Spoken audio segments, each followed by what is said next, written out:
Moikaman 2-1 is now live. Streaming Dream Daddy, Dad Rector's Cut, 1-8 kicking off Pride Month the right way.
Happy Pride!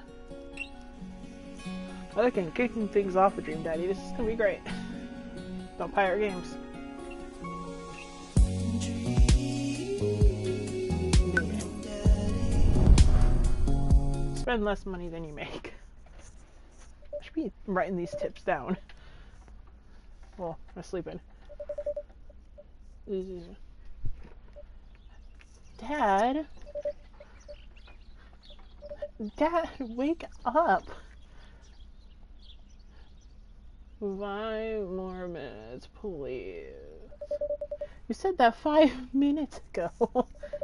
And also 10 minutes ago. I hope my eyes this up. I'm lying in the middle of the living room, spooning a moving box. Yawn and stretch. Morning, Manda Panda. Aww. Dad breath. Go brush your teeth.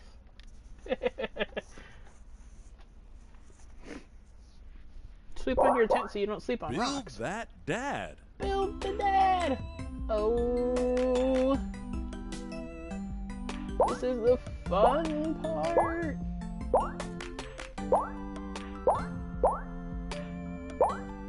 Oh, this is fun. I have hair or no hair. I want a big dad.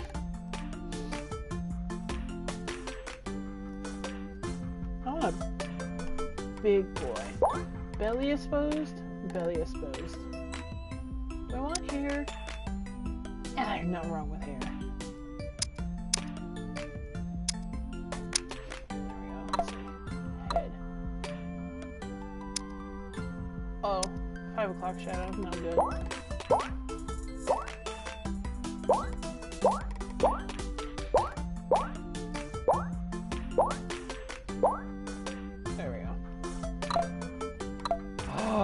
Oh my god. Hair.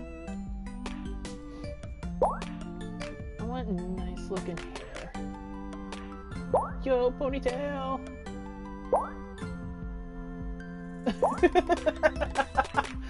Space warrior hair. Man bun. Ooh, what color hair do you want? I want... Oh, what color hair do I want?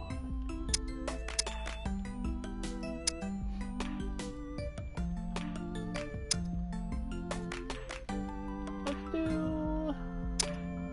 white.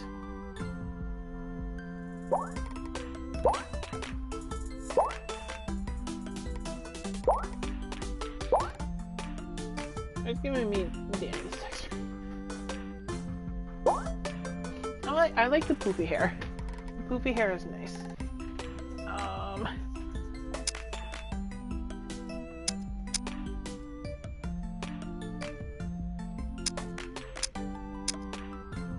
Yeah.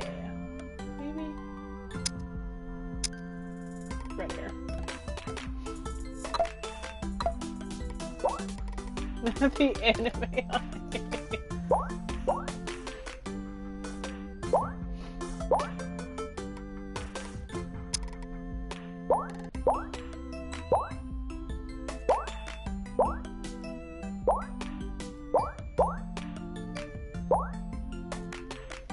Big shoujo eyes. Oh my god.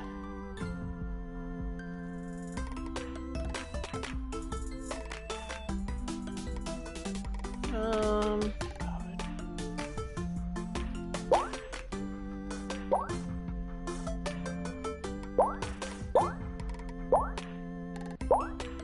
Wait. God, I want snake eyes.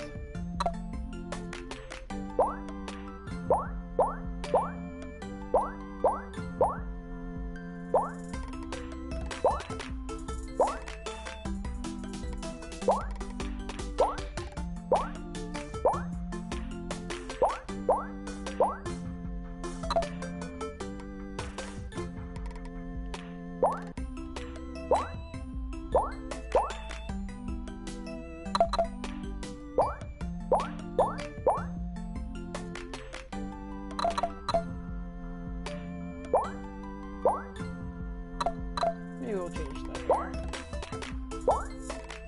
There we go.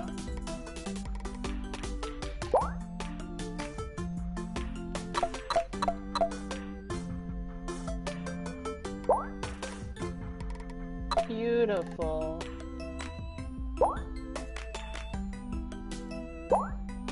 Wizard brows. I don't want a unibrow. Color hair I put on.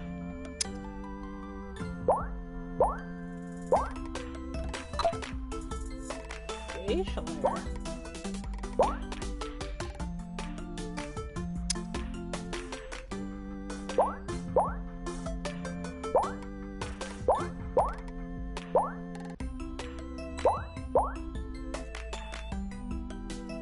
Hell yeah. Oh my god, I want glasses to put on him.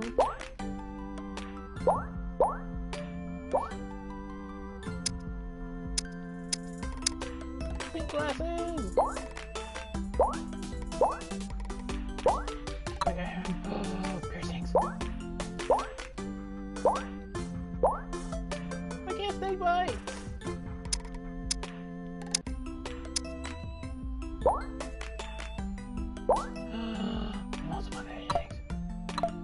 Okay, let's see. No, I got daddy's clothes. Okay, plain white tee. Danny. Egg lips. Oh, these are so cute. Oh my god. Cat dad. I don't want a suit, but I love it. It's cat dad. I still think this is funny. Oh man. I love cat dad though. I love the way he looks.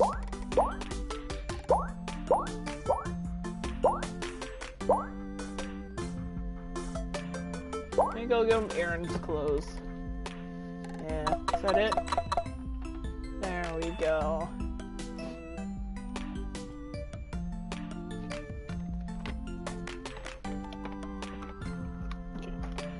Go over there. Oh.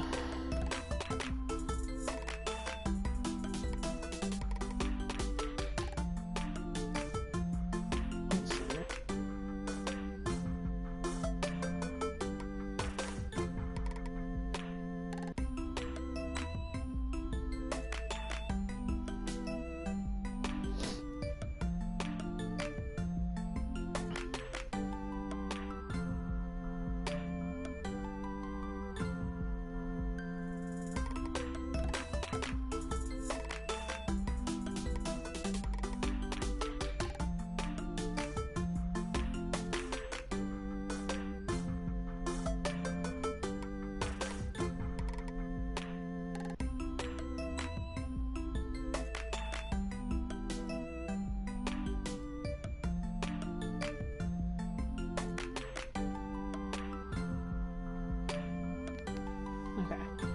looking good. Look at him. I love him.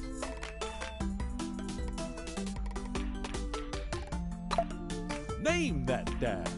Oh, we gotta name him. Oh god. Oh god. Stop falling. All I did was move in my seat.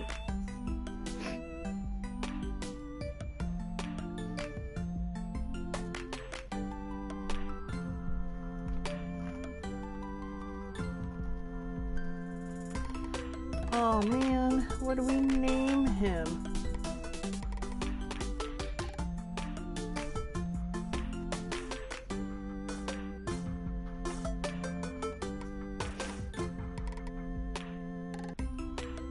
Oh.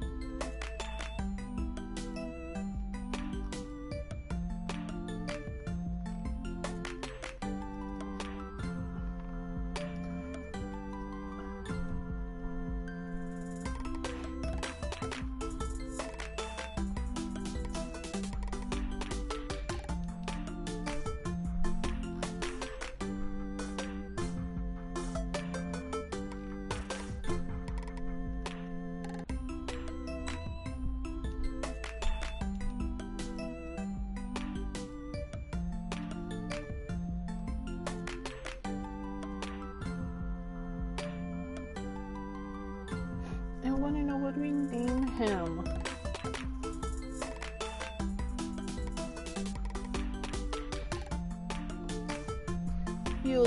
He looks like a Finian.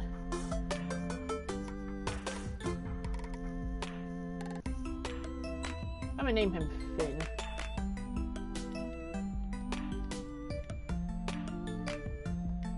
Finn. Let's see.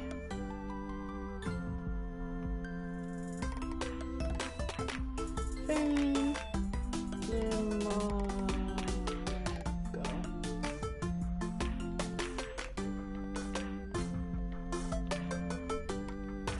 They're Finn DeMarco. Looky he. We love him. We're gonna be that dad. Be that dad. Yeah! I love him. It's Finn.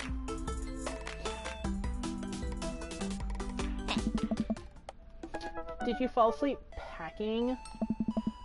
Most of it done, I think. Searching around the room, it looks like I did a pretty good job. Every box is sealed except for one. Wait, straggler. What's in it?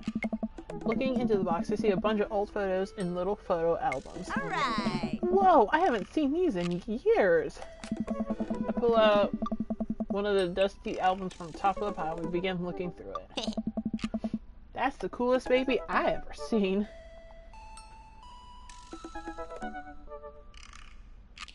Now, the only way your father and I are the only way your mother and I. We're gonna be gay. It's Pride Month. The only way your father and I could get you to stop crying was to put the sunglasses on you. But whenever you tried to take them off, you'd start crying again. You spent the first 2 years of your life with sunglasses on. Nice. Halloween when you were maybe 4? Oh my god, that dragon costume! You couldn't decide between a princess or a dragon, so you went with both.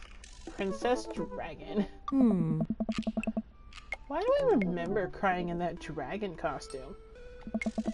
You saw yourself in the mirror and realized you were afraid of dragons. Seeing yourself inside the dragon's mouth was a realization of your greatest fear, I think. Right.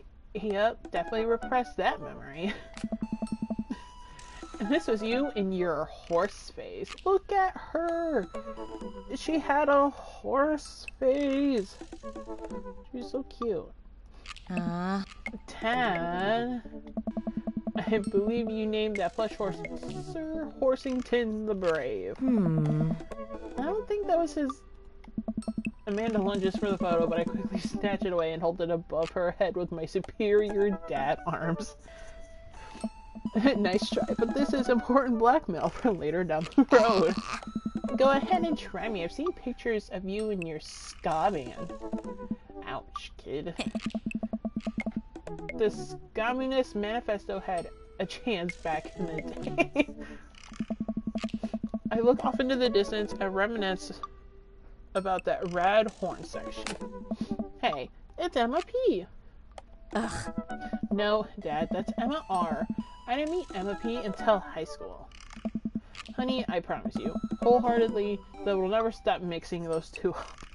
Dad. Dad, Emma R's been my best friend since I was 7. Give it, like, a little bit of effort. Dad, give it effort. A wild swin-up appears. Catch it using. Like, oh my god. Code catch. Winners revealed in 90s. Oh, right. Emma P was the one who tried to steal people's pets, fired a flaming tennis ball at the police station, or pooped her pants during a sleepover. Okay. Fired a flaming tennis ball at a police station? That's got some fucking guts. Lighter fluid, tennis ball, tennis racket, right? Dad, that was you. Oh, right. I was a wild child. I was 6 when you did it. Okay, Amanda, I wasn't aiming for the police station. It just happened that there was a police station in the vicinity where I wanted to hit a flaming tennis ball. Ugh. Yeah, I remember you explaining that to the police. I didn't believe me either. Huh. Anyway, I gotta show this to Emma R later. She'll get a kick out of it. The first photography award you ever won. Aww. To Ladybug. It's gross. Yeah, and I got us a $20 gift card to McFridays. Oh my god, I want a McFridays. It's like TGIF, but like, it's TGIF mixed with McDonald's. I don't know if anyone's made that up yet. And then you got food poisoning from the cheesy tostada blasts. No one caught it. I think you meant food poisoning, you know, with a Z. Aww. Dad. Still can't drive past McFridays without gagging. Still proud of you, though. Amanda reaches deep down in the box and pulls out one last photo. Neither of us say a word. We stare at the photo for a moment long. That's my husband, my hubby. Aww. I finally decide to break the silence.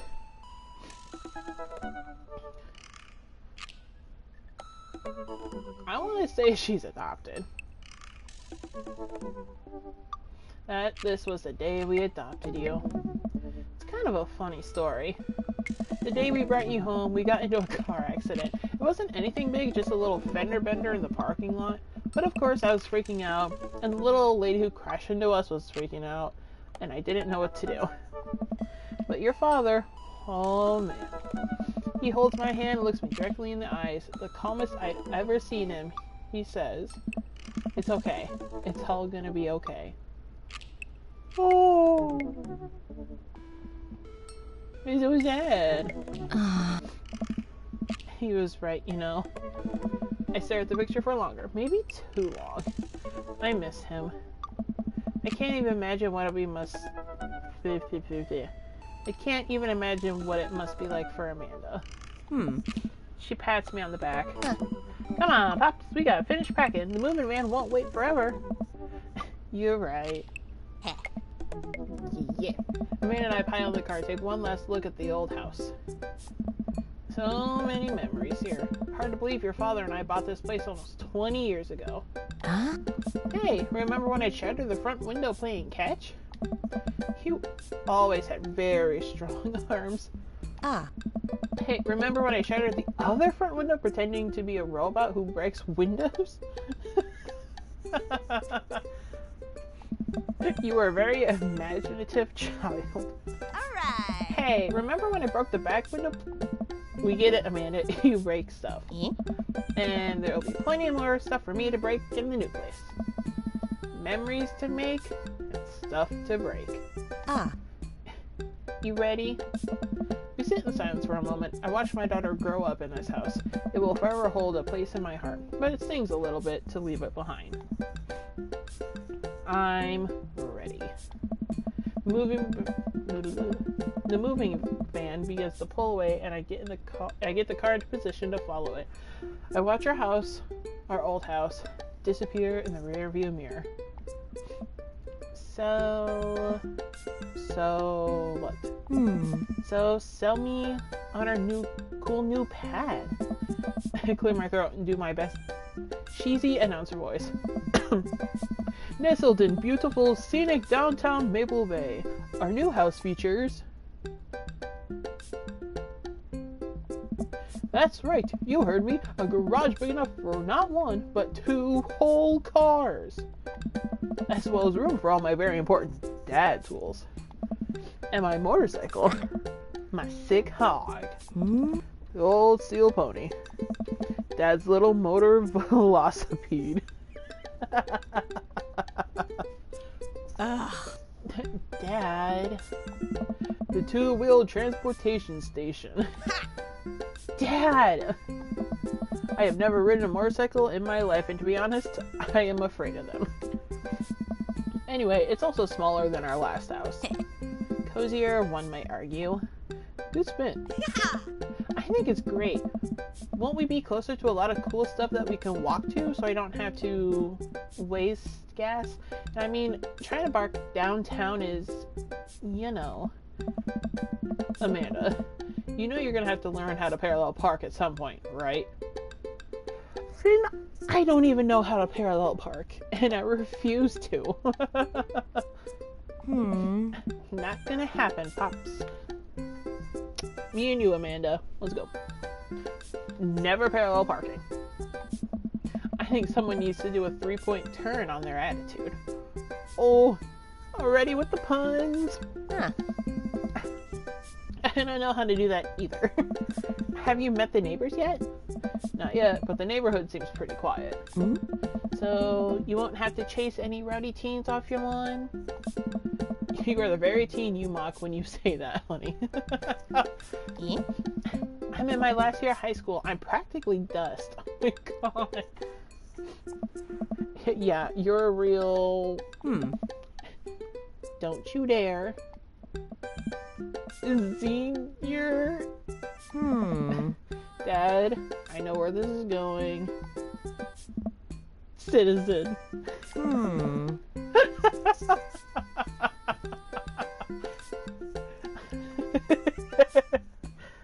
Oh, this game is made for me. I'm just gonna ignore that. But I won't forget it.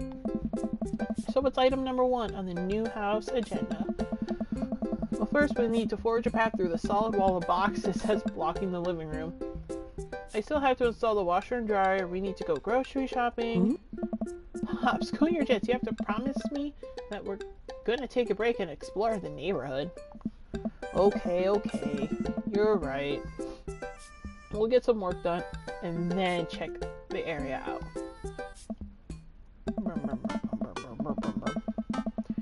We pull up to the new house and step outside. The lawn is freshly mown and the for sale sign is still in the yard. I love it. This house is so cute. Yeah. And with the swift kick from Amanda, the forced sign sale is no more. She has an egg pin. I love it. Nice form, Sweetie. I got a problem with authority. I'm so proud. Man, all that karate chopping tuckered me out. I could really go for a sandwich. An ice cream sandwich. Sweetie, it's 10 a.m. We need to unpack first. No, I need some coffee. ASAP. I gotta get my hands on a nice cup of the old bean juice or I'm gonna be useless all day. I think we passed a coffee shop on the way here. Maybe we could check that out. Let's do it. Yeah, coffee shop. Oh, I know who we're seeing first. I don't remember his name. But he's got dreads. I know him. Oh. We walk down the street to the Coffee Spoon, a cute little place on the corner. Man, this is such a convenient walking distance from our place. I mean, I guess. Hmm? What's wrong? Why would I go somewhere else and drink coffee on a couch when I could just drink better coffee at home on my own couch and not have to make awkward eye contact with other people?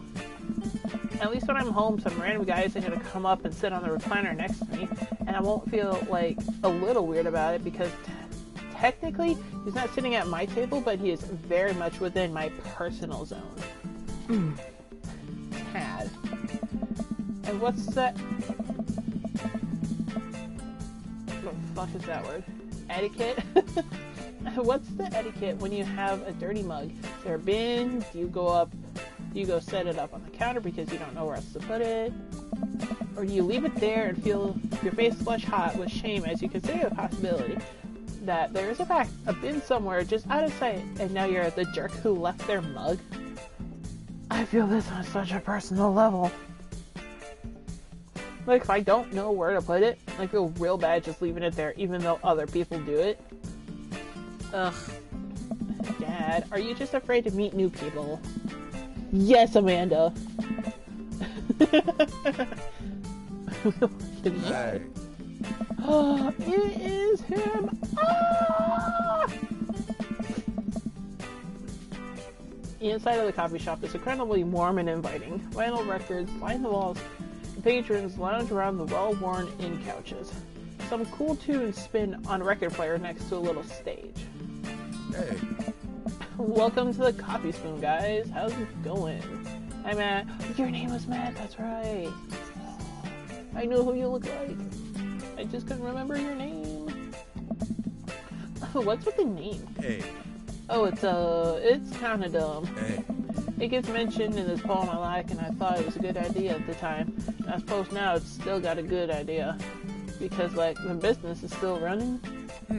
But people ask me that question all the time, and I give them the same answer every time, and now I'm standing here rambling, and I'm sure we're all getting more and more uncomfortable the more I keep talking. Man, we're in it now, and I can't stop.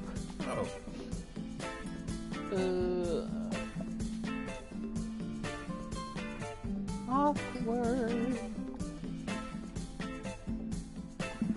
So what'll it be? I scan the chalkboard menu and immediately overwhelmed. I'll have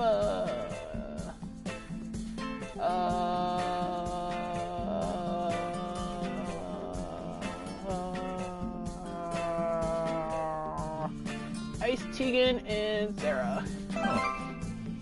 Oh! Oh!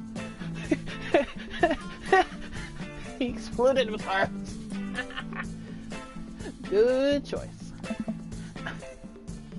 I don't get it. Oh, it's a pun. Tegan and Sarah are these really awesome Canadian India band formed in 1995. They were nominated for a Grammy in 2013, are known for being masters of not only pop hits, but meaningful lyricism. Hey. Okay. I'm doing the thing again. But coming right up. And for you, I'll have a macchiato DeMarco.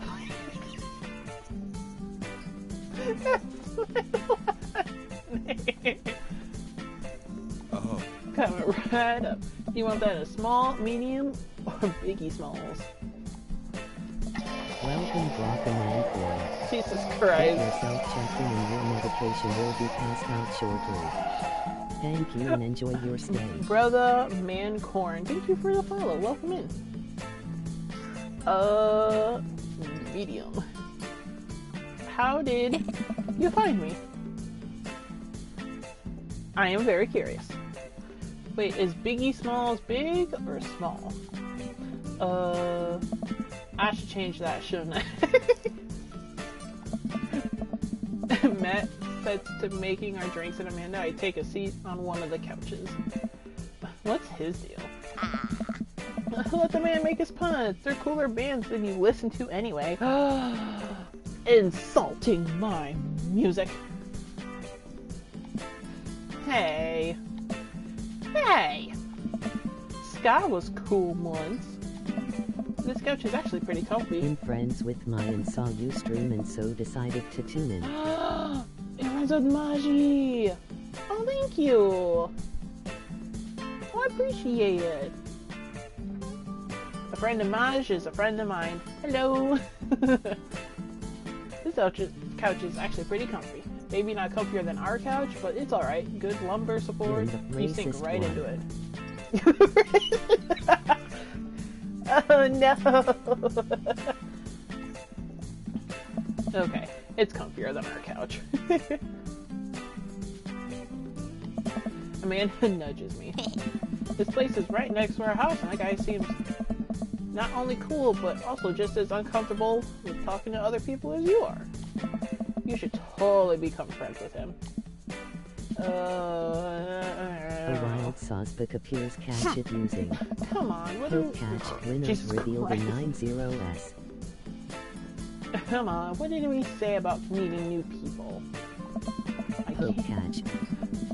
You can't meet new people if I always stay inside and don't go outside, and I also don't talk to people. I have anxiety and I love it. See, we're making progress. Matt says our drink's down on our table and I have a sip. The iced Teagle and Vera is delicious. It's Tegan and Sarah. Hi, we're new in the neighborhood. I'm Amanda and this is my dad, Finn. Hey. Oh, right on. Pleased to meet you both. Hey. Oh, excuse me. You ought to come by when my daughter's hanging around the shop. You two might get along. Yeah, I'm sure we'll maybe come in from time to time.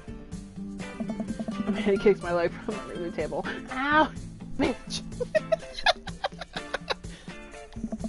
I'm sure we'll be in here a lot. Hey. You know what? Let me get you guys' opinion on something. Matt goes into the back and comes out with a fresh plate of something that smells amazing. Hey. I'm working on a new banana bread recipe and I need help coming up with a name for it. Well, I think we're gonna have to taste test it first so we can get the full flavor profile of, you know, Sosbuk has been caught by and really appreciate the flavor sensations of.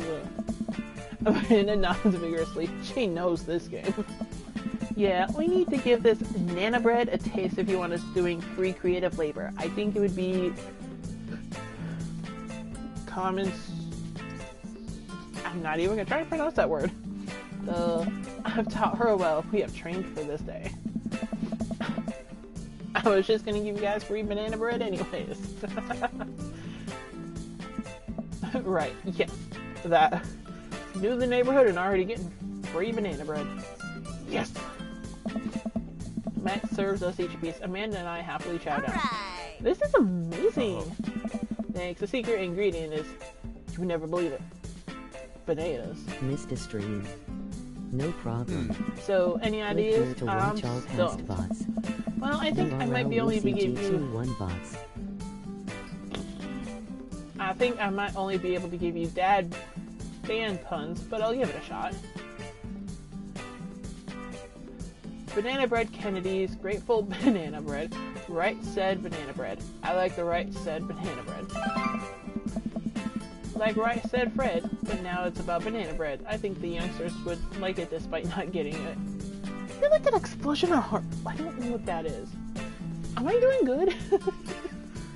Without knowing the game? Oh, I should say this is actually my first playthrough. There we go. I've never played this game before. What? That actually has a nice ring to it. Holy fuck, you're a genius. Really? Hey. Yeah, right said banana bread. Strong decisions. That's odd, baby. Hey. I wanted to say baby because I thought it would sound cool, but once I said it, I realized it just doesn't sound good coming out of my mouth, and maybe I should leave saying baby to the professionals. Huh. Awkward. Hey. Enjoy your coffee. Thanks, baby. Oh. See, it sounds good when you say it. Across. Oh. Oh. Oh. Across the way, a man catches my eye. He sits by himself, brooding over a cup of coffee. Our eyes meet, just for a moment. Look at those eyes! I hastily look away, hoping he didn't catch me staring. Who is that? We finish up our drinks and head out. Oh. Thanks for stopping in. Take care. Okay, now that we're full of caffeine, where to? Go back to unpacking. Fresh air.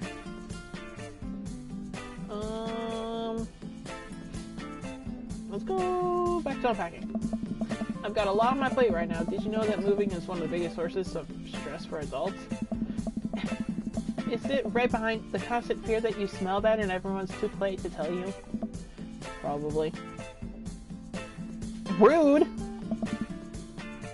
Do I smell bad? Amanda gives me a whiff. You're fine, Pops. Let's go home. Gas is cheaper in the suburbs. These dad tips are great. Oh, look at that pink bird. I got a horse. I get to work unpacking the various boxes around the living room. A couple hours pass and I get some good work done. The washer-dryer unit is both washing and drying, and we can actually walk through the living room without tripping over boxes. First visitor already. I wonder if it's gonna be that guy that we saw at the bar. Not the bar. The coffee shop, and we locked eyes. I walk over to the door and open it. Hello! Oh! It's you! A handsome, clean-cut man stands at my door, brandishing a plate of cookies. Oh, he brought us cookies. Guys, he brought us cookies. Hello? Oh, where are my manners? My name is Joseph. I'm your next door neighbor. Oh, yes. Hi, I'm Vin. That's what my name is. I saw the movie, man. I thought I'd bring over some cookies. My daughter, Christy, wanted me to let you know she baked them herself.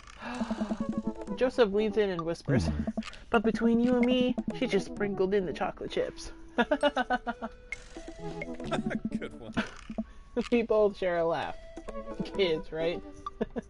Hey! Wow, cookies, huh?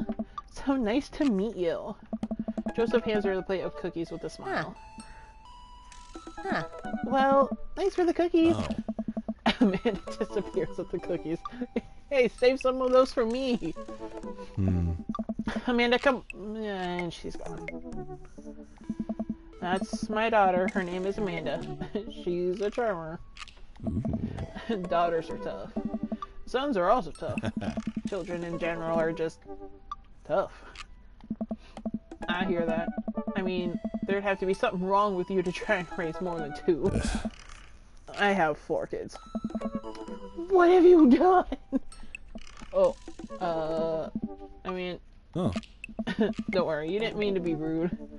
Oh no, this is the first neighbor I've met. My social life is already in a tailspin. I wonder if it's too late to move again. Yeah, okay. Yeah. Is the Mrs. around? Mr. actually. And, no, not anymore. He died. Yeah. Oh. Yeah. I'm sorry for your loss. No, it's alright. Wow, this is uncomfortable. We stand there quietly for a moment, acutely aware of how awkward we both made things. I'm sorry, can you close the door real quick? That is bold of you. I look at Joseph quizzically but comply. After a second, I hear a knock on the door. Opening it, I see Joseph standing there with a huge smile. Oh. Hey, I'm your new neighbor, Joseph. I promise not to talk about your dead spouse this time. I'm throwing a barbecue for the cul-de-sac, and I'd love for you to come by and meet the rest of the neighbors in our community. What do you say, pal? That sounds great. My daughter Amanda and I would love to stop by. Also, 4 kids, a perfectly normal amount of children to have. We shake hands to seal the deal. Well, neighbor, I'll see you at 3 p.m. sharp on Saturday. Sure thing, neighbor. Joseph starts walking away, but stops to think for a second and turns around. You're hot. Yeah. Hey, in all seriousness, raising a kid on your own can't be easy. If you ever need to talk about stuff, I'm the youth minister at a church down the street. Oh, I don't know. I wouldn't really consider myself a youth. Yeah. You look pretty young to me, but suit yourself. They're fucking winking. And with that, Joseph's gone. He seemed nice. Amanda walks back in the living room, crumbs on her face and cookie in hand. That was the smoothest recover I'd ever seen. I should be taking notes. Yeah. See, you're already fitting in great. Where'd those cookies go? Oh. They're gone. I'm sorry. Alright. If it makes you feel any better, they weren't very good. So you ate all of them anyways? Ah. I guess that makes it break time. Any ideas? Oh yeah, Joseph probably wants his plate back. I think we get a ton of good neighbor points if we bring this back. We're gonna be the best neighbors in this whole cul-de-sac. We're gonna kick all the other neighbors' butts. With kindness. Amanda and I step outside. Shoot, I'm actually not sure which house is his. I'd hazard to guess it's the big one with all the well-groomed blonde children sitting in the yard. Good eye, kid. And remember, we need to make a positive first impression here. Keep it light. Ooh, excuse me.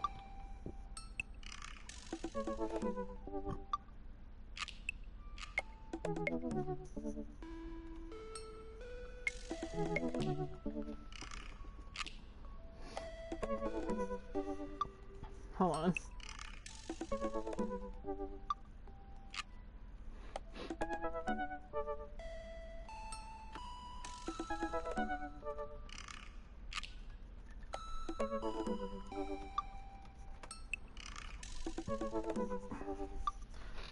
Okay.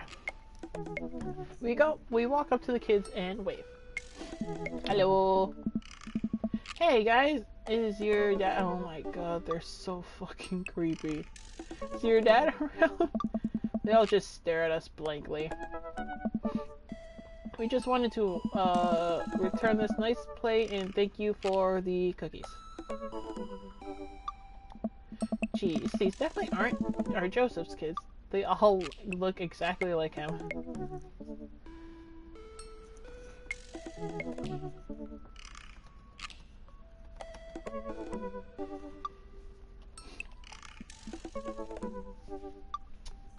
The two in pink remind me of the twin girls from The Shining. Ah. They were really good. I mean, I hear they were good. I didn't get to eat any. I chuckled nervously. Well, okay, we're just gonna set this plate down on the ground real gentle and then back away slowly, right, Dad? Alright, that's what we're gonna do. The kids' eyes bore into us as we scurry away. I could feel their gaze on my back, even as we approached the house. Oh. I need something to get my mind off those carbon copy kids. Let's go check out the park. Hey, yeah, let's go pet some dogs. Try not to make assumptions about people. There. Men and I begin a stroll through the neighborhood. I can't believe how beautiful it is outside. Kids are playing in the street, the flowers are in bloom, and the faint smell of a nearby barbecue drifts through the air. This place is nice. Too nice. I don't trust it. Good eye, honey. You can never be too careful. See that baby in that stroller over there? Government operative. We're on to you, baby.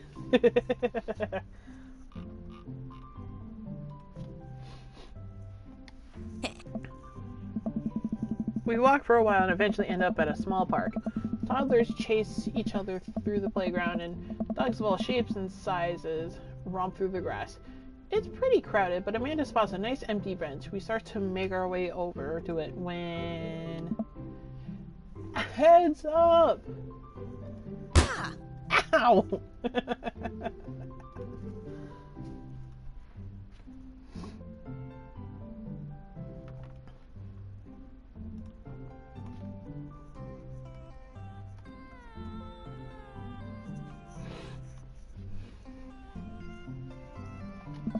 The frisbee suddenly hits me in the face. Huh. Oh, I know who you are. A corgi with a neat plaid handkerchief tied around its neck bounds up to me, wagging its tail. I like your necktie. He runs around in a circle and nudges my leg with his nose. Oh god, this is the cutest dog. I want a pet. A wild Simipower appears. Catch it using. Pet it. But where do I pet the dog? Winners revealed in 90s. We got look, here come those good old head rubs. He seems to love a good head rub. Oh, smiles here.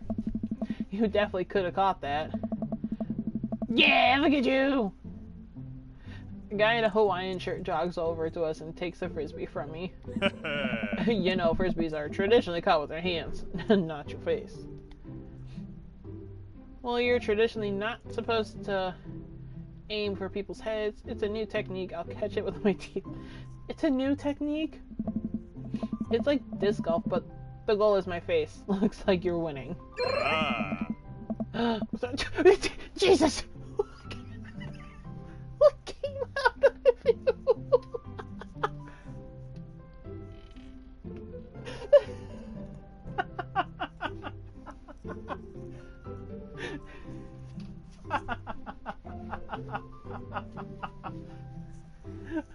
Yeah, I'm just messing with you. I'm Brian, by the way. Oh. I'm Finn, and this is my daughter, Amanda. Hold on, I got a yawn.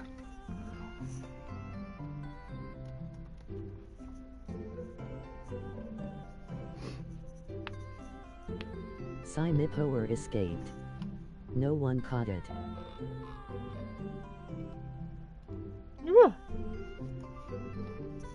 I look over at Amanda, only to find her sitting on the ground, rubbing the dog's tummy. Hi. Your dog's cool. Old Maxwell sure loves the attention. It's great to see another father and daughter out here on such a sunny day. We got a body like mine. Where's yours? Ryan gestures over to a grassy knoll. Hold on, I have taken off my glasses. I cannot see, so therefore, I cannot read my screen. Until I put them back on.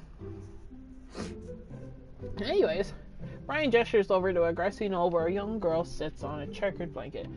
She's reading a book bigger than her head. She puts it down and heads over to us. This is Daisy. She's reading The Brothers Karamazov. Her teacher tells me that she has the reading comprehension skills of a high schooler.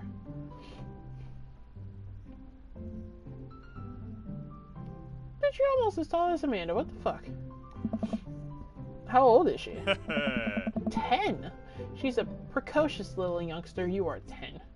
Amanda's like 17, 18. Hey. Oh, whoa. My natural dad instinct kicks in. I must brag about my child's accomplishment. Oh no. It's happening. Go on, Daisy. Tell them about yourself. Oh my god. That's my girl. Amanda, get in there. Okay. Finn's HP 80. Ryan's HP 80. Fucking Pokemon. Amanda here just recently won a local photography award. Oh, wow, congratulations. Brian loses 10 HP. They actually just won a statewide poetry contest. You lose 15. Oh my god. Last week, unprompted, Amanda helped an old woman with her grocery bags. It's extra powerful. Brian loses 20 HP. Daisy just started a weekly chess club at her elementary school computer lab. She's the president too, of course. Dang, my high school doesn't even have a chess club or a computer lab. What is this DHTR? I don't know. Amanda's in all honor classes this semester. Oh, really? I'm actually talking to Daisy's teachers about having her skip a grade. Even Amanda kind of bristles at that when he was 20, oh my god. A few months back, Amanda started volunteering at the homeless shelter in our old neighborhood. Right, this stinged me. You don't say! She should talk to Daisy. She actually helped organize a food bank here in Maple Bay. Yeah, Amanda, I'm sure we can find something good for you to do. Oh my god. This has gotta be real good. Amanda still uses a film camera. Wow, most kids her age probably have no idea how. Hell, I'm not sure I know how. I sure don't. Not that I'm any good with my phone's camera either. Agreed.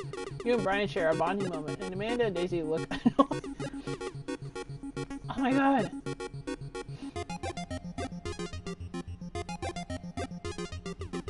To flourish, you produce a band-aid from your pocket. Take a knee and start to apply it to Amanda. What are you doing? Being a protective. No! Daisy's sold enough candy bars this year to get the top prize, a canoe. We're taking it out next weekend. How is that even possible? Amanda could barely get one of those sticky hamsters. Ah, he's really got his beat. It's been such a treat getting to meet you two. Did he have to add insult to injury by being such a gracious winner? Oh my god. So I take it you guys are new to the neighborhood? We just moved in. Do you live around here? Eh? Yeah, we live in the cul-de-sac down next to the coffee shop. Hey, you live by that. What a coincidence. That's where we live too. Small world. Yeah, Daisy and I are in that little ranch-style house on the corner. I know that house. It's just like ours, but slightly bigger and better landscaped. I got a fucking yawn. Does this guy have to outdo me at everything? What a lovely place. Well, I don't want to take up any more of your time. Really nice meeting you guys. You'll have to stop by at some point. Yeah, definitely. Bye. Brian and Daisy walk further into the park with Maxwell happily trotting along in tow. Do you get the feeling that he was trying to one-up us? Trying and succeeding. I can't believe that kid's only 10. What was I even doing at her age? I believe you had a bit of a thing for horses. Shame that didn't pan out. Could have majored in comparative horse studies. It's not too late to minor in horse creative writing. Too close to the truth, Dad. Aww. Let us never again speak of the fantastic adventures of Sir Horsington the Brave, an epic in 7 parts by Amanda DeMarco. We laugh off the horse epic and walk around the park a bit more, enjoying the day. I want to go take a nap. All the sunlight is making me real tired. I don't think I got enough sleep last night. You slept for 14 hours. Exactly. Keep your word. As we're walking home, I hear heavy footsteps come up behind us. Vin, bro. Hey. I turn around and I'm greeted by a familiar face jogging up to us. Oh my god. It's you and your baby. Craig? Oh. Bro. Oh. Holy... Oh, wow. I haven't seen Craig in forever. Huh? It's been too long, dude. Yeah. Wow, you look great. Bro. Yeah, I cleaned up my act. Cleaned up his act? Are you kidding me? He's ripped. Amanda, this is my friend Craig. We went to college together. We were roommates for a while, too. Amanda, dude, you probably don't remember me, but you're so big now. Ah. Hello, and hello, cute baby. Aw, thank you. The last time I saw you, I think you were about her size. This is River. Say hi, River. He picks up her tiny wrist and waves it around. River gurgles happily. Are you babysitting? Oh. Nah, dude, River's my kid. Man, it has been a long time. Feels like one minute we're rolling up to exams with bad hangovers, and next we're both fathers.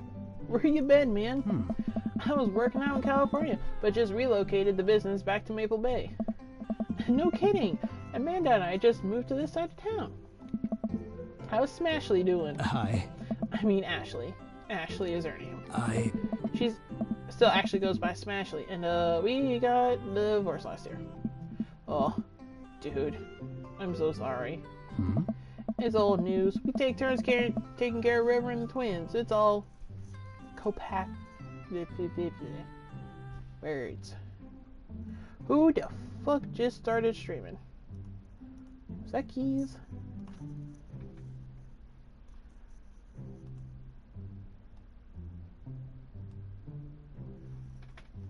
Yeah, it was.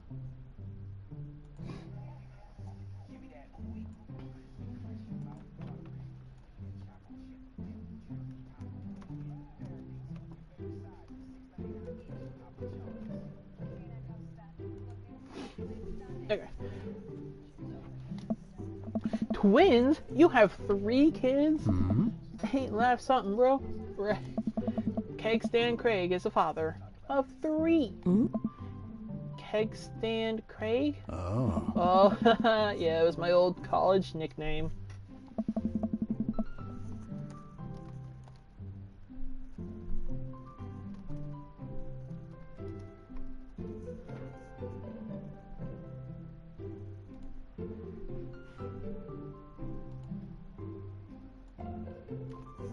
Okay.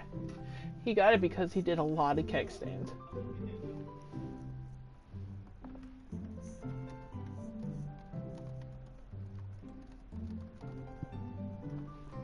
Okay. Oh. It's that thing where you do a handstand on a keg and then drink from the keg. Huh. Right. He was very good at it. Hmm. Ah, bro. I hate to be that guy, but I'm in the middle of my daily jog and I really gotta keep up my heart rate. Brought River along for, you know, a resistance training. You jog daily? I jog yearly. On January 1st, when I promised myself that I'm gonna jog daily for the rest of the year, but give up after 30 minutes and just walk home. Hmm? Well, it's never too late to get back into it, dude. You should join me sometime. I don't know. Dude! Come on, it'd be fun. We can grab breakfast afterwards, catch up. We can do like a bro brunch, like the good old days. Alright, sure, sounds great. Hmm. Great, let's get going soon. I better get moving. Good to see you guys. Craig gives a little wave, puts his earbuds back in, and jogs off. I can't believe Craig is ripped and has kids. I'm reeling. Hmm? Why is that? The Craig I knew is not fit to be responsible for any living thing, including and especially himself. One time, I watched him drink an entire jar of marinara sauce for dinner. Amanda. He opened up a brand new jar of marinara sauce, and then he drank it like it was a thing that normal people do. It was unholy. And then I asked him what the hell he was doing. He said, and I quote, "It's basically a smoothie, bro." I mean, technically, he's not wrong. He jogs. He was jogging. Huh. He's like a totally different person. Anyway, we better get home. I'll have plenty of time to reflect on how old I feel later. Amanda and I flop down on the couch. Amanda has to shove some empty boxes out of the way before she could sit. Eh? Too bad we're going to be putting my stuff right back in these boxes in a few months. No, don't say that. Hmm? Aw, Dad, it's gonna be okay. I'll be fine. I know. It's just, you're my little girl. It's gonna be weird not having you around. I'll come visit, and I'll text you every day, and I'll take lots of pictures. I mean, obviously, I'm a photography major. You promise? Huh. Of course. Are you gonna be okay by your lonesome?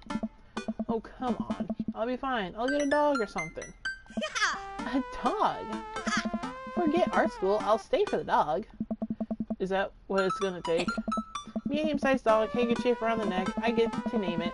That's what it'll cost for me to give up on my dreams. I'm a woman of simple wants and needs. Well, a dog is a lot cheaper than college. Well... I wouldn't think so, but... Okay. Amanda laughs. Oh. Suddenly, a pile of envelopes slide through the mail slot. Speaking of college... Keys.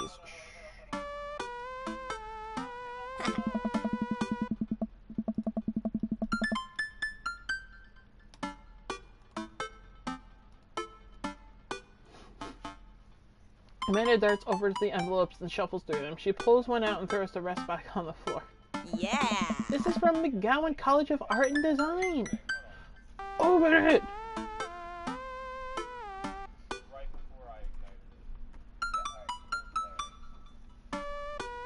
Open it! A wild rufflet appears. Catch it But I'm using scared.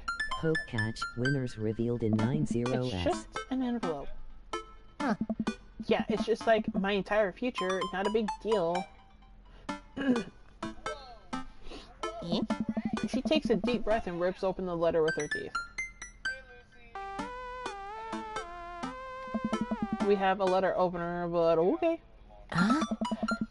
I hold my breath while Amanda's eyes dart back and forth, scanning the letter. What does it say? The admin's committee has reviewed your application, blah blah blah. Her face drops. Regret to inform you that we are unable to offer you admission to McGowan College of Art and Design. Amanda throws a letter on the coffee table. Oh, sweetie. It's okay. I kind of saw it coming. I knew I shouldn't have put that experimental stuff in my portfolio. Their admissions officer told me they just wanted to see the portraits or whatever. Fold Amanda in for a big hug. Come here. Give your old man a hug. You're an amazing photographer. I know how much work you put into your portfolio. Some other school is going to want to snatch you up for sure. Yeah, I know. It's fine. Are you actually fine, or are you just saying that? No one caught it. I'm fine, really. Her face says the opposite, but I probably shouldn't push her on this. Oh, and before I forget, Emma R. and Emma P. are sleeping over tonight. So... you need me out of the way because I'm painfully uncool. I would choose more delicate phrasing, but yes. Well, I'll have you know that I conveniently already have plans for tonight, so you'll have the new place to yourself. Hey, yeah? What are your plans? Think of plans! Oh god! What am I gonna... oh my god. I'll go clubbing. I am secretly the mayor of this town. I gotta attend a union meeting. I'm going clubbing! Woo! I'm gonna put on a nice outfit and go tear it up on the dance floor. All the hottest dance moves. The lawnmower, the sprinkler, the running man. You know, the ones all the kids these days are doing. Alright, but I'm not gonna pick you up if you pull anything this time. Not again.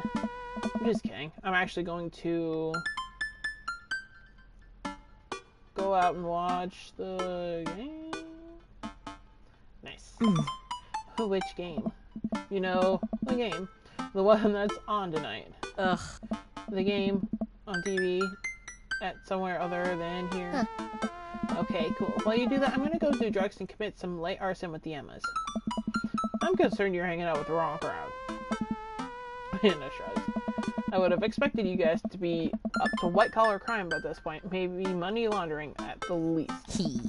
I'm a street rat, The weather Pops. has calmed down. The sky safari can continue. Shut up, Poke Community. You're kidding about doing drugs and crime, right? Yes, Dad. Just making sure. I give her a pat on the head. Yeah. Beep, beep. Have fun with your sports. You being sarcastic. No, making fun of sports is played out. Alrighty then. Do some light cleaning around the house and decide to clear out right before Amanda's friends arrive. Before I leave, Amanda stops me. Hey, don't forget that you have that meeting with my English teacher tomorrow. Oh, right, Mr. Vega. Oh, I think I know who he is, but I don't remember. Yep, totally remembered. I'll be there. Excuse me for my yawning. The only time for decaf coffee is never and in the trash. Ain't that something? Well, I guess I really didn't think this plan through. I'm not entirely sure where the closest bar is, and Amanda still hasn't shown me how to use the GPS on my phone. So I'm just gonna pick a direction and walk in it. Let's go this way. Cool. Okay, we're marching in the direction of the game. Any game, really. In the distance, could it be... A big burnt-out neon sign hangs above a tiny dive bar. Jim and Kim's, huh? Alright, it'll do. The bar is small and dimly lit. The crack of pool balls sounds in the back as patrons laugh and joke. A string of multicolored Christmas lights hover above the bartender. I can't tell if he's Jim or Kim. I pull up a seat at the bar. What'll it be? One beer, please. Sure thing, boss. The bartender slides me an ice-cold beer. I take a sip and enjoy the refreshing taste. Say, are you Jim or Kim? I'm Neil. Oh. I quickly turn my attention to the game, which is playing on one of those TVs on the wall. As luck would have it, my team of preference is not only playing, but is currently in the lead, which is always a good thing. The brightly colored mascot, which is some kind of animal, does cartwheels. I silently cheer on my favorite team, hoping that I don't get into any confrontational arguments with a fan of the opposing team. Several people in this bar are wearing the distinctive colors of the team I dislike, although I believe from their demeanor that, like me, the passion for their team is all in good fun. Oh. Hello. A middle-aged woman holding a near-empty wine glass slides up to the bar and sits uncomfortably close to me. Hey, sailor. Oh. Hi. Hello. Ah. Good to see fresh meat in here. I'm Mary. You come here often? Oh, no, I actually just moved to this part of town today. I'm Finn, by the way. Ah. You watching the game?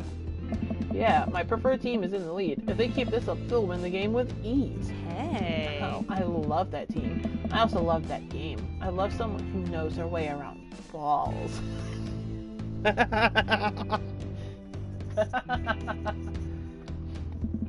I'm getting the impression that she's a little drunk. A little? Dude. If she's half a wine glasses deep and acting like this, ooh.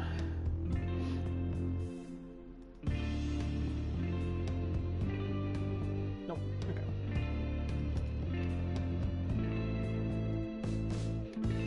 Wrong button. Buy a gal a drink. Yeah, well, we'll buy her a drink. Here you go. I almost reluctantly signaled the bartender and order Mary another glass of wine. Neil jokes back and forth with Mary. They're clearly friends, and this clearly isn't her first time doing it. She tips her glass at me. Suppose I gotta keep you company now. Hey. So, what do you want to know? So latest gossip. You look like a gossip girl. You came to the right broad. I'm an observer. I watch people. I see everything, know everyone. Nothing gets past me. I had a feeling. So, what's the deets? So what? I thought you were gonna. I forgot what we were talking about. About the gossip. You said nothing gets past you. Oh right. I'm also a steel trap. Confidential to a fault. Hey. So, what else can you tell me about this part of town? It's quiet, that's for sure. If you want an idyllic little life with white picket fences, this is the place to do it. But every town has its secrets, you know. She takes a sip of her drink. That was a little too ominous for my taste. She leans closer. Hey. Would you like to learn some of my secrets? Maybe some other time. Ugh.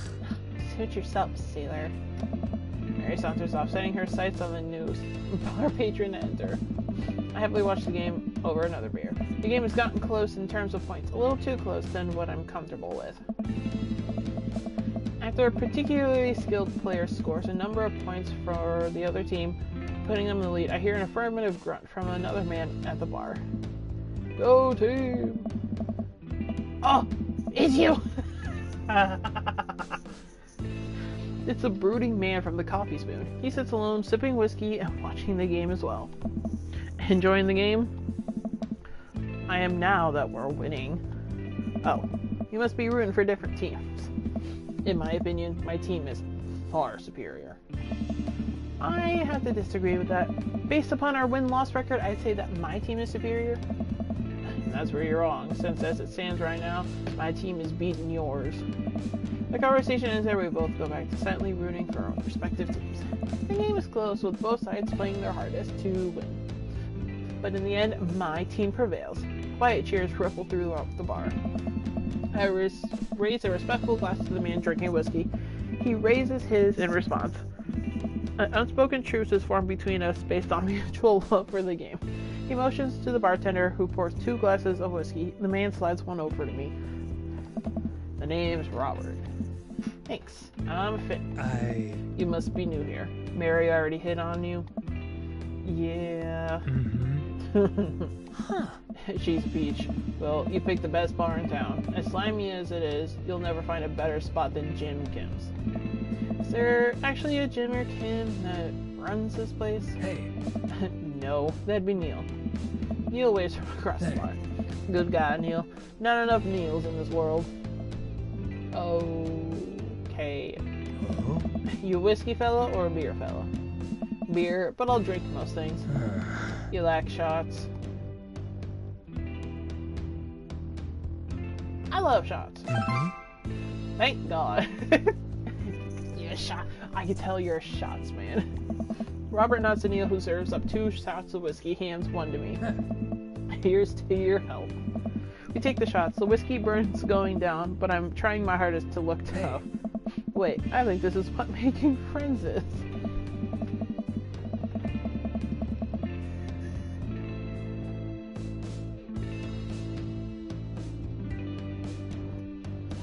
Okay, Finn, this guy's out of my friend league, but I think if I play my cards right, we'll be pals in no time.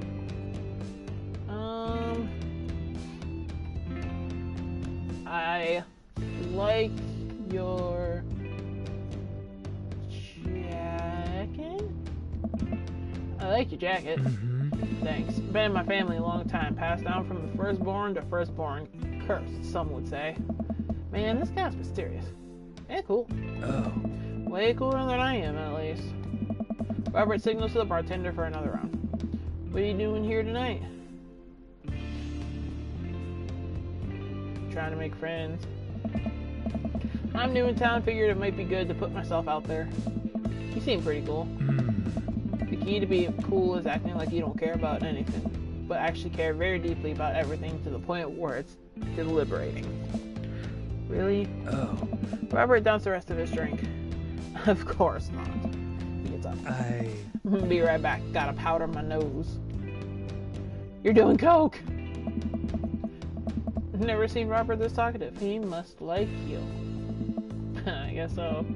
I gotta admit that Robert has a gruff charm to him. If a guy like that thinks I'm cool, then I must really be cool.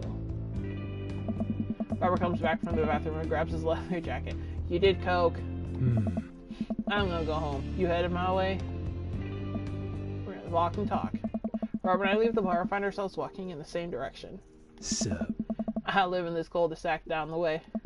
Does everybody live there? Me too. We just finished unpacking today. Hey. Great place to be. Good neighbors. Well, some of them. Who's that? We get to Robert's house, which is just a few houses away from mine. We stop and he turns to me. I don't kiss and tell, Finn. So are we doing this or what? What are you talking about? You know, do you want to come inside or not? We have a realization. You know what? You know what? I'll lay it on real smooth. Well, I don't see why not. That sounded smoother in my head. Let's do it. We're gonna fuck.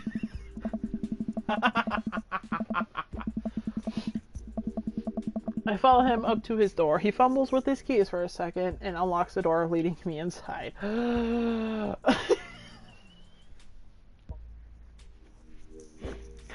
moment the door closes behind us, he pushes me up against the wall and kisses me, grabbing my hip. Oh my god. Come on. Robert takes my hand and leads me up the stairs and into what I assume is his bedroom, but it's so dark that I can't see anything but Robert's intense expression.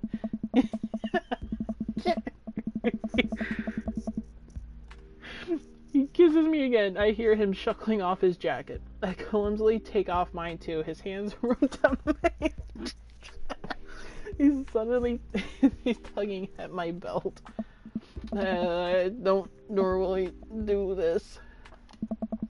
Do you want to stop? A wild skiddo appears. Catch it using. No, Poke not catch. really. Winners revealed in 90s. Good. Robert continues to unbuckle my belt. Guys, we're gonna fuck. Let's have some fun.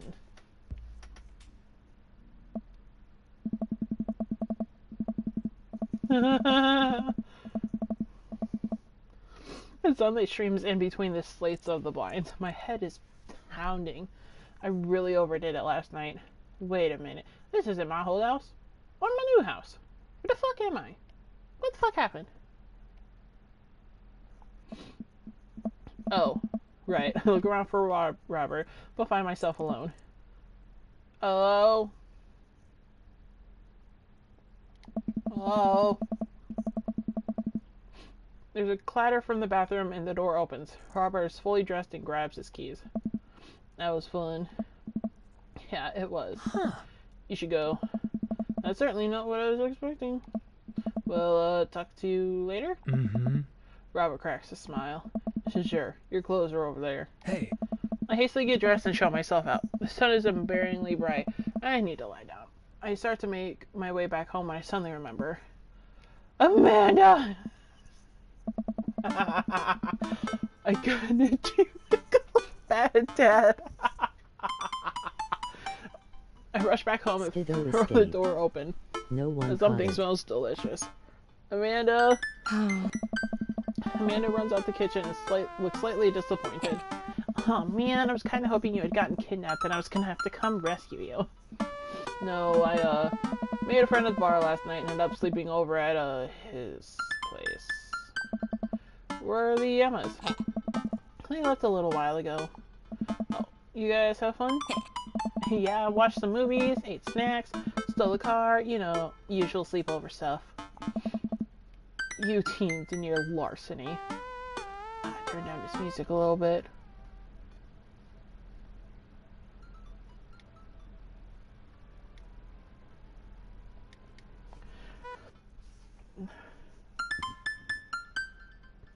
Emoji fog. Fog envelops the safari park. Ghost Pokemon will appear in the safari.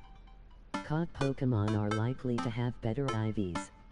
Emoji fog. Super Sunday in. Fog? Nice. So, this breakfast that's cooking, what's that all about? Well, there's hash browns, and eggs, and bacon. Can I? Oh. Yes, you can have some breakfast. Bless you, sweet child. My head throbs. I gotta do something about this hangover. Amanda, your loving father might have overdone it last night. Ooh, somebody's hungover. Father of the year. You wouldn't happen to have any aspirin or... Yes. I've got just the thing. Hang on. Amanda runs to the fridge and pulls out a jar of pickles. I like pickles. Amanda, what? Hey. Drink this. The pickle juice? Ah. Yep, that's what I used once, or would assume someone would use. I would also assume that it works pretty well. Although I have never tried it before, and won't try it, obviously. You've gotten drunk before. Amanda Ann, who gave you alcohol? Was it one of the various Emmas in your life? Ugh. Dad, chill. Amanda, I have never had an ounce of chill in my life, and you should know that by now. You better not be drinking alcohol in this household. Uh-huh, just drink the juice. This better work. I down a sip of the tart juice. No, more than that. Way more than that. Hey.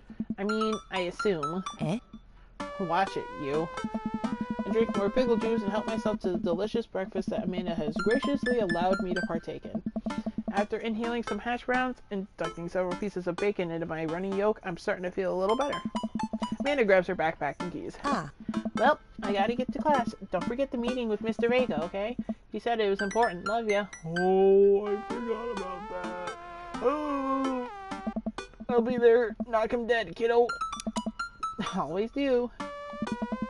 We do a secret handshake and she's off. I get a little work done at home before I glance at my watch and see that it's almost time for the meeting. I hop in the shower, change clothes, and head on my way. Still a little hungover. I forgot about the meeting with Vega. Oh.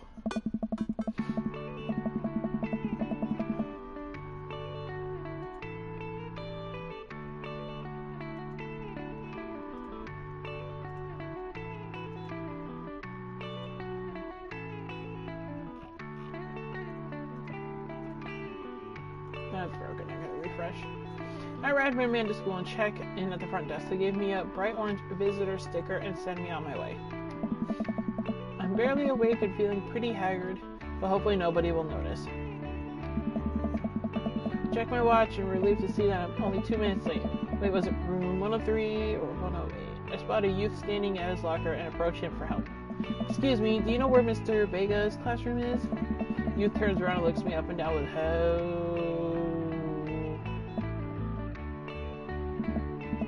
Good. I'm late for a meeting. Mr. Who? Mr. Vega. I don't know. Have you tried the exit? Okay, wise guy, are you gonna help me or not? Fine, up those stairs and to the left. Can't miss them. I like your style though. I head up the stairs and walk around, unable to find Mr. Vega's class anywhere. After a couple of minutes of searching, I head back downstairs. That punk youth sent me on a wild goose chase. I get back to where that low-rent Gerard was standing, fully ready to give up. It's in my mind when suddenly a head pops out of the classroom next to his locker. Oh. Lucian, don't you have a third party to get to? Third period to get to?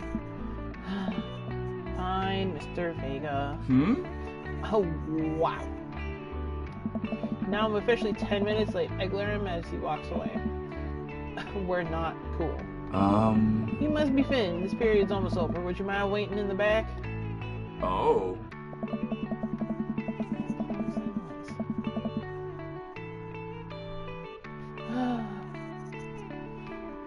Mr. Vega leads me in, and I take a seat in one of the comically small student desks in the back. I might get stuck in this. Alright, where were we? Now, who can tell me about the unreliability of the narrator and J.D. Sullinger's Catcher in the Rye? Yes, Colin? Colin stands up and does the thing where he blows in the crook of his elbow to make a fart noise. Oh. The whole class erupts in laughter. Oh. Alright, everybody. Very funny, Colin. Please sit down. Now, Holden Caulfield is an unreliable narrator in the sense that the bell for the end of the period rings. All the students immediately get up and make a break for the door. Remember to do the reading and the response questions on page 194 in your textbook. Or not, I guess. Mr. Vega turns to me and sighs. Oh. Middle schoolers, right? Don't you teach high schoolers? Both. You know, budget cuts. Right. Oh. Thanks so much for coming in. No problem, Mr. Vega. Please, call me Hugo. I don't know. I don't normally do these impromptu parent-teacher meetings, but as I'm sure you know, Amanda's a very bright student. I'm concerned about her recent behavior. What's going on with my girl? Amanda's never been the most engaged student, but I know she cares. Recently, though, she's been falling behind. She's not completing assignments and has been doing rather poorly on tests. I normally chalk these up to the senioritis, but this is strange. I thought Amanda always shared everything with me. It hadn't even crossed my mind that something might be wrong. I just wanted to ask, is everything okay at home? Well, he just moved recently, but it was only to the other side of town, and Amanda was more excited about it than I was. See if you can talk to her about it. I know she values you as a great values you a great deal and would appreciate your guidance. She keeps heading down this road. I know how important art schools is for her, and I hate to see her miss out on a scholarship money that she clearly deserves. I'll make sure to talk to Amanda. Thanks for letting me know, Hugo. Hugo. Gone. Anytime. On my way out, I stopped thinking for a moment. I turned to Hugo. Hey, Hugo? Yes? Did you ever catch that right? Yes. I leave the classroom and make my way out of the school. I'm still a little bit in shock that Amanda was able to hide this so well from me. She's always been such a force for positivity in my life, especially after we lost her father. Amanda must be done with classes for the day by now. I'm sure she would appreciate a ride home, and maybe I can talk to her about what's going on. Huh. Hi. I pull up to the carpool, and Amanda hops in the passenger seat. So, did you have fun gossiping about me? Mr. Vega and I gossiped about our celebrity crushes. So you talked about Mario Batali the whole time? It was a very productive meeting. I'm pretty hungry. Can you grab some dinner? Sure thing. Let's go to the mall food court. Does that sound good to you? Yeah, sure. Why the mall? Jeez, can't a dad take his daughter to the mall? Will you buy me things? I will buy you a thing. Singular. That sounds like a deal to me. We drive in silence for a short while. Amanda plays a game on her phone. I should say something. You know, sometimes when a kid gets older, they find that they have to keep things hidden from their parents. And that's okay, because sometimes that's what kids do. And that's okay. But also sometimes it's good to have the parents' perspective, because, you know, maybe the parents also have dealt with similar situations. And maybe they're a little cooler than you give them credit for. Anyway, what I'm trying to say is that it's good to share. Love you. Have you been reading my tweets? Does it have a Twitter? What? Never mind. Looks sweet. Mr. Vega says you haven't been participating in a class and that you're not turning things in. Oh, I'm fine, Pops. Senioritis and all that. I thought you liked Mr. Vega's class. It's fine. He's fine. I pull up to a stoplight and I Amanda. She's still texting. Just, I want you to know that you could talk to me about anything. I'm gonna get dry mouth if I keep talking. Holy shit.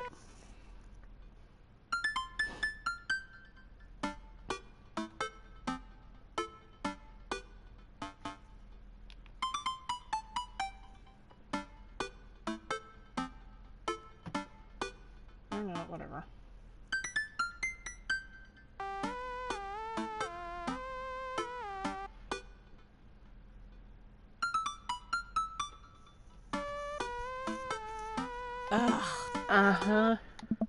I can tell that whatever it is, she doesn't want me knowing about it. That's frustrating. I heard MR is going to that fancy art school in California. That's exciting. Yep. Are you bummed that you guys aren't going to the same school? Yep. Amanda keeps texting. She stifles a laugh.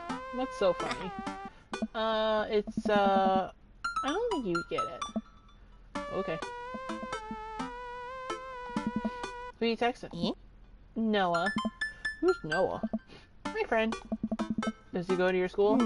Yep. Do you like Noah? Hey.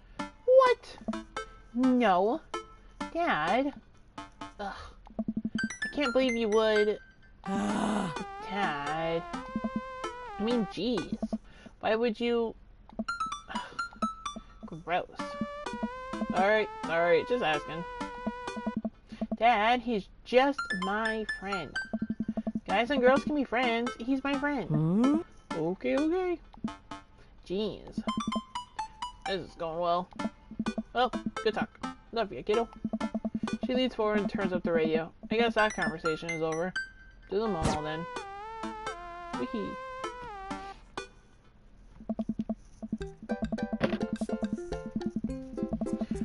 We arrive at the mall, a big indoor shopping center with a couple different floors. It's kind of dead, but that doesn't stop a mall security guard from yelling at a group of loitering teens. Let's eat something disgusting for dinner. Yes. Hell yeah. Language, Missy. Heck yeah? Better. Hmm? I'd allow my kid to say hell yeah. It's a senior. We approach the food court and evaluate our options. There's greasy restaurants after greasy restaurant. My heart burns just looking at the menus. Nobody looks happy to be here. What are you in the mood for? Bread dipped in sugar? Bread with cheese on it? Or do you want me to inject some fat directly into your bloodstream? I extend my hand to her.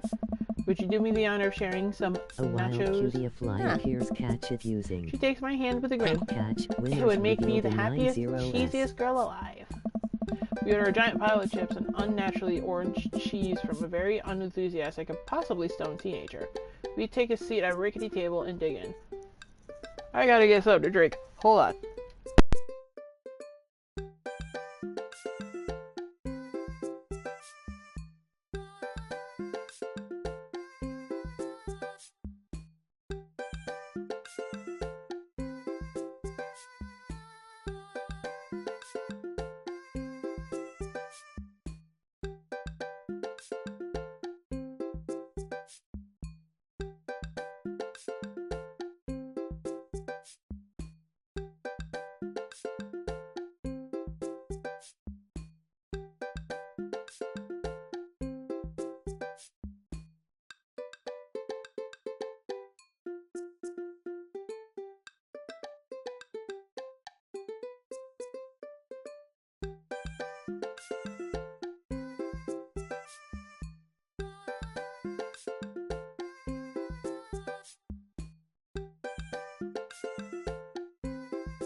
Cutie, a fly escaped. No one caught it.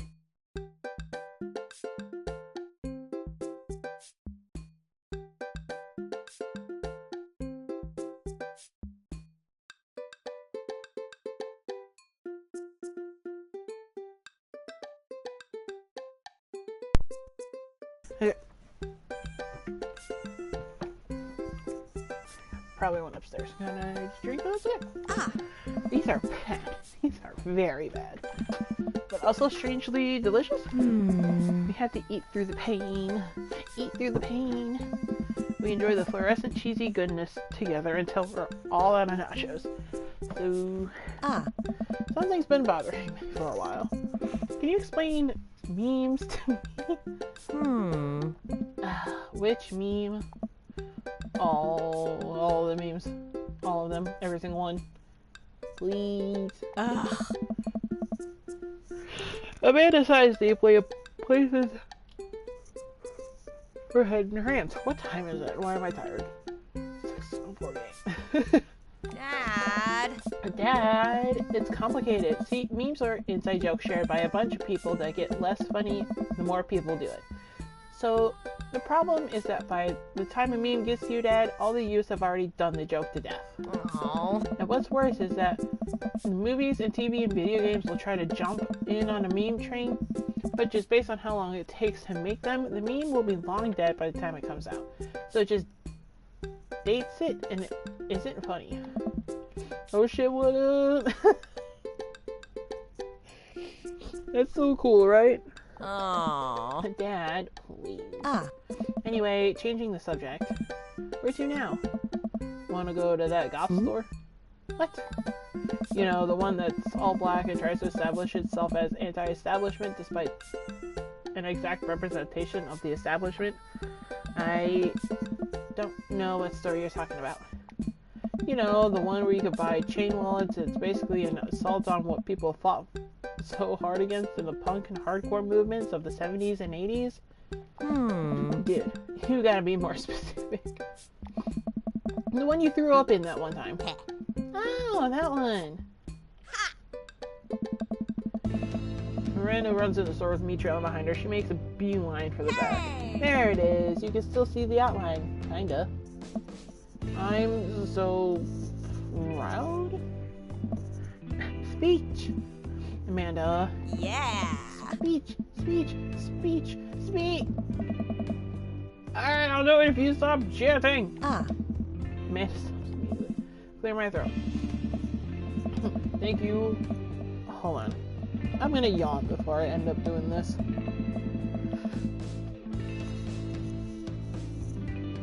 Ugh. So I don't want to talk in the middle. I don't want to yawn. Thank you all for joining us here today to commemorate a historic moment that would forever shape history. On a day very much like today, some 5 years ago, our very own Amanda Ann DeMarco had too much blue raspberry slushy on an outing at the mall. After begging her father to take her to Dead Goth and Beyond to buy rainbow suspenders, she proceeded to throw up all over a display of My Chemical Romance merchandise. Her loving father then had to pay for said merchandise, which to this day remains among our possessions.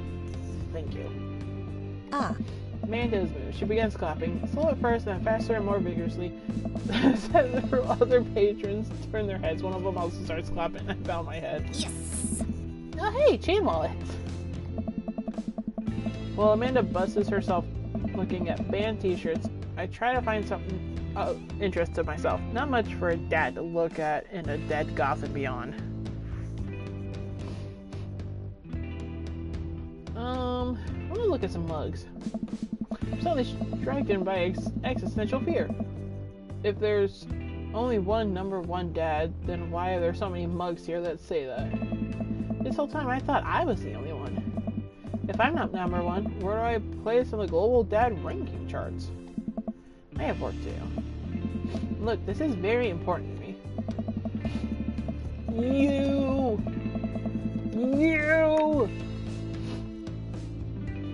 I overhear a stifled argument over at the cash register. An older gentleman is carrying a garment and showing it to the bored cashier with pink hair. I can see that. Don't know what to tell you, dude. I just work here. Listen, when I bought this online, the website said this blouse was Victorian inspired. However, when I received it, it clearly held the trademark of Edwardian dressage. Do you want a coupon? I can give you a coupon. Will you leave if I give you a coupon? Is there a manager present? People have to know what they're buying. I am the manager. I see. Well, it would seem that I have outstayed my welcome. Good day, shopkeep. Your superiors will receive a strongly worded letter by post. Whatever, dude. Man whirls around and storms out, his literal coattails trailing behind him. I can't tell if they're Victorian-inspired or Edwardian in nature. Amanda trots up to me with the t-shirt in her hand. Oh boy, here it comes. Oh my god. Oh. Hey, Datron 5000. Yes, I'll buy it for you. Oh wow, that was easy. Thanks. At least it's only one this time. Amanda flops around the counter and grins at the cashier. I love your hair. The cashier says nothing and rings up Amanda up, radiating hatred. I hand her a 20. So, what was that guy's deal? The cashier rolls her eyes so hard I'm worried she'll pull something. That's Damien. He's in here all the time. He's obsessed with Victorian fashion or whatever. She hands him into her bag and it's clear the conversation is over. We make our way out of the store and head home to get some rest. I don't think I like Damien anymore. I liked him because I'm like, he looks like a vampire. Amanda and I sit on the couch trying to find something to watch over bowls of ice cream. Oh, cool. Long Haul Paranormal Ice Road Ghost Truckers is on. Your favorite, right? Oh, hell yeah. They have to make it over the Canadian tundra before the ice road melts, but also, they're hunting ghosts. Also, the trucks are haunted.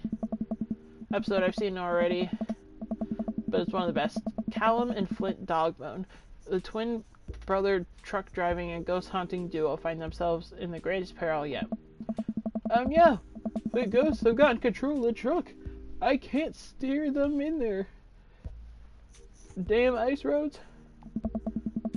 I did that wrong. I can't steer on them, they're ice roads. Let me use the EVP meter and try to communicate with the spirits. Flint, we're about to die. Ah, almost got it. If you listen carefully, it sounds like they're saying, "You're going to die." That's because we're about to die, you. This is art. The episode ends and Amanda excuses herself to go and start arguments on the internet. I stay up a little longer, curious about the exploits of Callum and Flint Dogbone. After their disastrous ice road accident, afterwards I crawl into bed and get a good night's sleep.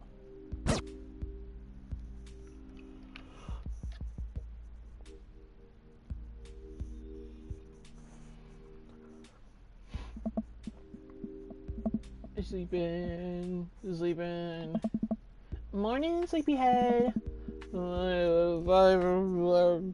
It is. You have never ever let me have 5 more minutes, so get up. Fine. It's like we swapped places. We have cereal for breakfast and spend morning putting together furniture. Amanda's much better at interpreting these tiny manuals. We're able to put together a few shelves in one desk. But I'm pretty sure it was supposed to be a bookcase. So, you excited for the cookout today? I forgot about the cookout.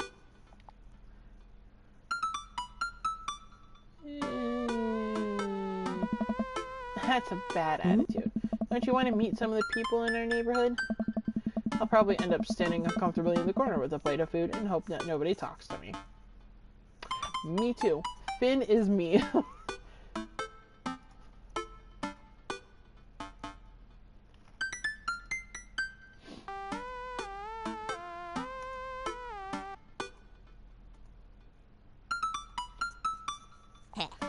Dad, your beautiful work in progress. We'll get that butterfly to emerge from the cocoon. The social butterfly. Well, we better start getting ready. We definitely don't want to be late. Hey. What? No, we have to be fashionably late. People who show up to a cookout on time. You know what? We're going early. Just because you said that. I head out the door and Amanda reluctantly follows. We walk across the street to Joseph's house with a store-bought veggie plate. A terrible cook if it doesn't involve a grill. Huh? Hey, veggies are good. I guess we're not as early as we thought we were. Joseph's backyard is already packed with the people, and the smell of hot dogs waft through the air. Small children run through a sprinkler, and adults chat in small clusters. Set our veggie plate down on a table next to 2 other veggie plates. Huh. Hey, there's Joseph. I wave to get his attention. The moment he sees us, he jogs over, arms open wide. Oh. Welcome! I'm so glad you two are here. And you brought veggies! Oh. Let me introduce you to my family. Kids, come on over here. This is Chris, my eldest. Hi. Ooh. This is Christian and Christy. They're the twins. Hey. They stare creepily and say nothing. I see where you get it from. Then, of course, there's our youngest, Krish. Wait, where is Krish? Maybe Mary put him in his crib. Oh no, it's a woman from the bar the other night. What is she doing here? Oh, and how can I forget my lovely wife, Mary? Why? Hey. Joseph pecks her on the cheek. She smiles. Ah, Mary, sweetheart. Did you put Krish to bed? I'll have to go look for him. But you'll have to... Oh. Joseph takes a moment to regain his composure. Mary, this is our new neighbor, Finn, and his daughter, Amanda. I shake your hand, but I have a glass of wine that I need to tend to. I love her. Nice to meet you, Mary, for the first time. Charmed. Well, I have to go over there now. Mary leaves. Oh, so awkward. I wonder if Joseph knows. I wonder if Mary knows that Joseph knows. I wonder if Joseph knows that Mary knows that I know. This is an existential crisis I'm having. Help! It takes all my energy not to run away from the barbecue and start fresh in a new city. Yeah. My wife has a wonderful sense of humor. But please, you two enjoy the barbecue. All the guys are really excited to meet you. I wonder if Robert's gonna be here. I'm like, hey, we fucked. That was good.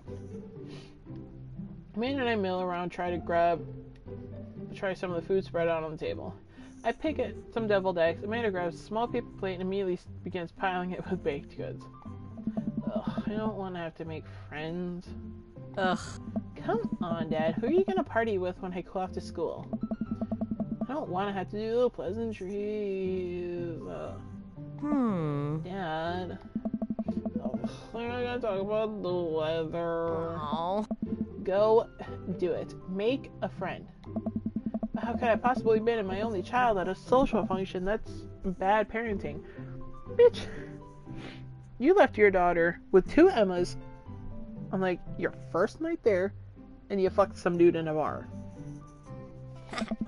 His plate of cookies is my new dad. Bye. It shoves me into the center of the yard.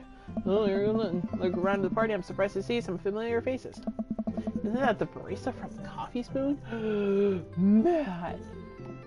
Oh, dang. Robert's here.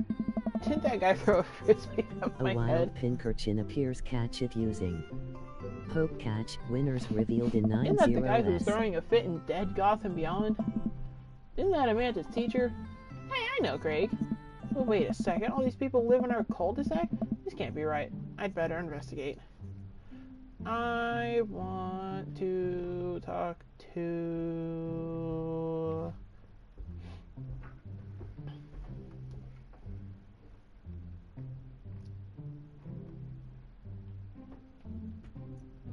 Hi. What's up? Playing a new game.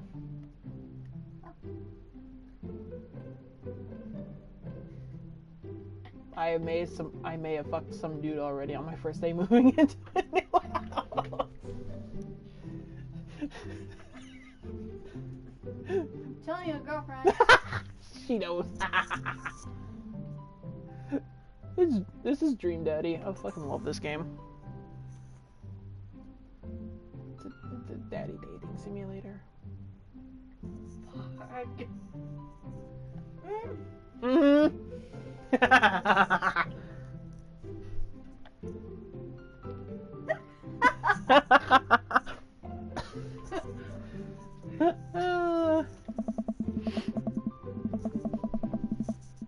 That guy in the leather jacket. Pinkerton escaped. That's who we did it with. No one caught it. Why did I come down here? If you're going back upstairs, close the door. Are you gonna start having orgasms? Hey! I am streaming. Shut the fuck up. No! Wait. You missed. I hit you. Nope, you missed.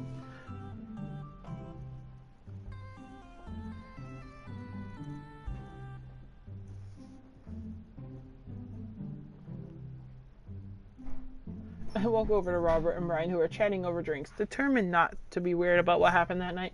Oh, Robert feels the same. Hey, guys. Vin, how's the heck are ya? Settling into the neighborhood all right? Oh, you betcha. Got the living room in order, at least. Oh. That's great to hear. I've been doing some living room work as well. Finally got the 50-inch in there. The game looks great in high def. Oh boy. Vin, have you met Robert yet? Yes. I believe we met briefly. Hey. Robert takes a long sip of whiskey. Robert robotically extends a hand. I shake it as he stares unblinkingly into my eyes. Oh god, what does it mean? How's it going? It's good. Robert focuses on the whiskey he's holding. Takes a long sip. Great, look at my friends becoming friends. Us dads gotta stick together, you know. Us dads? Robert has a kid? Oh, I didn't know you had kids. Robert continues to stare at me. Geez, does this guy ever blink? Yep. Cool. That's cool. We stand in incredibly uncomfortable silence for several moments until... We gotta get off this haunted truck! Oh no, the ghost locked the door!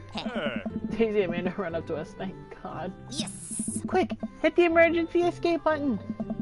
But trucks don't have emergency escape buttons! Then hit the brake, I guess, and then we'll get out of the truck. The imaginary truck. Anyway, we're safe from the ghost, but how will we ever survive this Arctic tundra? Daisy, you might have to eat me. Are you prepared to do that? I'm prepared to do anything to survive. Huh. That's cold-blooded. I like that. Although, I'm not sure I have the materials required to properly cook you. Wait a second, are you guys playing long haul ice road paranormal ghost truckers? Yeah. Amanda and I love that show. It's the best, especially the episode where Callum hides Flint's keys and Flint retaliates by breaking ancient cursed urn that's sending the spirit after him. Yeah, it's such quality reality television. Yeah. Alright, Daisy, I found us a couple of bugs. They're gonna make a great meal, lots of protein. Gotta keep us from starving out here in this harsh, icy wasteland. But there's a whole table of food right over there. Daisy, it's a game. We're playing pretend. It's what kids do. Live a little. Amanda gives Daisy a handful of gummy worms from the snack table. They eat them with mock disgust. Let's go find kindling for a fire. Yeah.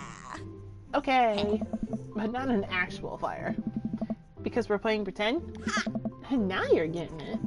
Daisy and Amanda run off. What a cute couple of kids. And Robert's gone. The guy I fucked is gone.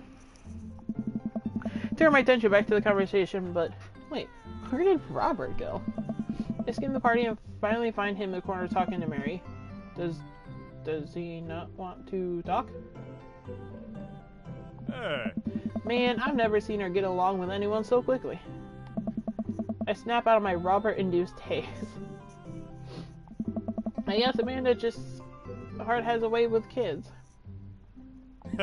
That's kind of amazing. Daisy doesn't really get along with kids her age. It's nice that he's not trying to one-up me this time. Maybe we can have a regular friendship after all. Really? She just kind of keeps to herself. Her teacher says that she spends every recess in the library. I think the other kids are intimidated by her intelligence. There it is. I won't worry about it too much. Amanda wished I had Daisy's age too. She used to have a habit of crawling under tables and crying every time we took her to a restaurant. She bit people too. Kids, right? Gotta love them. You're required to by law. Oh. Well, since they're getting along so well, maybe we should try to put together a little play date for them. Yeah, that'd be nice. Well, I don't want to take up too much of your time. Go meet some of the other fellas. Let's go talk to these guys. Oh. Matt and Hugo seem to be embroiled in an intense discussion. Craig looks on, smiling politely. I walk over, say hello. Oh shit, what up? I don't think it's fair to try and compare two art movements like that. Periods in art only exist because they're a unique byproduct of the social and political climate of a time and place. They try to take something like, say, the Rococo period and compare it to the postmodernism in America. You're completely disregarding the context in which the work of art is created. Hugo, oh my god. Matt and Hugo seem to be busy talking that they don't notice me. Craig leads in. Dude, I have no idea what's happening. I want to talk to Craig. Turn my attention to Craig, who seems a little more attentive to my existence. How resistant treating go the other day. Great, little River here. Cheerleader, aren't you, tiny bro? Craig grabs River's arms and waves them around. You can do it, Dad. I'm so proud of you. I'm sorry for pooping on you. She must be a handful at that age. Oh, they always are. Hey! But it's so worth it. Craig grabs River's arms again and waves them around. Also, I'm sorry for throwing up on you, Dad. How you settling in? It's almost done. There's still a few odds and ends to take care of before I can really call myself settled, but I think we can upgrade the situation to livable. We did livable throughout the entirety of college. Yeah, my goal was for Amanda to live the sort of life that didn't involve eating a spoonful of ranch dressing as a palate cleanser between two different types of pizza. She still does, though. Hey, she takes after her dad. How dare you? How you liking the neighborhood? Oh, there you go. That's pretty nice. Everybody's been super friendly. Hey, dude. Seems like your daughter's fitting in just fine. Matt points across the yard to where Amanda, Daisy, and another young girl are playing. They're all sitting cross-legged in the grass, picking weeds and weaving them into little flower crowns. It's pretty adorable. The girl I don't recognize just jogs over to us. What is it, sweetheart? Oh, you're cute. It's a flower crown. I thought you looked cute in it. You got braces. Hey. Well, there's only one way to find out. Matt takes the flower crown and places it on top of his head. Oh my god, you're so pretty. Am I cool now? The girl stares at him, thinking it over. Nope, but you're slightly less uncool than you were before you put it on. Hey. Hey Finn, this is my daughter. Hello. I'm Carmencita. Huh. Amanda comes over with Daisy in tow. Dad, look, I'm making friends. Are you making friends? You better be making friends. Yeah, actually. Amanda, you remember the cool barista from the coffee shop? And my old college friend? And, your teacher? Ah. Oh, hi, Mr. Vega. I didn't realize we were neighbors. Oh. Yep. You still gonna give me that overdue Durham paper? Aww. Haha, great seeing ya. Amanda finger guns her way into the conversation like a champ. She learned the finger gun moves from me. I'm very proud. She's definitely a charmer. Speaking of which, where did my son go? Sweet Manchego. But his eyes go wide. Where is he going? What? Hello. Right. Ernest Hemingway Vega, are you smoking? Oh. Ernest is holding a lit cigarette. No. See Ernest across the way. He casually takes a long drag of his cigarette and flicks it into a gutter. Unbelievable. Excuse me. You welcome Ernest, and I turn my attention towards Matt and Craig. Kids, right? Hey.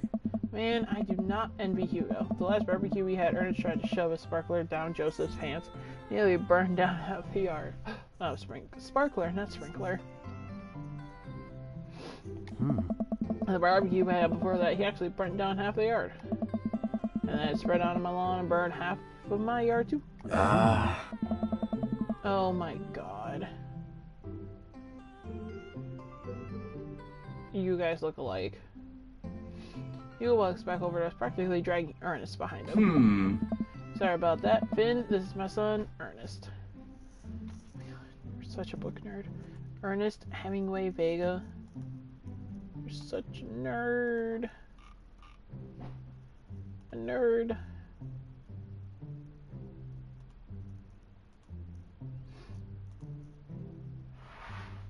Okay.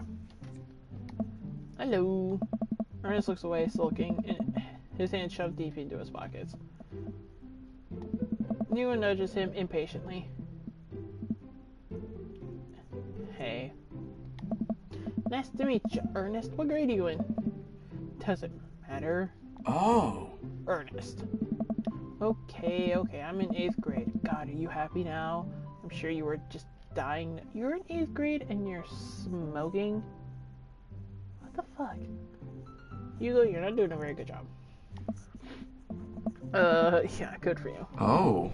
Can I go now? I'm tired of talking to old dudes who blame my generation for the failing economy. Oof. Ernest. Oh, yeah, because I'm totally embarrassing you. Ugh, look at that face. Ernest puts earbuds in and storms off to stand in the corner. Well, that was certainly something. He seems nice. Hugo puts his head in his hands and his eyes. I am so sorry. He's having a really rough time. As much as I want to be the cool dad, I have to be the authoritarian dad, and he clearly resents me for it. I mean, I think as a dad and a teacher, it's about as authoritarian as you can get. Honestly, are any of us cool dads? Is it even possible to be a cool dad? What? I'm as cool as a cucumber. Hey. See, that right there. You can't say that. Oh. My kids think I'm cool. But for how long, Craig? How long do we get to be the cool dads? I don't know. I don't know. Hey. I think we just have to accept the fact that as dads, we've become the machine we once raged against to accept our fate and to ironically wear the socks with sandals. Your kids may think you're cool now, but the moment they hit puberty, you're doomed. Amanda's 18. She still thinks I'm cool.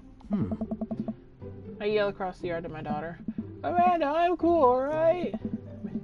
She keeps laughing. Oh I see your no. point. As much as we all want it, I don't think it's as important to be a cool dad as it is to be a good dad. We can't all be best friends with our kids. It just doesn't work. I mean, look at me and Ernest. Oh. Our job as parents is to make sure our kids turn out okay. Yep. Yeah, you're right, but it'd be nice to have it both ways. Hearing these guys talk about this makes me think my relationship with Amanda. We get along so well. Might come a time where it won't be like that. It's college when that happens. Don't let us eat a few time, Finn. Go meet some of the other people around the neighborhood. And then I can talk to these two. I spot Joseph chatting with the guy from Dead A Gotham wild Beyond by the gorgeous grill. appears catch it using. I wonder what they're talking Poke about. catch. Winners revealed in I'm curious, can you 90s. walk me through why you had your house painted black? Where do I even start? The house stays warmer in the winter, provides an artistic contrast for the rest of the neighborhood, and it complements the crimson interior perfectly. This dude's a package. It's definitely an interesting choice.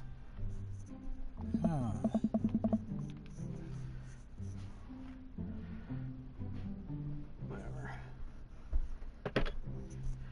Thank you. I'm very proud of my abode. Vin, I was just having a conversation with Damien here about his aesthetic design decisions. Damien regards me up and down with a warm but critical eye. How do you do? I don't believe I've had the pleasure. I think I saw you in Dead Gotham Beyond the other day. Damien's face turns bright red. I must apologize for my behavior on that day. You see, I take the goth lifestyle very seriously, and to be caught in a ruse by such a corporation as Dead Gotham Beyond was profoundly frustrating indeed. I hope you know that while my anger may have been justified, it was no such way for a gentleman to act. It's okay, man. Do tell me about yourself. Are you new to the Gorgeous area? escaped. Yes, No my one daughter and caught I it. just moved in the other day. She was the one I took to Dead Gotham Beyond. I have very good taste on her part. Does she partake in the goth lifestyle? For a second, I look over to Amanda, who's hanging out with some of the older kids in the neighborhood. What? I wouldn't necessarily try to fall under one specific label, but if I had to choose, I would describe myself as twee hipster with some normcore leanings. Bats are cool, though. We like bats. Ah, pity. You enjoying the party so far? Oh, definitely. Thanks so much for putting this on. It's nice to be in a cul-de-sac where everyone is so friendly and welcoming. I also like The Lost Boys a lot. Really good movie. Does that count as goth? That's a word, my dear. I don't believe we'd had the pleasure of meeting. Damien Bloodmarch, at your service. Of course his name is Damien Bloodmarch. Of course it is. Damien finishes the sentence with a flourish and about, producing a single rose and offering. Alrighty then. Amanda blushes and returns the gesture with the curtsy. My, do you know how to treat a lady? Whoa! Hello, Amanda. See, out of nowhere, Joseph's twin kids appear. Are they speaking in unison? Hey, won't you come play with us? They're from the fucking Shining. I'm telling you. Come play with us. Forever. Guys, enough with the creepy twin shtick. We've talked about this. We slowly back away. Where do you think they got that from? Mary pops in the conversation, wine in hand. I don't know. Mary takes a long sip of the wine. I think I might have taped over a VeggieTales VHS with The Shining. Who knows? She takes another sip of her wine. Where's Krish? Wasn't he here with Yil? Oh. You had him a moment ago. He's probably stuffing dirt in his mouth. He'll be alright. Toddlers are pretty resilient. Mary tips her glass to me. Ain't my first time to the rodeo. It's my fourth. I have squeezed 4 little Sweetheart, would you do me a favor and please find Krish? That would be great. I'm sure he's fine. Okay. Mary. Hmm. Okay, jeez. Mary finishes her wine and wanders off. Dude, you can do so much better than Mary. Dad, can we, like, go now? Oh my god, it makes sense. Losing. Haven't I introduced you to Finn yet? Hey, it's that punk from Amanda's school. I remember you. Whatever. Huh. That's no way for a young man to speak to his elders. Be polite. Lucian bows. Well, whatever, sir. Lucian bows again. Mr. Not even gonna try to pronounce his last name. May I have a veggie burger, sir? Coming right up, bud. Are you a vegetarian? Yep. Make that 2 veggie burgers. Did you know that some people in the Victorian era were vegetarians? They described carnivorous type people as bloodlovers. Dad. Oh. That's really interesting, Damien. Joseph turns to the grill. Just a hint of tattoo peeks from underneath his sleeve. I can't believe I didn't notice it before. It looks like the bottom of an anchor. Whoa, is that a tattoo? Wow. Yep, I was always a youth pastor, you know. That's so cool. Want to see mine? Oh my. I see the 666 right there. What? Lucian pulls back some rubber bracelets, revealing a lopsided 666 in black ink. My buddy gave me a stick and poke tattoo last week. I think it's healing up pretty good. Lucian. We'll talk about this later. That's pretty cool. What's the significance of the tattoo? I'm a goth. It's kind of my thing.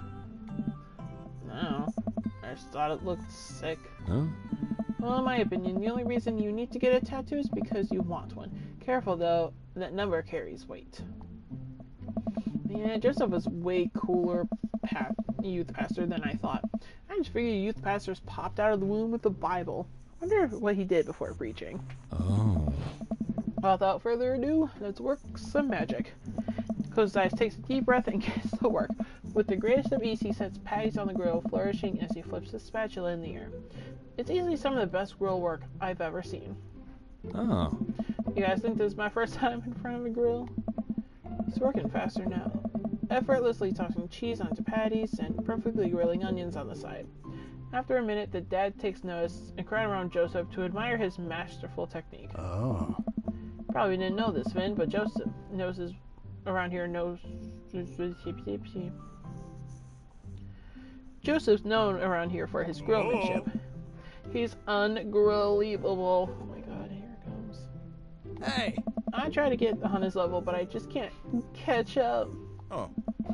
Let us keep studying. He has a rare quality about him. Mustard, we keep talking about this. Can we just appreciate the artist? Oh. I've never seen him make such a mistake. Oh, this is my game.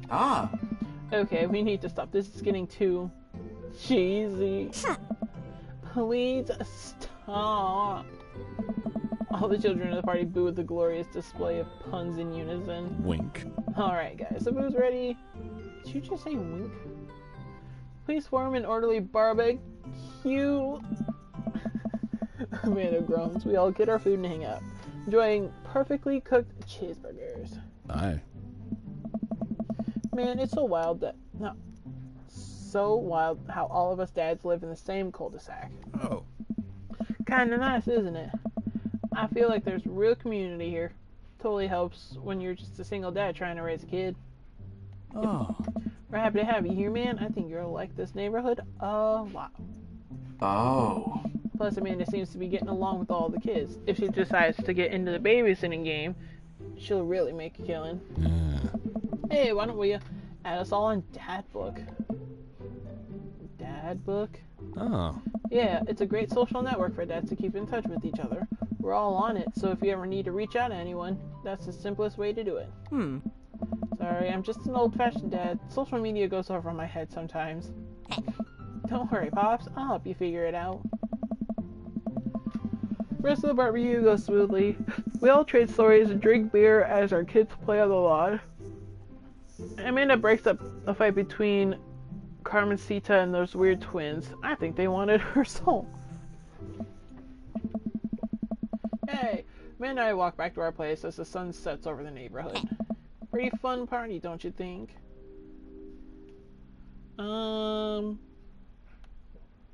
mean, I got a burger anyway, so.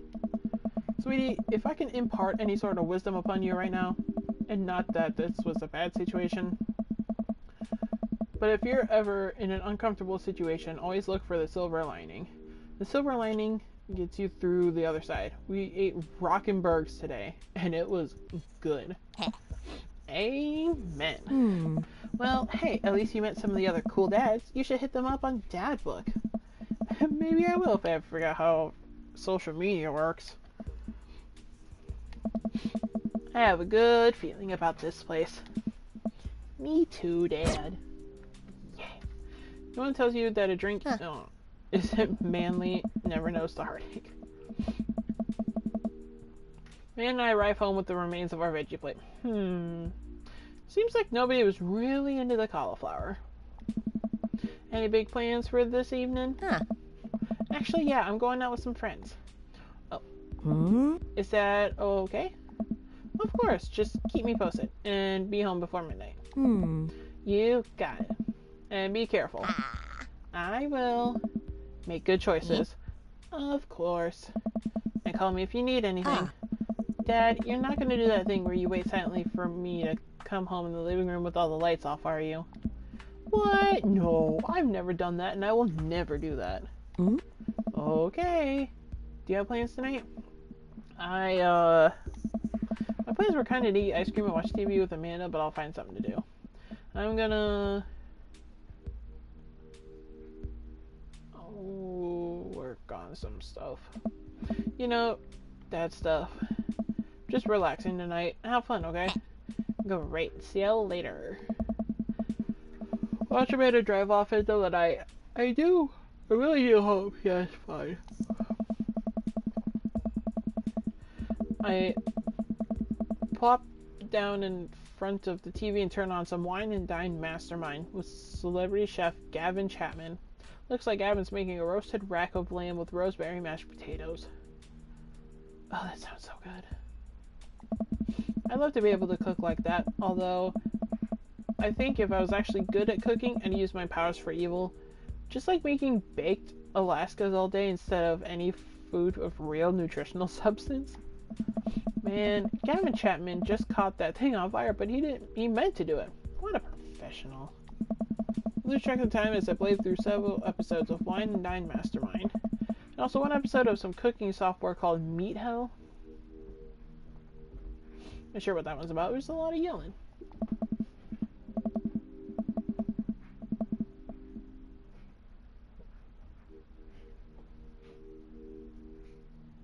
Dump.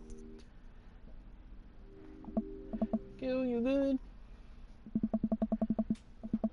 His phone's almost always in her hand, but I'm sure he'll respond soon, unless she's driving home now, in which case I hope she doesn't respond.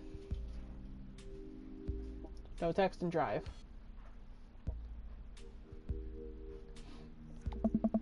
I reach in the freezer and grab an ice cream sandwich.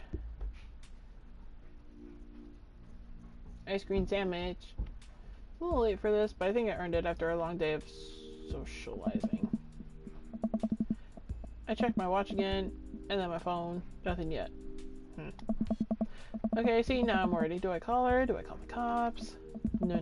It's too soon for that. I'll just send her gentle reminder text. What's up? Half an hour passes. Now I'm really worried. The episodes of Gavin Chapman's Meat Hell are not only saying my anxiety, but possibly excavating it with all the yelling, so I keep pacing around the house waiting for her to come back. Why didn't I find out where she was going? Who was she even with? Why don't I know any of her friends' phone numbers? Why don't I know any of her friends' full names? Who is MLP? So I had to send her another text.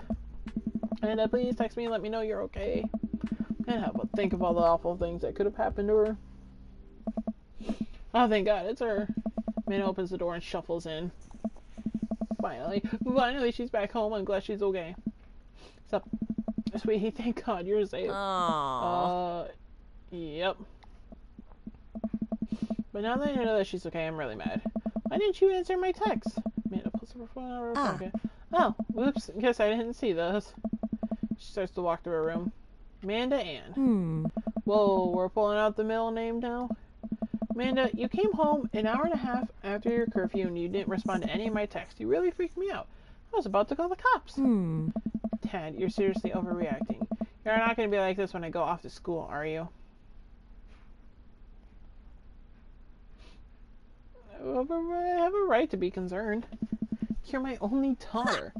Well, I can't give you a play-by-play of everything I do all the time. I'm 18. You shouldn't even give me a curfew in the first place. I should put my head in my hands. I feel very tired all of a sudden. You really scared me. Just, please don't do that again. Alright. I'm going to bed now. A wild mill tank appears. Catch it using. Amanda closes the door of her room and I head to mine. Winners revealed in 90s. Yeah, nice little room. Jeez. As I'm falling asleep, one thing she said keeps echoing in my mind. You're not going to be like this when I go off to school, are you? I really didn't sleep well last night. I brewed some strong coffee and make some scrambled eggs for Amanda as a peace offering. She eventually wanders into the kitchen. Hey. I thought about what you said last night. I should have texted you. I said I was going to do it, and I didn't. I honestly just didn't even think about it. I'm really sorry, Pops. I won't do it again. Well...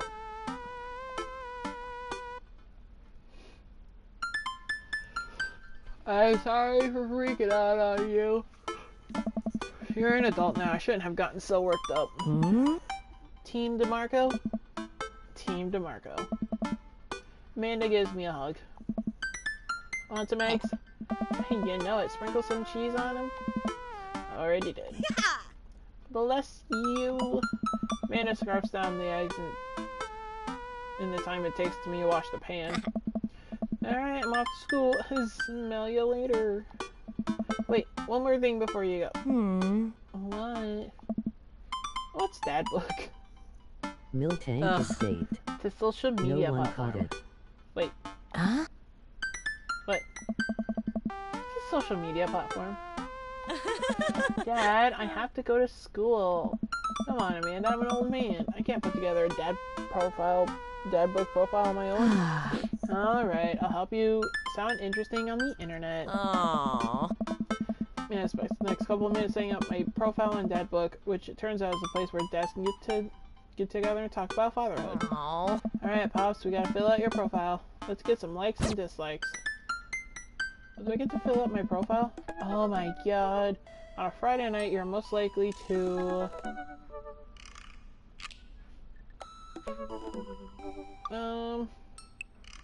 Watch and sort my coin collection, Netflix and grill, watching the History Channel. Let's do Netflix and grill. If you had one thing to take with you onto a desert island, what would it be?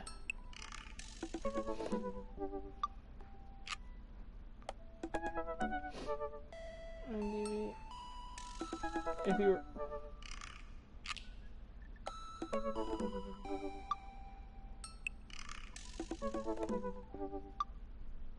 Bow.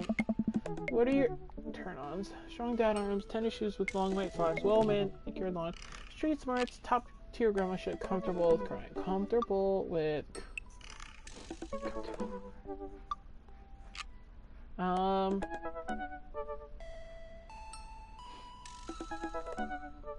The strong dad arms. What do you want to be? What did you want to be when you grew up? Technical writer for manuals and instructionals, salty boat captain, pro skater who is also an astronaut, good father, president of space. What's your favorite movie genre? War documentaries, Sean Connery's entire filmography, anything on Laserdisc, romantic comedies, whatever will make me cry, old comedies that haven't aged well. Let's do anything on Laserdisc. What's your ideal date? Napping, 100-piece puzzle, trying to geocache but hopefully get hopelessly lost horse. Oh my god, geocaching. What do you never leave home without? My sensible cardigan, my sick vape, a book of world jumbles, and a pentacle knife, my crippling low self-esteem. Maybe I forget my phone, keys, and wallets at home. Spent a lot of time thinking about conspiracy theory, how proud I am to have a child, potential ends of the world, if I'll ever be able to love myself, so I love my grill.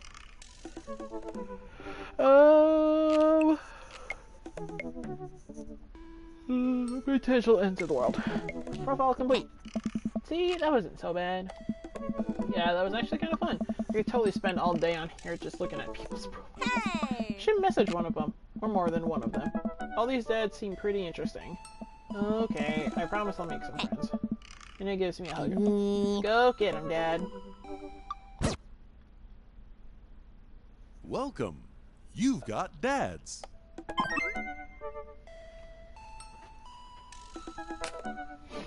Hi Finn, it's me, your dear old friend from way back in the day, Tad Manda. I'm delighted to see you sign up for Dad Book. They've recently added this exciting new messenger service, so you may find yourself receiving messages. Is that you? What are you doing on Dad Book? Why, Finn, I never. We've known each other since business school. How could you possibly confuse me for your amazing, intelligent, and easy to buy things for a daughter? Though I am, of course, flattered you should buy Amanda more things. Amanda, you know I didn't go to business school. I barely even managed to get my degree. Wait, no. Wow. I didn't say that. You never heard that. This is cold. I swear I was a great student. I swear I graduated at the top of my class because I worked hard and ate all my vegetables. Totally holding on to this for later. Wait, do you even remember what I majored in? I declined to comment. Cool. Let's see. What do we want to do? Well, let's see what Brian's up to. So what's this? I should probably save the game. I had not saved at all. I spend most of my days hanging out on my awesome daughter and thinking of new ways to grill things. If you like fishing, then we'll get along. See how slowly I can cook a piece of brisket. Using a fishing pole. Oh, he wanted to be a fireman. Okay. Check out everybody's profile. Oh wow, he answered everything. Dad of 3, business entrepreneur, fitness enthusiast. Juggling work, family, fitness is a tough gig, but someone's gotta do it. Okay, good one. Box energy bars. A sub 6 minute beer pong world champion. Buddy cop movies forever. Scaling a huge dangerous mountain for fun. An extra tube of energy gel. My mile time used to be so good. What happened? Have I peaked? Did I look at all of Ryan's? Oh. My hobbies, deck building, my portable fishing rod. How my daughter's smarter than I am. Okay, Brian. Avid music enthusiast, passionate coffee drinker. Find me most days selling bean juice over at the Coffee Spoon or hanging out at the park with my amazing daughter. Hit me up about 80s no wave music. Cool brew style, one drip at a time. Multi-instrumentalism. Barista is shit with subtitles. Are you partially deaf? Let me go to the animal shelter and seriously consider adopting a cat. Oh my god. Both in ear and over ear, just in case. Where did writing comments into song titles come from, and where did it go? Did we just all agree it was a bad idea? I'm more interested about you. When the internet gains sentience, it decides to destroy us all. You'll know it'll use this information against us, right? Make a deal in the alleyway, have it go badly. Who's the cops? Was it Como? I trust guy Como. Gun. Talk to me. Grifter. Italian neorealism. Grave robbing. Place for knives. You ever really look into a rap? Okay, Robert.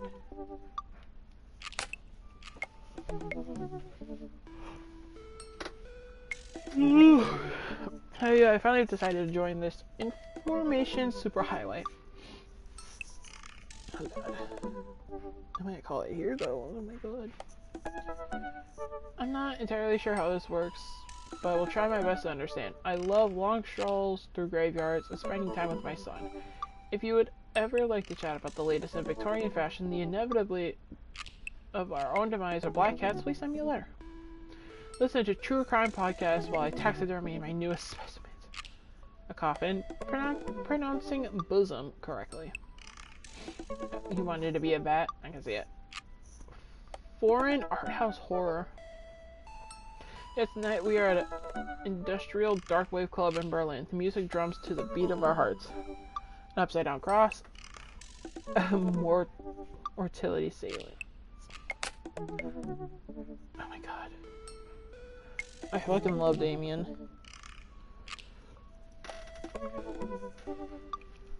I got a dad, well, middle school teacher, high school teacher,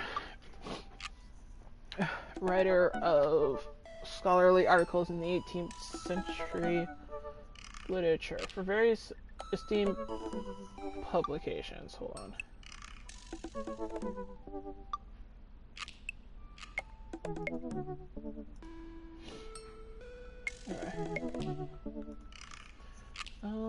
If you're on here to tell me that my son put a cherry bomb in your trash, I know, and I'm sorry. Oh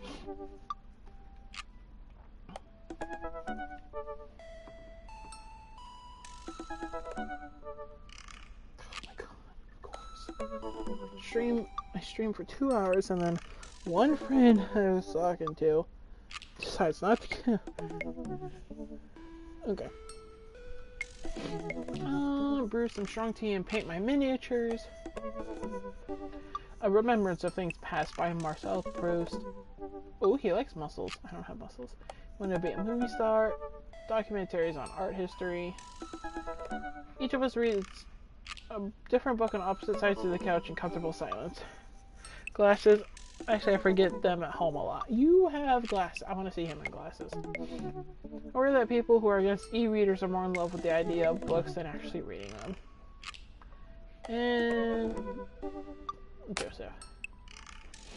Voted in Maple Bay's #1 youth minister for 5 years running. Living in my hometown with my beautiful wife and our 4 amazing kids.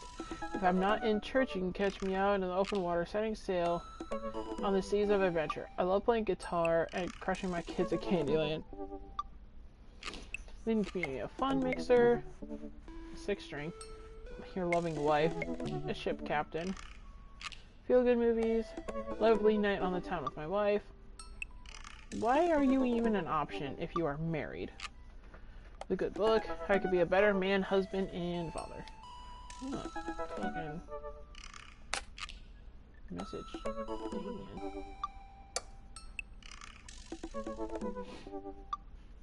I think I'm gonna message him, do a thing with him. I think we'll be good. A little odd, but interesting. I think I should hang out with him to get him to know a little better. He needs dad book page to type out a message. Hey dude, you seem cool. We should hang out sometime. Where is he? Damien's typing. But then he keeps typing. And typing. Is this guy writing a novel? I leave the computer to make some coffee.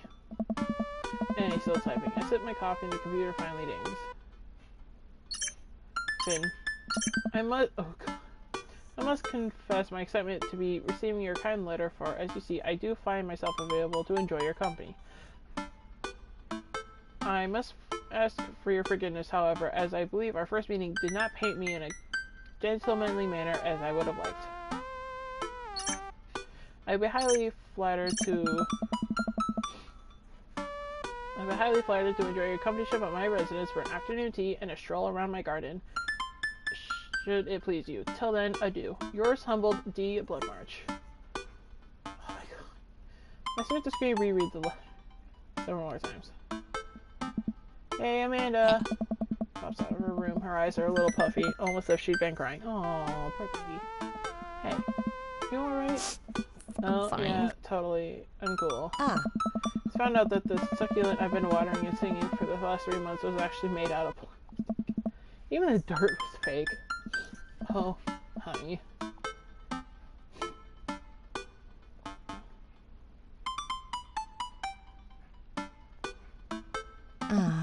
If there's, anything going on, I just want you to know that I'm here for you, and I'll always be here for you. Whether you need a shoulder to cry on or a strong dad to go kick someone's butt, I'm only a phone call away. Thanks, Dad. I appreciate that. But I'm fine, really. I'm not convinced, but I'll stop badgering her about it. I'm sure she'll tell me when she's ready. Can you help me with something? Dad, for the last time, I'm not popping your back pimples. No. Can you interpret this for me? She points at Damien's message. I just don't understand net speak. Like, is this how you kids communicate with each other now? Oh, totally. This is the hot new thing. See that? Kids got over saying LOL and LMAO or whatever. Appears catch it using. Decided Poke catch they need winners to revealed bring in it back to the 1800s. 90s. So, what do I do? Where's your pen and quill? What? Did you forget to unpack the pen and quill, Dad? How will we address the nobleman in regards to your oncoming death word? Okay, now I know you're messing with me. Father, without the proper chaperone, you will never end up with a suitor worthy of our land. Or our dowry. Or... So you read Pride and Prejudice for school one time and now you're reciting things you know about it back to me, aren't you? Like, the first 5 pages, and then I read a review of the movie. Still gotta be, though. Great. So what do I say to Damien? I got this. He types on the keyboard.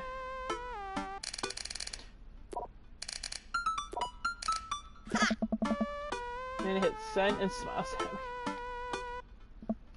Well, I suppose that's that. Oh, look, it's your house. Make the short walk over to Damien's house. Well, I guess you can't really call it a house. It's more of a manor, estate. The Gothic architecture looms above the other homes in the cul-de-sac. I walk past a couple of gargoyles standing the front door and look around for a doorbell. There doesn't seem to be one. I pull a large, ornately carved bat's head. No one caught it.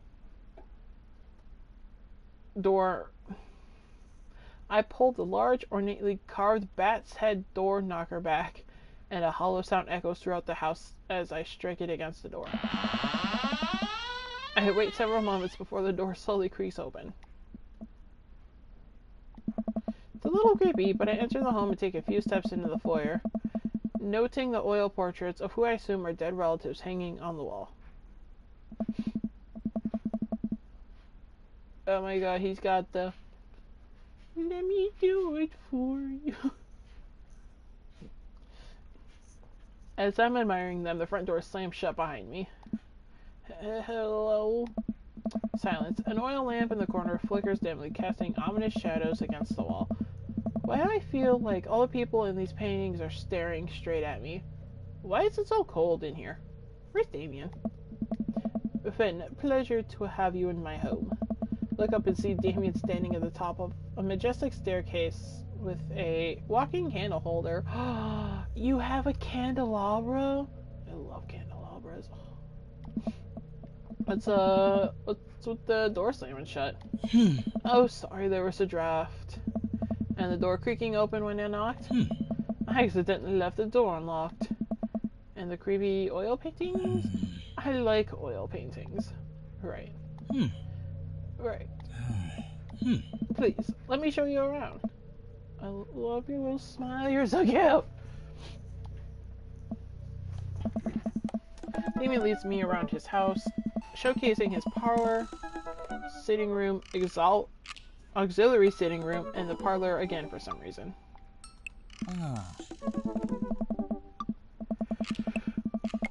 The weather has calmed down. The sky safari can continue. Oh, no more fog. This is one of the older homes on the block. Yes, but nowhere near as old as the architecture might suggest. Through extensive renovations, I have also been able to craft a residence that is both historically accurate to the Victorian period and equipped with the amenities of any modern dwelling. Okay, but I love the little thing he's got going with the snacks and shit. That's really cool. We walk past the door covered in bumper stickers, caution tape, and a black parade poster. Do they listen to My Chemical Romance in the Victorian era? That's my son's room. You know how rebellious teenage years are. Onward, onward. There's more to see. We reach a door at the end of the hall that Damien opens with a flourish. And this is the library. You have butterflies! Oh, you do the thing where they're dead and whatever, and then they're like pinned into the into like the little board. Sunlight streams in from floor-to-ceiling arched windows. The walls are lined with packed bookshelves, and even more books are scattered over the period-appropriate furniture. Damien's clearly really proud of this room. I want to look up at the butterflies. I love the butterflies. I walk up to the glass display of pinned bugs on the wall. It's pretty impressive. I love that stuff. Nice bugs. The butterflies. I pinned them all myself. Maybe I should show you how sometime. Yes, please. I'm concerned I would stick the pin right through my finger. The pinner's gambit. Is that a thing? No. I'm going to pick up the book. You know, Finn, in the Victorian era there was some controversy surrounding reading. Many people thought the more toward novels would encourage youth into a life of crime and would cause too much of a distraction from work and school. Pull out a book at random, examine the worn cover. Opening it, I turn to a random page and read aloud.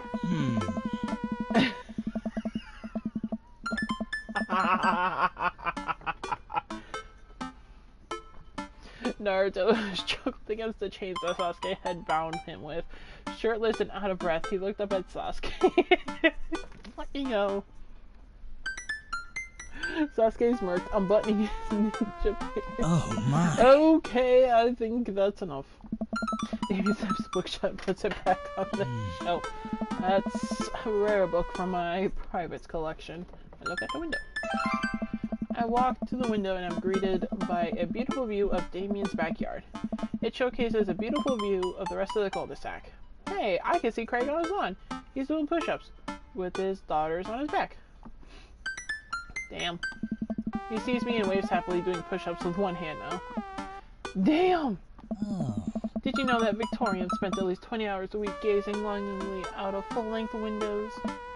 Wait, really? No, but Victorians did appreciate telling a good joke. Please, will you join me for a tea? Yes.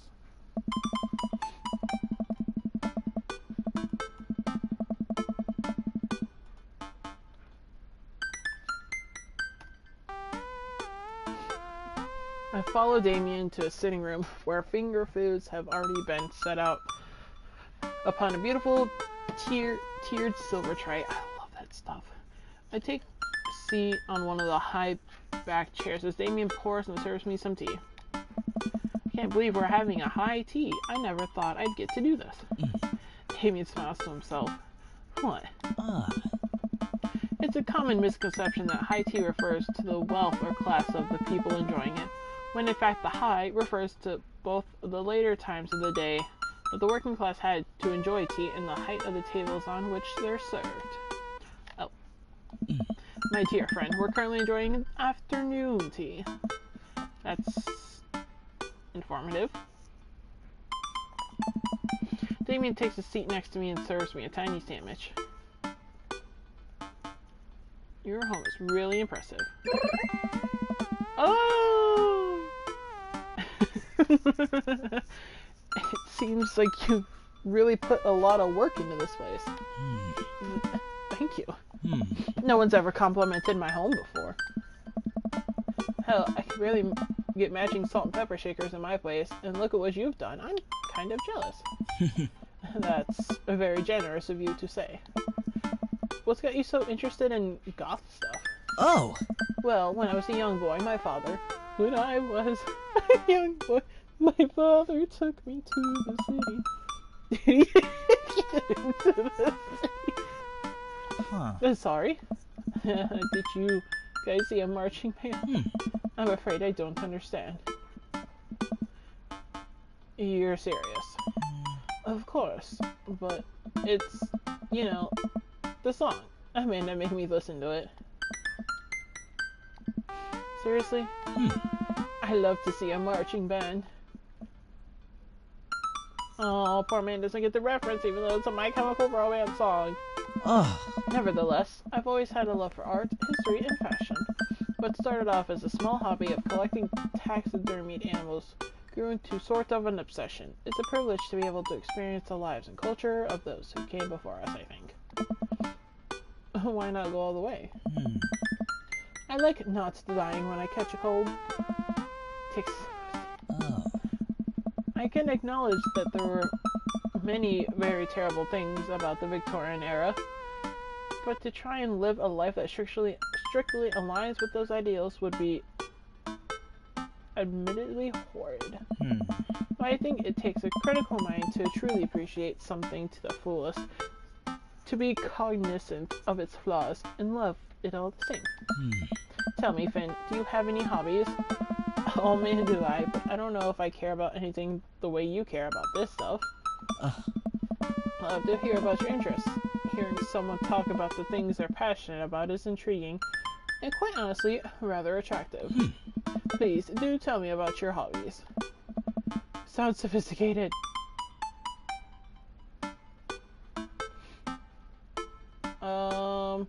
I love me some word jumbles. Okay. The written word fascinates me. We spend so much time using words, you know, and I think people would appreciate them more if they had to unjumble them. It's poetic, really. Oh, so you're a writer. In a sense. We finish our tea and finger sandwiches. Come, I have one more thing to show you. We're gonna go to your garden. We go, yeah! Oh my god, it's so pretty! It did so well. Damien takes me around the back to his home, where a variety of flowers flourish and beautifully landscaped rows. A small stone path weaves through it, and butterflies flit lazily through the air. My garden. It's beautiful. Oh, thank you. Victorians took flowers and floral arrangements very seriously. You see, it was considered uncouth to discuss personal and romantic relationships in public, so lovers and friends alike would use bouquets to send secret messages to each other. Each flower and plant is symbolic of different feelings. Even more interesting is that one flower could mean different things depending on the other plants it was paired with. Though one had to be extremely careful, as even the style in which the ribbon was tied around the bouquet affected the message. Damien leads down and plucks a gorgeous bright orange flower off of a vine. Lithium bulbiferum, the orange lily. What do you think this one means?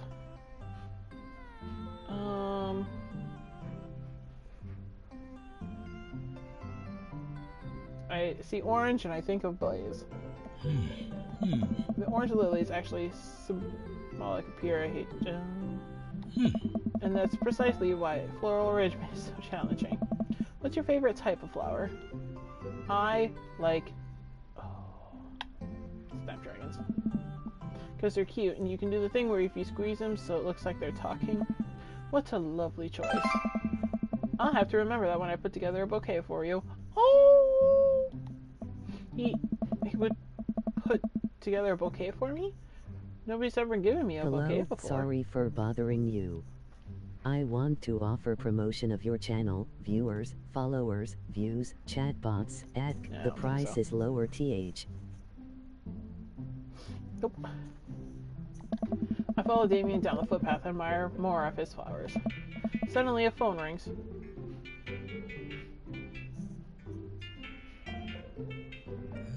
Oh, Finn, will you excuse me? I must take this.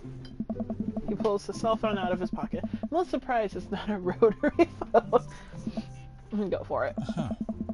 Damien smiles and walks back to the house. I take a deep breath and enjoy the heavily perfumed air. What a lovely yard. This makes me wish I had put a little more effort into the garden Amanda and I tried to start one time. Our watermelons grew to the size of cherry tomatoes and then immediately died. Oh. Oh hey, a gargoyle. Oh no, I knocked over the gargoyle! Fix that guard.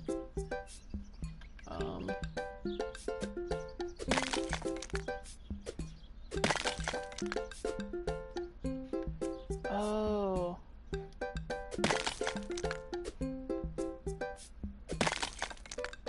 Really?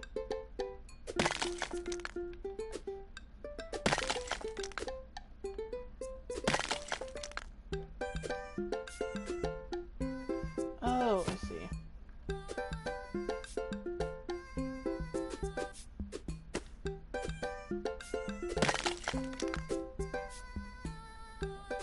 Goal!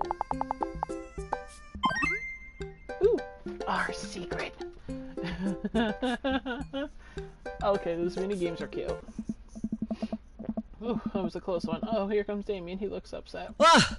Finn, my serious apologies for having kept you waiting. There's an urgent matter that I must attend to, so I'm afraid I must take my leave. Poke catch, winners No problem, revealed dude. in Everything all right? 90S. Damien wears the hem of his coat with his fingers and looks away. Everything is perfectly fine, but it's Lucien. What's wrong? He appears to have, well, his teacher needs me to come to his school post haste. You need help? Oh no, you don't have to. Let me come with you. Us dads gotta stick together. Huh. You're right. This is one of Lucien's more elaborate stunts. Owie. I would greatly treasure having another parent by my side. Let's go. It's like a date. Oh, it's Hugo. What's up? Damien and I walk into the school and are immediately greeted by an anxious-looking Hugo. I don't know. Hey, Damien. You're here in record time. I wouldn't miss it for the world, dear friend. Well, whatever it is, it doesn't seem like this is Hugo and Damien's first time to the "my kids are in trouble" radio. Huh. What is it this time? Oh. This, Damien, you have to see to believe. Uh-oh. Damien and I fall into step behind Hugo, who leads us through the busy corridors of the school. We pass by several classes in session. I vaguely wonder if Amanda's around. Hugo eventually ushers us into a small boiler room Mantine with escaped. a flight of rickety No one stairs caught leading it. down into darkness. Watch your stuff. Oh my God. I can hear faint voices drifting up from the basement, and they don't sound happy. As I'm led into the depths of the school, I recall the antics I got into as an angsty middle schooler. At least I had enough sense to stay out of creepy basements. Are you trying to summon shit? Oh my God. It is Lucien and Ernest. We find another teacher in the boiler room tucked away in the back of a basement. With him are Lucien and Ernest, Hugo's son. Lucien has a bloody nose. Emoji cloud with rain. It starts to rain. Water Pokemon will appear in the safari. Increased money payout by 5-0. Money payout. Okay. Thanks for coming. Emoji I can't cloud make with heads rain. or Super tails of Sunday this. increase by 5-0. I look around the scene of the crime and see a bunch of bricks and some masonry tools scattered around. What happened here? Ernest punched me. Lucien tried to kill me. Oh my. The room falls silent.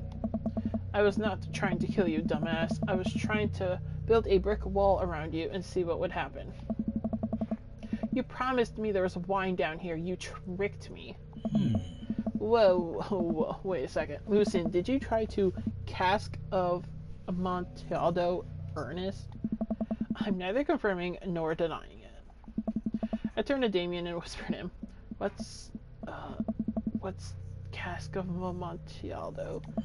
It's a classic Edgar Allan Poe short story where a man gets his enemy drunk, lures him down to the cellar with the promise of wine of a fine vintage, then buries him alive behind a brick wall. Oh. It's a lovely story. So wait, Lucien, you tried to do that to him? I was curious to see how it would turn out, but I wasn't actually going to leave it there. What was the thought process here? That Ernest was just going to sit still while you slowly built a tomb around him? Well, it worked for like 20 minutes because he's an idiot, and then he realized that I had lied about the wine. You were cackling maniacally. That sorta tipped me off. Ernest, 20 minutes. Dad... What? It took you 20 minutes? Son, we just did an entire 2 weeks unit on the cask of Amontillado, and it took you 20 minutes to realize Lucien was leading you into an elaborate ruse? Did you even read the story? I read the first 5 pages and then read a review of the movie. What? It's only 5 pages long and there is no movie. Yeah, you're right. I paid Lucien to read it for me. Actually, he didn't even pay me. So when you think about it, this was me teaching him a lesson. Tammy and you both have their head in their hands. You guys are still telling me to engage with the literature, and I did. I don't see a problem here. Alright, I'm filing this under what the hell, don't do whatever that was. Again, you were both suspended for a week. Ernest and Lucien high five. The teacher starts to stomp up the stairs. Hugo, I'll cover your class. Take your son home, Mr. Bloodmar. Oh, take your son home. Stop.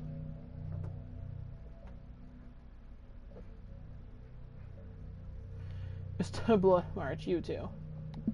Thank you for your that word. We all head upstairs and out of school in tense silence. Damn.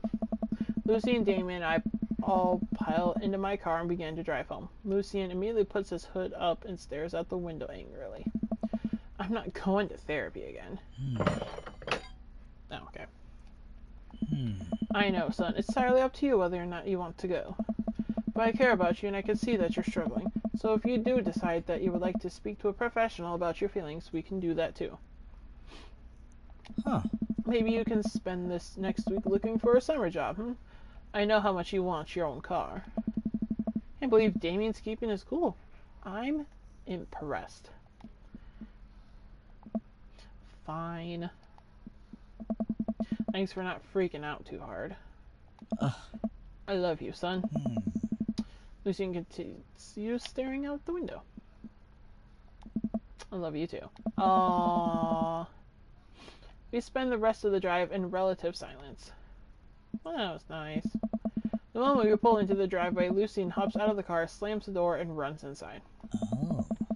Didn't expect to have that conversation in front of you. He and I have a lot we need to work out.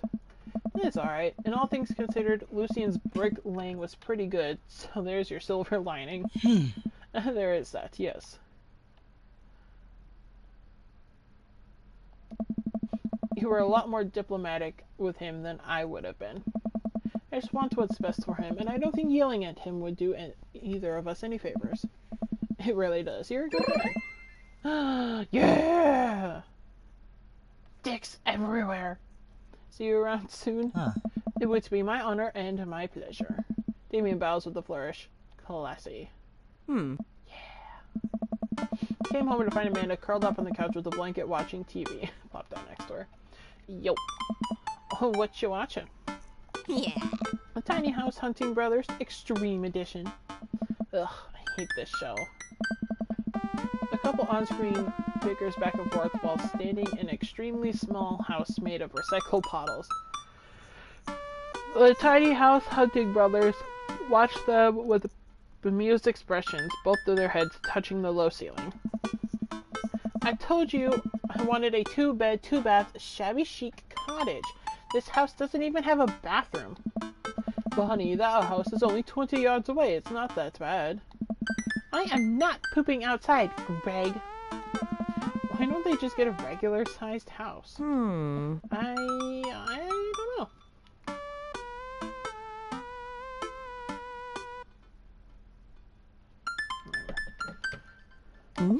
How did afternoon tea go? It got strange. We had to go to the school to pick up Lucien since he tried to. He lured Ernest down to the cellar with the promise of fine vintage and tried to break him in the wall, right? How did you know that? You read it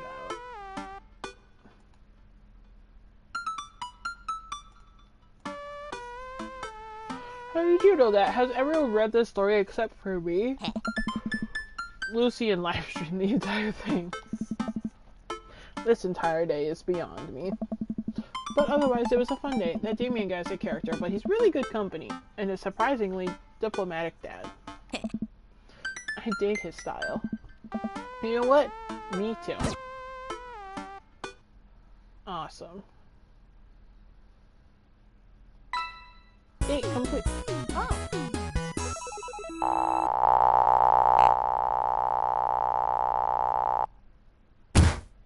Wow. My stars, this... Never in a million moons have I had a date such as exquisite as this one. I was close enough. I just didn't have the right pitch.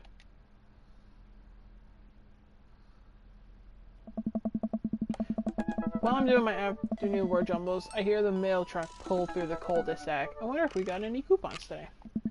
The nice mail person slides a couple letters in a large yellow envelope through the slot. It takes a couple of tries for them to get it in. Hey, my coupons!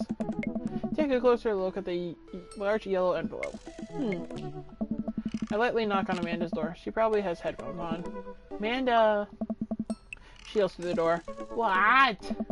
I have something for you. I'm kind of busy right now. Can you come back later?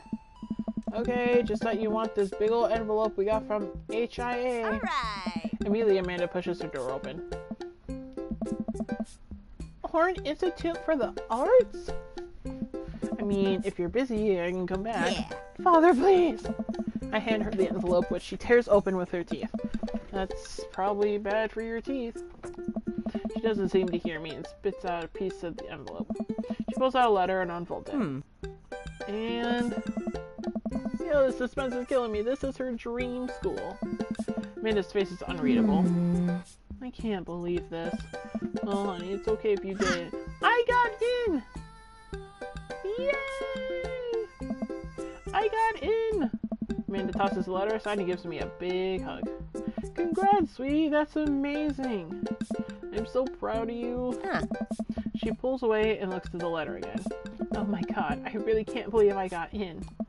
Well, of course you got in. You're a great student. You nailed that interview, and your photography is incredible. Wait, Dad. I know this one's really expensive, and it's so far away. Think for a moment. HIA was one of the most expensive schools that Amanda applied to, but I know she's had her heart set on it for the longest time. It'll be tough, but we're gonna make it work. Really? Of course. Amanda hugs me again. Thanks, Dad. Okay, sweetie, we're celebrating tonight. Dinner, your choice, wherever you want. We got this. Wherever? Oh god, where are we? Man and I walk along the bayside, tearing into our foil-wrapped burritos from a nearby food truck. You could have chosen anywhere in Maple Bay. Cost was not a determining factor. Please, Dad. You know I'm a simple gal. Just give me a Rita with a view. I can't say I'm mad. Man, I sit on a patch of grass and watch ships sail lazily through the bay. Alright. The dorms are right near a bunch of cafes, and there are all these galleries nearby, and there's a discount if you bring your student ID, and... Oh man, slow down. You're gonna choke on your burrito. I know. I'm just excited. Did I mention that students get their own studio space once they're senior? And we get all the professional photo editing software for free? It's nice to see Amanda so enthusiastic about HIA, but I wish she wouldn't do it between bites of her burrito. I thought I taught her to chew with her mouth closed. I wonder who my roommate's gonna be. You take a survey online and they match you with someone with a similar major and interest, I bet we're gonna be best friends. Craig and I were. A good roommate can be a lifelong friend. But don't get me started on bad roommates. Oh no. I'm just kidding. We didn't have a bad roommate. Our only other roommate was a puppy that Craig brought home one night. We spent a semester fabricating a story that our new foreign exchange student who had a really bad cough that sounded exactly like a dog's bark. Carl ruled. Hey! Oh, they let you have animals in the dorms if you got a note saying you need one? Bet I could forge one. I think I'd get a rabbit, or maybe a snake, or maybe both. Would the snake eat a rabbit though? Oh boy, I think I'll leave all that up to you. She's so excited. I don't want to disappoint her, but I need to be real for a second. So, you know I had that talk with Mr. Vega. didn't tell you about the dumpster fire, did he? What? No. Hmm? I don't want to put a damper on the good news, but I need you to knock it out of the park with these last few months of school, okay? If you really want to go to Horns, we need that scholarship money. I know you can do it. Okay. I promise I'll try harder. Pat her on the back. Think you can handle a 14-hour drive to come home for the holidays? There's going to be some treacherous ice roads to cross. Don't even get me started on the paranormal occurrences. Well, it'll be worth it if I get to see you. My eyes immediately well up with tears. Oh, Dad, don't cry. Sorry, I'm just very, very proud of you. You're all grown up now and you're such a good person, and I hope you know how important you are to me. Dad, stop. You're gonna make me cry too. It's too late, honey. It's happening. Dad, I can't get tears in my burrito. It's gonna make it taste sad. I hold him in for a hug, kiss her on the forehead. Love you, kiddo. Love you too, Pops. Welcome. You've got A dads. wild Panpour appears catch it using. Poke catch, winners Hey, are you revealed up in to anything tonight? 90S.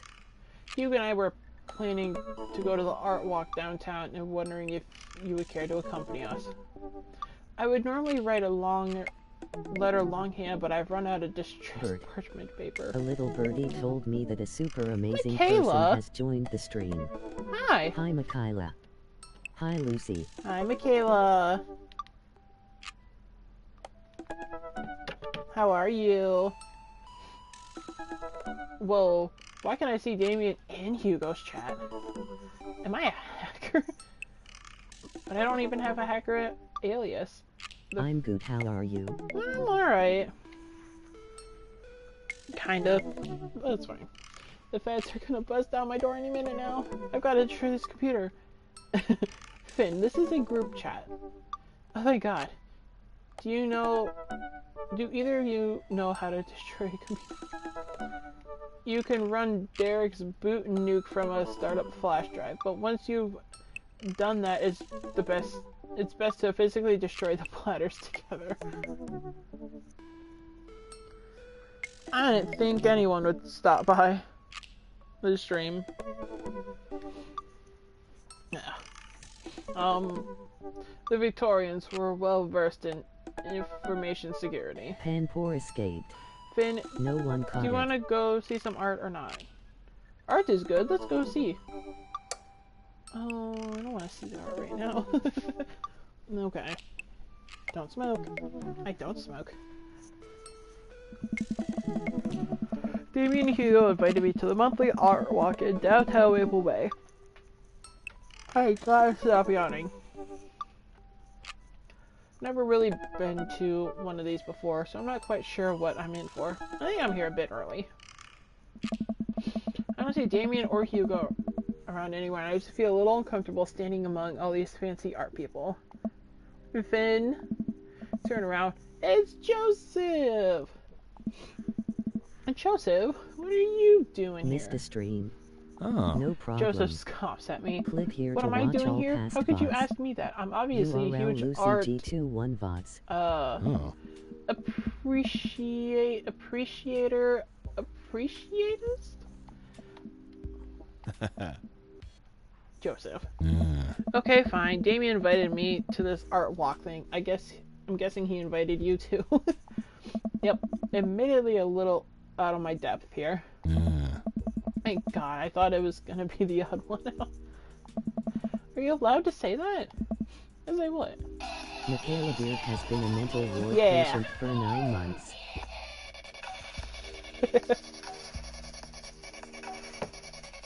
Happy 9 months! And happy Pride! I'm not even gonna try to open that right now. Thank you for subscribing with Prime. I love you.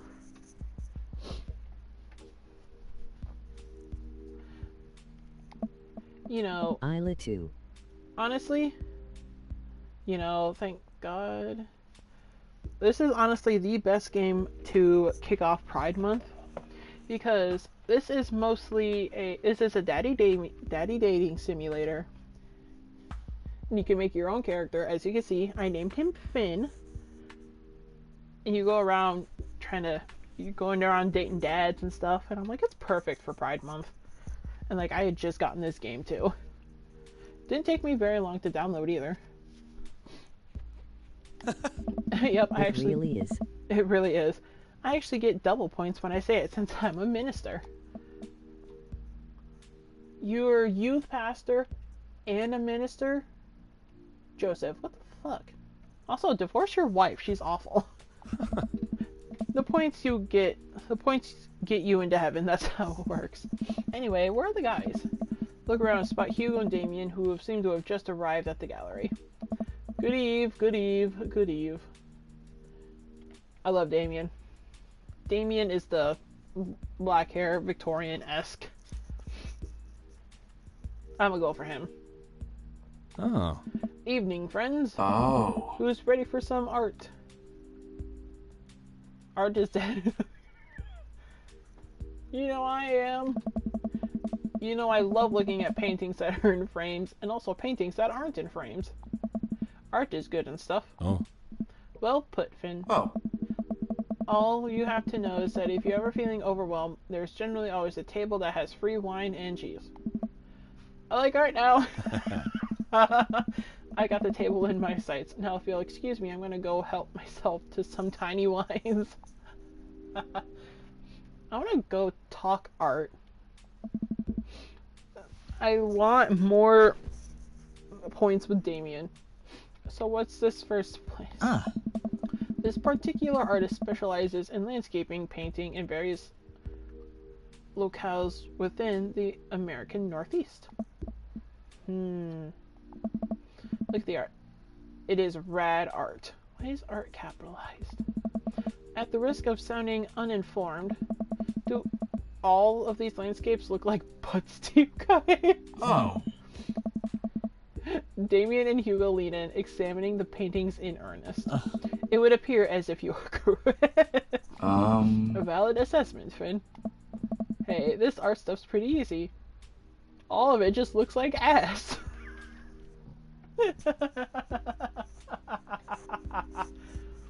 Oh.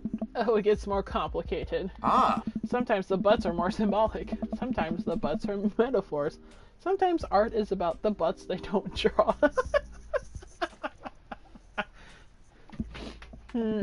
Interesting. Joseph returns to our group with tiny cheese and wine. What I missed? Ah. Butts. Butts. Oh. It's a shame. The cheese is nice though. ah. Shall we visit the next place? Let's go. Wahoo! We leave the first gallery and walk a few minutes before we reach another one. This gallery is a bit more crowded. Huge paintings of, I'm not even sure, hang on the walls. It's a lot of pink. Oh jeez. Oh, what am I looking at? Hey. This is abstract art. I think the more important question is, what does this art mean to you? I stare at the painting, concentrating as hard as I can on its meaning. It's but I want to say it represents strife. It's a profound statement of the commonality of the struggle of survival. Oh. That's really powerful, Finn. Care to expound on it? Just kidding, it's a butt. As much as that would be funny, I'm going to explain. These vivid, simple forms communicate a solemnity that is portrayed by the raw expressionism of the brushwork, which in a way speaks to the essential nature of human experience. Go, Finn, go! Look at you using those big boy words. The scars left by the passage of time and the turmoil of contemporary life are both contextualized and deepened by the rose-colored echoes of pre-Oedipal consciousness. He's using his big boy words. Yeah. Slow down there, Finn. Do us a favor and keep it simple. It's a butt. a butt. Yeah, that's definitely a butt. Oh. While a valid assessment, I can't help feeling that your initial judgment may be closer to the artist's Such big boy intentions. words, lol. He is using big boy words. I love him in using his big boy words. Oh, I wish I could show you what he looks like, but I'll probably have this video uploaded to YouTube tomorrow. So that way you can see how I've customized him. Maybe you're underestimating how much the artist liked butts. You are a servant of the Lord. We're all God's creatures, even butts. Oh. Comparing this piece to the artist's body of work, I'm pretty sure this represents the sense of isolation he feels creating traditional abstract artwork in a field that rapidly moving forward towards digitization. Well, how'd you figure that one out? Ah. That's what it says on the placard. Oh. Ah. Let's look at a few more of these. We walk around the gallery, sampling some more of the artist's work. I almost hate to say it, but abstract art is kind of growing on me. It's interesting that the artist chose not to let their work be defined by, what's the word, realism? Realism. As we're looking at one of the paintings, a patron scoffs loudly. I could do that. Excuse me? What? Hugo, not here. Oh. No, come back here. The patron walks away, not noticing Hugo fuming right next to him. Oh. You say you could do that, but you didn't. You don't seem to have the intellectual depth or the artistic skill to execute a piece even a fraction as impressive as this one. Art is the truest expression of the self, and it seems like your self is bad, so your art would be bad. Damn! He's showing him who's boss. Hugo's insult game isn't the best, but there's no denying his passion. Damien is holding him back at this point. Friend, he is not worth it. Hugo manages to cool down. He smooths out his jacket. I love his jacket, though. I wonder... No. I say there's no date, like, outfit customization. I'm sorry, I just love art very much. Aw. We know, buddy. I pat Hugo on the shoulder. Oh. You know what would ease the mood? Some cheese and wine. Is it cheese? No. It's wine and cheese. I knew it. Cosine. The four of us head over to the wine and cheese table, which thankfully is grounded in realism and is actual wine and cheese. We got one last stop on the tour. You feeling up for it? Is it going to be any weirder than this art? It is absolutely weirder than this art. Let's do it. Hey! Oh. Damien, Hugo, Joseph, and I walk over to a performance in the street. Several masked performers in leotards undulate wildly on the ground, screaming both at each other and us. Oh, Kirk Douglas! So, quick question. Oh. Shoot. What is happening? I second this question. Hey. Performance art. What does it mean? Again, I posed the very same question to you, Mr. DeMarco. But the very humanity of being human.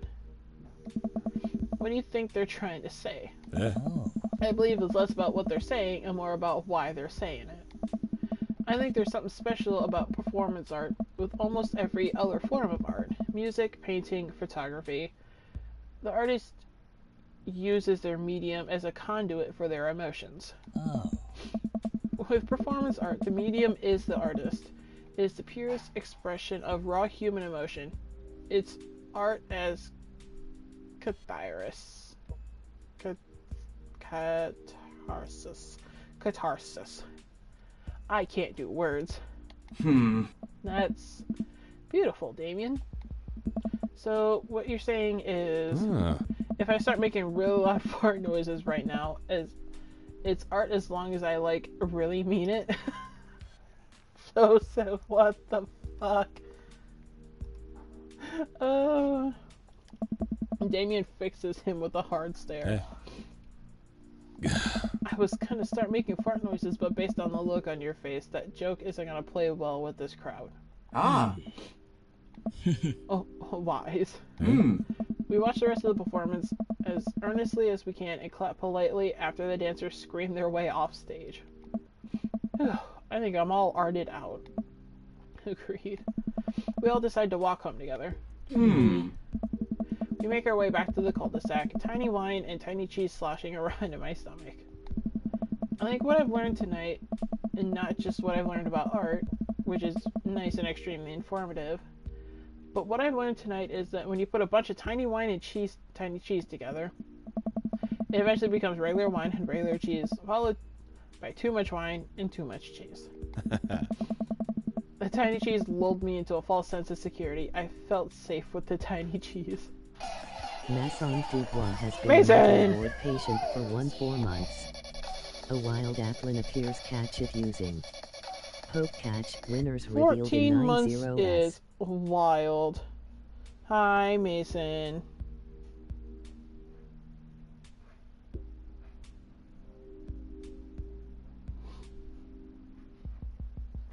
Thank you for the 14 months. Hi, Lucy. Hi, Mason. Wax wings too close to the sun. Oh. Cheese wings?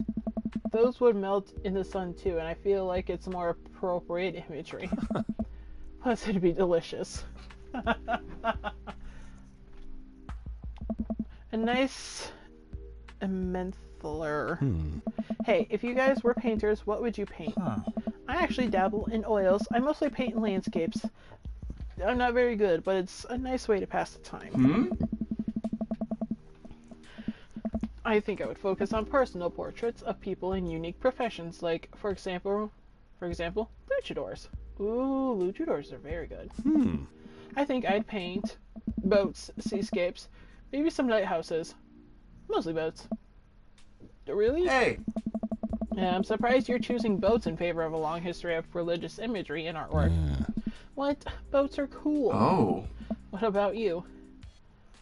Tasteful nudes of the artist. I would do food artistry. I don't want to copy Applin landscapes. escaped. No We're gonna one do caught food it. artistry. I would probably do still lifes of various foods, bowls of fruit, maybe some bread in there. Oh. Would there be cheese involved? See, I thought about that, and no, I can't stare at a pile of cheese for 8 hours without eating some of it, and then it would ruin the whole thing. Oh.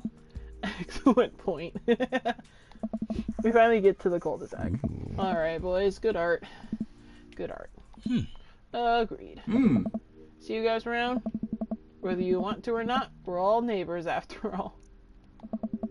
I had decided to deal with my inevitable cheese over. Not the cheese over. Welcome. You've got dads. You've got dads. Alright, no one's messaged me. Okay.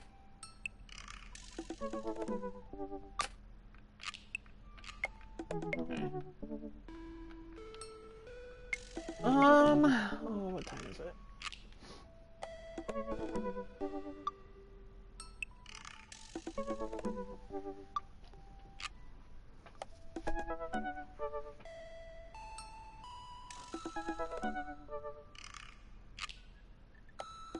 Hold on.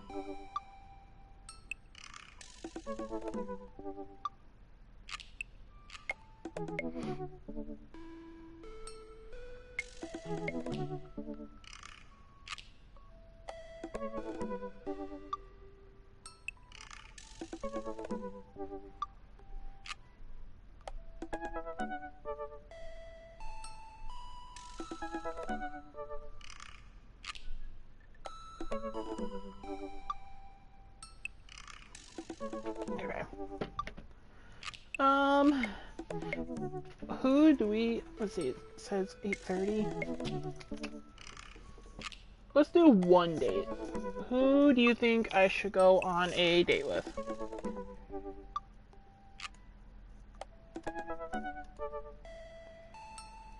Yeah, whatever.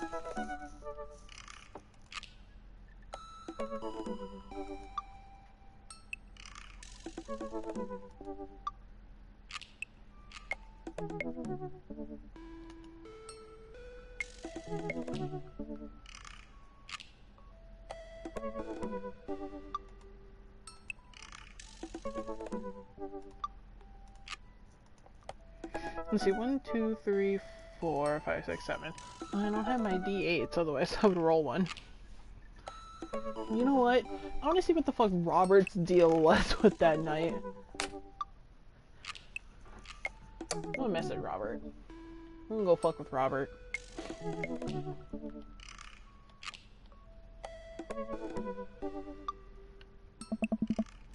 Robert was pretty nice, a little odd, but nice, and ruggedly handsome. We should hang out. I typed out a message to him on a dad book.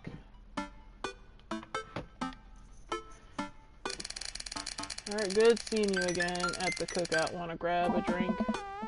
Sit there for a couple seconds, hoping he'll message me back. Hey, it says he read my message. I anxiously wait for a response. I wanna watch cat videos. I start down a rabbit hole of cat videos. Robert quickly vanishes. Aww. I was back in my head. I jumped back over to that book to see if he responded yet. Nothing. Well, I guess the guy's busy. Might as well make the best of my day. Oh fuck, I tried. I get up, walk to the living room, and sit down and turn on the TV. I'll watch the food channel. Ooh, meat hell's on. You have 10 minutes to cook a 5-course meal that must include these ingredients: steak, lemon meringue pie, paper clips, and a hammer. If you are unable to finish cooking, or if any of these ingredients are absent from the dish, we will release the wolves. Alright. Oh my god. I'm not kidding. Please help us. I lose several hours to whatever the hell that was. Sighing, I get up and walk around the house. My stomach grumbles. Time for lunch, huh? Well, I guess it's time for old Chef DeMarco to cook a gourmet delicacy. Walk over to the refrigerator and open the door. I'm gonna make a sandwich. Make a sandwich in its entirety while standing there. Who needs plates? The sandwich. A lost art. I admire my work for a second before I clumsily drop the entire thing on the floor. No. A lost art, lol. A lost art. I look around and remember that Amanda's not home. This is still good. 5-second rule, right? You know what? That's what I do with my food sometimes. Just if it's 5-second rule and no one's around, I'll pick it back up and eat it. Finn is me. He really is. I reassemble my sandwich, peeling pickles off the floor and putting them back where they belong. In my mouth. As long as your floor is clean. Wait, I'm a wreck. I finish my snack and walk around the house some more, bored. When's Amanda coming home? Oh, I just remembered something. When we were packing up the old house, we found an old basketball hoop that would hang off a door. It would really bring the living room together. I wonder where I put that. Spent a couple of minutes poking around the new place until I find it.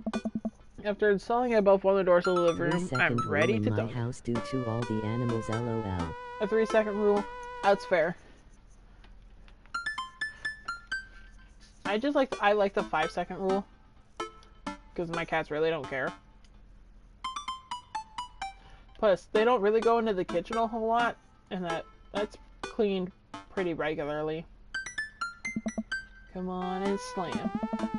Take a leap from the free throw line and rocket that sucker down the net. The crowd goes wild. And welcome to the jam. I pull up from the 3-point line, breaking ankles and sinking a fadeaway. And I forgot the rest of the words to this song. No look behind the back hook shot. Everyone's on their feet. Something, something, Space Jam. I managed to just barely defeat myself at horse before Amanda comes home. Then we cook dinner together. We're proud of ourselves for not even coming close to burning down the house. Yay! Afterward, Amanda and I dig into a carton of ice cream over an episode of Chopped Toddler Tournament. What you have in front of you is a molecularly destructed sweet potato with a brown sugar demi-glace with cream fraiche, of course. This is literally a jar of baby food. The toddler immediately burst into tears.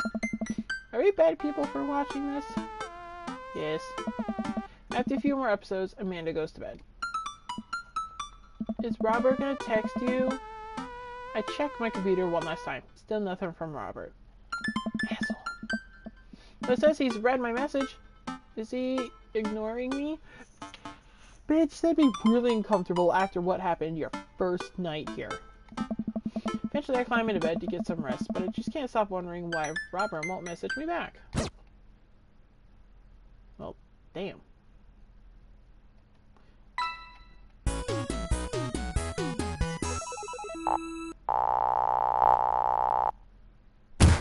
I've had better. We didn't even go on a date. Welcome. You've got dads. Craig. Hello, Amanda's dad. It's me, your friend Craig, who loves sports. I have nice and smart children who are good at computers. Ah, man, great to hear from you, buddy. What's up? I'm still strong. I am strong. Don't I know it. Say, I've been reading up about whey protein. You use that at all? I figured it'd help me develop a bit more muscle. Yeah, I know what that is. My children are having a tea party and they wanted to invite Amanda, but we can't find her on here. They're also invited. Physical invitation to follow. Cool, I'd love to come. I'll let Amanda know. Thank you, Amanda's dad. We're gonna attend that party. Robert sucks. We're gonna dad up my old friend. Coffee time! You know dads love coffee. Gonna brew myself something black as midnight on a moonless night. I put on a fresh pot and work on a few word jumbles while I wait for it to brew. Hey, this one spells sorrow. Coffee. Coffee! Oh my god, the coffee shop was great. Ready for today? I'm ready for every day, sweetie. Gonna tackle it head on. I put my character in a man bun. I love man buns. No, are you ready for that thing we're gonna do today? That thing that you promised you'd do? Honey, I already told you that I'm not gonna throw away my Tom Clancy novels. They're just stacked in the living room. I keep bumping into them and knocking them over, and you don't even read them. Wait, no, that's not what I'm here about. The tea party, Dad. Nope, I don't remember that.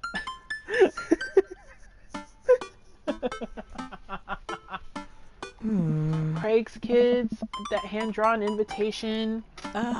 Amanda walks over to the refrigerator and comes back with a hand-drawn invitation on a sheet of computer paper, inviting Amanda and Amanda's dad to a tea party. They spelled cordially wrong. Just put on some going outside pants and let's get going.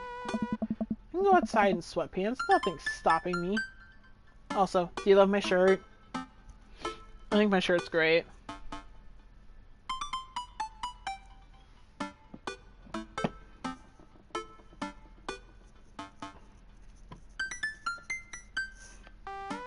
I live it. It's a little cheeseburger. Huh.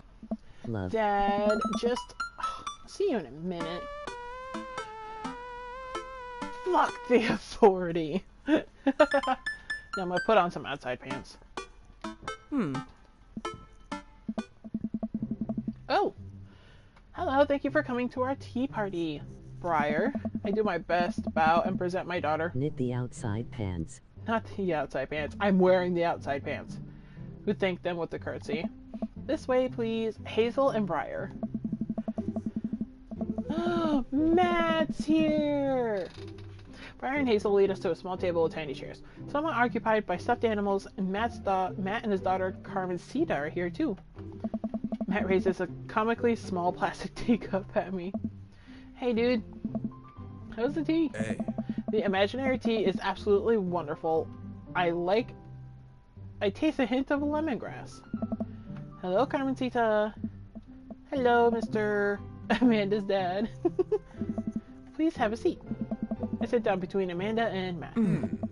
I don't think I'm gonna be able to get out of this chair. Hey. Hi, everyone. Daisy and Brian are here. Oh my god, it's a big old play date. I turn to see Daisy and Brian enter into the backyard and take a seat next to us. Sorry we're late. Daisy made me put on my going outside pants. Same. See, Amanda? Haha. And he gives me a knowing look, and I return with an fucking wink. She rolls her eyes. Is that really something your daughter had to pressure you into, Brian? I give Amanda another, even more exaggerated wink. She rolls her eyes even harder. Thank you all for taking time out of your busy schedules for some high tea. Actually, it's a common misconception that high tea was appreciated by nobles. Dad, shut up. Now, if you all put on your designated tiaras, oh my god. Tiaras, hell yeah. There are little tiaras sitting on everybody's plate. Well, except for Brian's. His is a softball helmet. Oh, we ran out of tiaras. Hey. I don't think this is going to fit me, but I appreciate the thought. Dad, you're royalty. Please act like it. A wild yamper appears. Catch it using. Brian tries to Poke balance the catch, ill-fitting winners softball revealed in helmet on top of his head, 90S. but it immediately tumbles off and into the bushes. I'll get that later. Hey, everybody. Craig. Oh, he don't have River with him this time. Craig comes out with a teapot and a tray of sandwich cookies. Dad, is the tea ready? Oh. Yeah, it's been steeping for a while now. Awesome. Would you girls like to serve your guests tea? No, thank you. Would you much appreciate our servant's help? Craig leans over to me. That's me. Craig places teacups in front of all of us and a single sandwich cookie onto each of our plates. He pours some tea into my cup. Awfully fluorescent for tea, I clink my teacup with Matt and take a sip. Good lemonade. It's tea. Hey. Right, very good tea. I lean over to Amanda, who's happily enjoying her tea. So, what do we do at tea parties? Both rated out, what the fuck? Who rated Pokemon? Who was this? Oh, Ross. And then Dare rated out to JP. Yamper escaped. All that. No one caught it. We enjoy the splendors of upper-class society, Father. She takes a dainty bite of her sandwich cookie. Marvelous. So, the meeting of princesses has been called to order. Here, here. But I'm a warrior princess. I hunt and stuff, and I have, like, a really cool sword. Can I be a space princess? I'll allow it. And I'll be a rock star princess. I'm also space princess. Can there be more than one? Space is pretty big, don't you think? I changed my mind. I want to be a space princess too. Dad, what are you? Do I get to be a princess? Do I get to be a Missed pretty, the pretty stream. princess? No problem. Duh. Click Well, I here to guess that watch all makes past me- VODs. URL LucyG21 VODs. I want to be a hacker princess. I surf the information superhighway on my cyber deck, hacking into mainframes and unleashing havoc on the megacorps of the dystopian Neo Metropolis. I also rollerblade everywhere. I think I'll be a landscaper and general contracting princess. Hey. Barista princess reporting for duty. Hey. Hey everybody, CrossFit princess here. Not now, servant. Oh. If it weren't for the princess uprising, it would be you serving me. We sip tea for a little longer, and then the girls run off to fight dinosaurs as space rock warrior princesses, I think. They grew up so fast. It was like yesterday I was helping Amanda throw her own tea parties. Nice. Did she make you a servant too? You betcha. Carmencita made me actually brew tea for her. Pitfalls of owning a coffee shop. Pitfall? Your custom blends are amazing. That hibiscus one you gave me a while back was choice. Oh. Aw, thanks. It's really nice that the girls are getting along. Yeah, I'm really glad we moved into this community. Hey. We are too. Amanda's been kind of a role model to them, you know? I haven't even realized, and I don't even know if Amanda does either. But I guess they're right. All the girls in the neighborhood look up to her. She seems to go out of her way to play with them. I'm so proud of her. I'm proud of my little girl. You better not proud dad cry at this tea party fit. Princesses don't cry. I brought extra word jumbles if anyone wants to kill some time while the girls play. Not the proud dad cry. The proud dad cry. The day rolls on and the girls all get tuckered out. Amanda spends the whole day playing with them and taking their pictures, promising that she'll send them the best ones later. The proud dad cry. We'll clean up. Excuse me, sorry. We'll clean up and help put away the tea sets and tables, and then head out as Daisy and Carmencita fall asleep on their dad's shoulders. Aww. Take care, guys. Oh, it saves for me. Thanks for coming.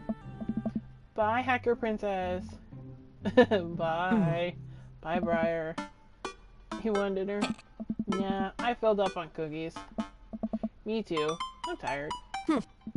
Dude, same. Playing with a bunch of little kids who all simultaneously want your attention, approval is surprisingly exhausting. But in a good way, but also in a kind of scary way. How so? I feel like I gotta be on my best behavior for them. I don't want to let them down. Is it because you still feel bad about dropping the F-bomb in front of your cousin that one time? Amanda. What? I corrupted her, Dad. She's secondhand smokes now. Well, those kids really look up to you. I'm glad they have you as a role model. Shucks, Pops. I ruffle Amanda's hair. Date complete. Pay your bills early. Awana. Welcome. You've got dads. Was that not a date? Okay. Let's see. Oh my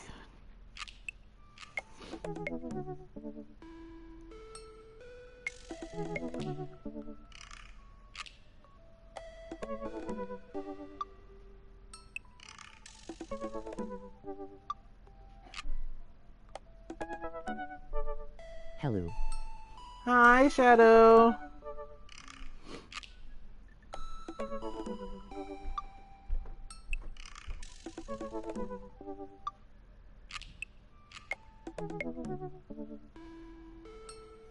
Lucy, what the FCK you playin'? It's Dream Daddy, the daddy dating simulator. Let's see, I've been on a date with Damien. I guess I've been on a date with, I call it a date in quotations with Robert, even though he really didn't respond back to me. I realized that when I saw you playing that on PlayStation. Hey, and you know what? We're kicking off Pride Month right with a Dream Daddy. I literally just bought it.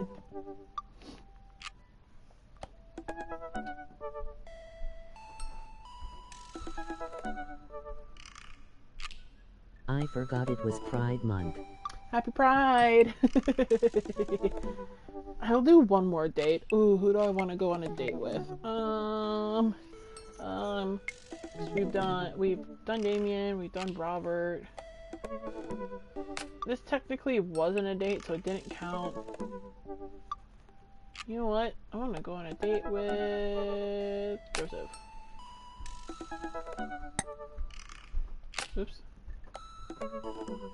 I'm straight, so I drink. What y'all do for that? I would like to learn though. Absolutely, I'm here to teach.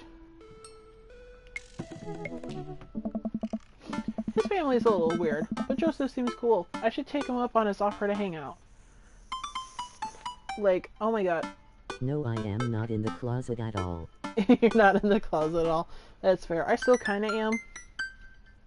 We now have an epic creator code. You can You help worded that wrong, support it's us by fine. using code MisfitsFam. Wait, I worded how it do I hang out wrong. with the priest? I don't go to church. Should I be Jesus-y? I imagine Joseph's family staring at me as I fumble through some sort of prayer attempt. Maybe not too Jesus-y. A light smattering of Jesus. Will he want me to pray? Is he gonna pray at me? Do I have to pray at him? What are we gonna do? Oh, we already knew about the closet. You only have one pinky toe in. Talking to Joseph, huh? Amanda, how many times have I told you not to sneak up on me like that? And what are you doing in my room? Get out! I selectively ignore it every time you do. Look over my shoulders at the screen. Joseph can't read your mind, you know. If you want to talk, just message him. But I've never been friends with the priest before. What do I talk about? My favorite Bible passages? Ice cream socials? Khakis? Yeah, we're gonna go talk about khakis. First of all, he's a youth minister with a tattoo. I should not have a priest. streamed me getting the new color for all the legends in Brawlhalla. You should. Go for it.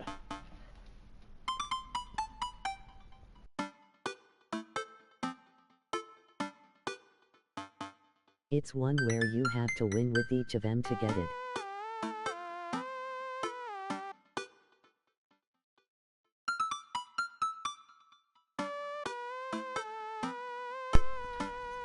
I can't really stream something I did off camera, lol. That's fair. Also, my controller died. But that's okay. I really don't need to hold it unless I do a minigame. So I'll just leave it on my table. There's a difference? Aww. You're overthinking it, Dad. Listen, just put it like this. Aww. Hello, neighbor. Thanks again for the invite to No the barbecue. controller. No controller. RIP controller. I'd love to hang out soon if you're not too busy. Isn't that a little too business casual? Huh. Fine, fine. Give me the keyboard. I got this. Amanda focuses on the keys. Hi, Joseph. It was great meeting you and your family. I'm still new around here, so if you'd like, I'd love to hang out and get to know you. See ya. This smiley is a nice touch. Almost immediately, I receive a response. What do you say? Huh, that wasn't so Michaela bad. you down for Fortnite. Hi, Finn. If you're not doing anything in a bit, the kids and I are baking treats for the church bake sale today, and we'd love to have you over. It'll be a blast, so let me know. Aw, bake sale. He uses a lot of exclamation points. I'm more concerned about him signing his name with the tilde. I'm willing to let it slide this time. Oh. I respond back. Sounds like fun. Well, guess I'm doing this. Great! Come on by as soon as you're ready. We'll be here. Hmm? Is it save a brownie for me? Promise you won't sneak up on me anymore. Huh. Yes, to me I thought unblinking. you said baking trees. I was about to say, is it April 20 over Yeah, there? we're baking trees! I don't make promises I can't keep. Rel to a fault, Pops. Rel, real. Aww. And Dad, please don't be weird about the religion thing. Me? Weird? Never. Alright. I make the short walk over to Joseph's place. Don't be weird. But what if they hang up a bunch of crosses or collect those little porcelain babies? What if they're all praying? Do they pray before dinner? During dinner? Over the porcelain babies? I don't remember the porcelain babies. That's a little weird. The door begins to creak open. A shadowy figure obscured Weird. All the damn time. all the damn time. Who's there? Finn? The door opens the rest of the way. It's Joseph Eldest. What's his name? Oh, hey. What's up, Chris? Hey. Hey, oh, what was his name?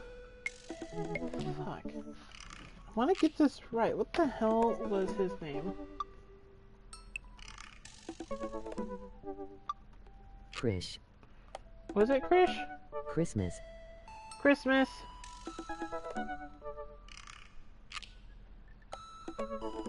Hallelujah. Chris, Christy, Christian, and Krish. Christian was the twin to Christy, so his name is Chris. And then Krish is the youngest. Hi again, I'm Finn. I know what your name is. Oh yeah, we met at the barbecue. How's the,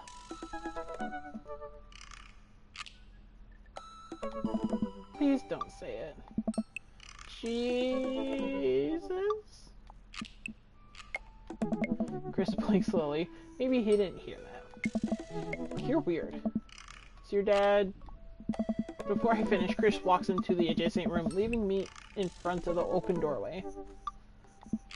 Home. This is a great first impression. Yeah, it's like, what do you like about Jesus? Maybe? For a moment, I wonder if I should just go in. Yeah. Go in, further subjecting Joseph's family to my winning attitude and A artful wild charisma. team appears catch it using. Poke catch, winners revealed in 9-0s. Mercifully, Joseph, he peeks his head around the corner.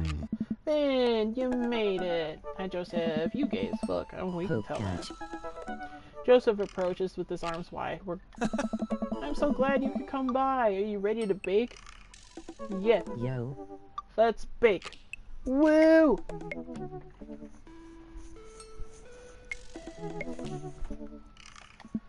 I am not. I am as ready as I'll ever be. Good song. Good one. That's the kind of semi-confidence I'd like to see in a baking assistant. Come on MF in. said, you gay AF. You gay as fuck.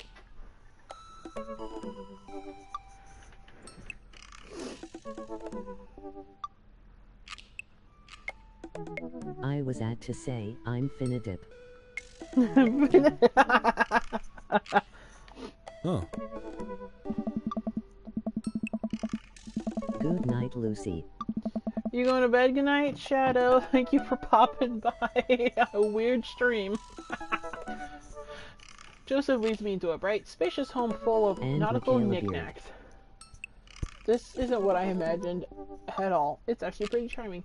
I love your little knickknacks. He really takes his boating seriously. Look at My that team escaped. big ass blue one marlin caught just it. mounted on the I wall. have no idea what you want me to call you, NGL.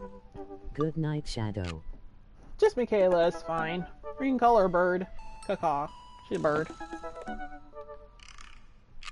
Oh, yeah. T. Teehee. Just Michaela if you want. Look, it's Blaze! I believe you met Chris, Two X. who left you outside. No. T. I was gonna say Bluebird. R.I.P. ads. I wonder. That's good too.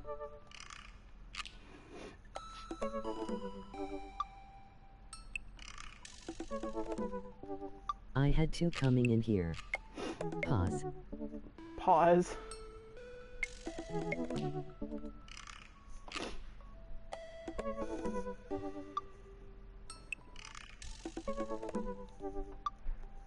I'm gonna hear my own sound for this.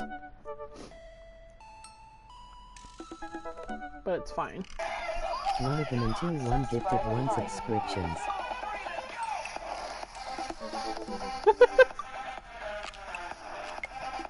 Man, I gotta go. Good night to you three. I'm not even gonna specify names at. You're not gonna specify names at this point? That's fine. Good night, Shadow.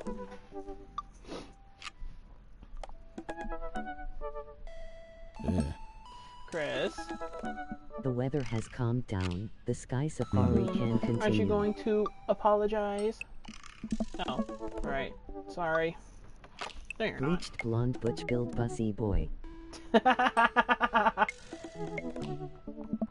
try to make eye contact with Chris, but he keeps looking away. He must be really shy. The fact though that TTV Shadow Samahava played Disassemble Me Daddy for 0 bits. Just BC of the game you're playing. oh my god.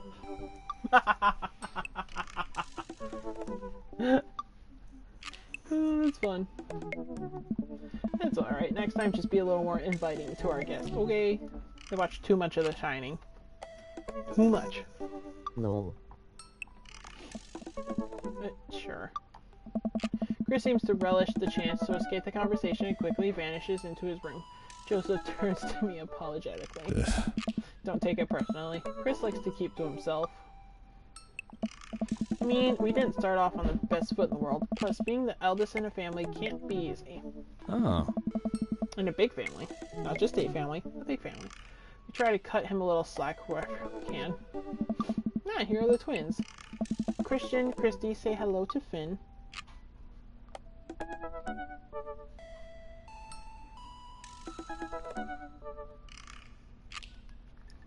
Also, Blaze, you can have Robert. I don't want him. Hello, Father. Hello, Finn. Haha. Kid, come on. Dial it back on the creepy twin shtick. Creepy twin shtick? Thank you. You have... All mine. You can have him. But you know what? I fucked Robert on the first night. What are you gonna do about it? I fucked him. We should get baking. Maybe it's better if I don't shift the power dynamic of the creepy nightmare twins. You guys gonna help us bake? We don't want to He bake. probably shaves. He probably does. Ah. Well, okay. What do you want to do? We have to perform surgery. Oh. Guys, we've been over this. Please stop cutting open your toys. You know what, Blaze? You don't even know who I'm going after. You could probably look back in the VOD, but you don't know who I'm going after. Eh. Christian and Christy run out of the room giggling. After a second of relative silence, Joseph turns to me, grinning sheepishly. You ever have more than one kid, Finn? Nope. You should try it. You're not going goody two shoes. I'm not going goody two shoes. Who do you think? We both start to laugh, but are interrupted by a loud crush from the kitchen. What now? Well, doesn't sound good. Christy? No one responds. Joseph furrows his brows and motions for me to stay where I am. Yeah. Wait here a minute. He rushes into the kitchen. I remember this with Amanda. Half the fatherhood is trying to keep your kids from finding creative ways to kill themselves. And he's got 4. Talk about worry. I take a seat on a surprisingly pristine couch and twiddle my thumbs. Look at that doll. That doll's been through some shit. I want to examine bookshelf. It's a pretty sturdy wooden bookshelf. It looks handmade. Did Joseph build this? Probably that one where the Jesus is. There's a big stack of what looks like travel magazines, hyenas of the Serengeti, underwater mysteries of the Antarctic, and on and on. Seems like Joseph really loves a good adventure, unless this is a Mary thing. Who knows? We don't like Mary. Next to them are a couple of different Bibles. Looks like he's covering all the Bible bases. King James, New American Standard, the Bible for teens. He is a cool youth minister, after all. On a higher shelf, there are a bunch of old romance novels. Judging by the wine stains, they must be Mary's. The newest ones look like hot-bodied Johnson sex detective. The 8th installment in... Wait, is this a series? Examine the coffee table. A couple cool knickknacks on the coffee table in front of me. Hey, a cross. Hey, another cross. This one looks a little different. And a third cross. Unified design aesthetic. Smart choices. There's also a brass thing here. Looks like something a sailor would use to navigate with. I think they're called sextants. Are you talking about a compass? Yeah, sex. On the floor. Well, you have this many kids and things are bound to end up on the floor, no matter how hard you try to keep it clean. Spot a terrifying cloth doll that appears to have both arms pulled off several times. It's been stitched back together a lot. That's the doll on the chair over there. The tag says C&C. Of course. I set that down and spot a houseplant. I like houseplants. Hey, little guy. Keep being you, tiny houseplant. Spot one last thing on the floor next to the houseplant. It's a silver necklace. Wow, this looks expensive for something casually tossed on the floor. There's a story here. It's none of my business. Been a while. I should go in the kitchen and see what's up. What you guys doing? Aww, Christy. I walk in the kitchen to find Joseph holding Christy in one arm. She seems a lot calmer than she was a minute ago. Here's an eyebrow at Joseph. It's a lot more manageable when they're separated. Where's Christy? He ran off. Christy dips a spoon in the brownie batter and gives it a taste. Dad, it's too sweet. You're too sweet. Aww. No, I'm not. You're so sweet, we might have to water you down with spiders. No, not spiders. Begins tickling Christy with his free hand. Between the laughing and squirming, I don't know what he's got a hold of her, but that girl's locked in place. This man is a professional child wrangler. Christy fixes me with her best puppy dog eyes. Oh, Hey. save me from the spiders. Spoon duel renegade option. I don't know what either of those means. Sorry, Christy, but I've been working I love as you, Lucy. Emoji green heart. This looks like a fun game. I love you too, Mason. Honestly, I'm having so much fun with it. I love this game. I've wanted to play it for a while. I've been working with the spiders this whole time. No! They bought my allegiance with the promise of flies. All hail the spiders. Joseph grins and continues his tickle torture. No one escapes the wrath of the spiders. After a few seconds, he relents and puts Christy down. She immediately retreats behind his leg, where she watches me quietly. Christy, don't you want to bake with Finn? Shakes her head. It must be my alliance with House Tickle Spider. Are you sure? You'll get first dibs on biggest piece of brownie. Christy hesitates, then shakes her head no again. Sparkle Pony. Ouch. Joseph covered up his disappointment quick, but that looked like it hurt. Aww. You don't want to bake with Dad now? You want to play with Sparkle Pony? Yes. Okay, go. Before Joseph can even finish his sentence, Christy is out the door and down the hall. Aw, poor Dad. Ahead. Joseph sighs deeply as he stares into the chocolate batter. Tastes it again, face twisting. And that is still way too sweet. So, what made that crash? Hey.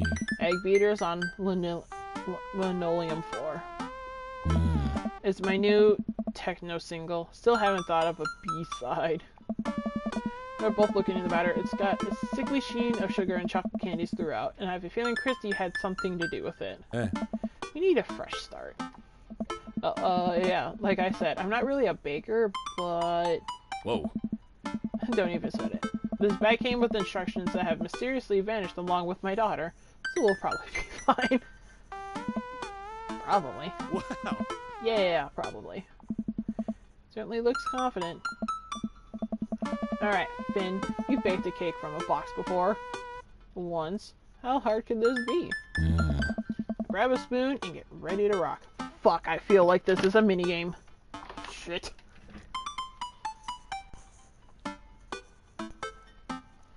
Alright. Mario Patali. Save me.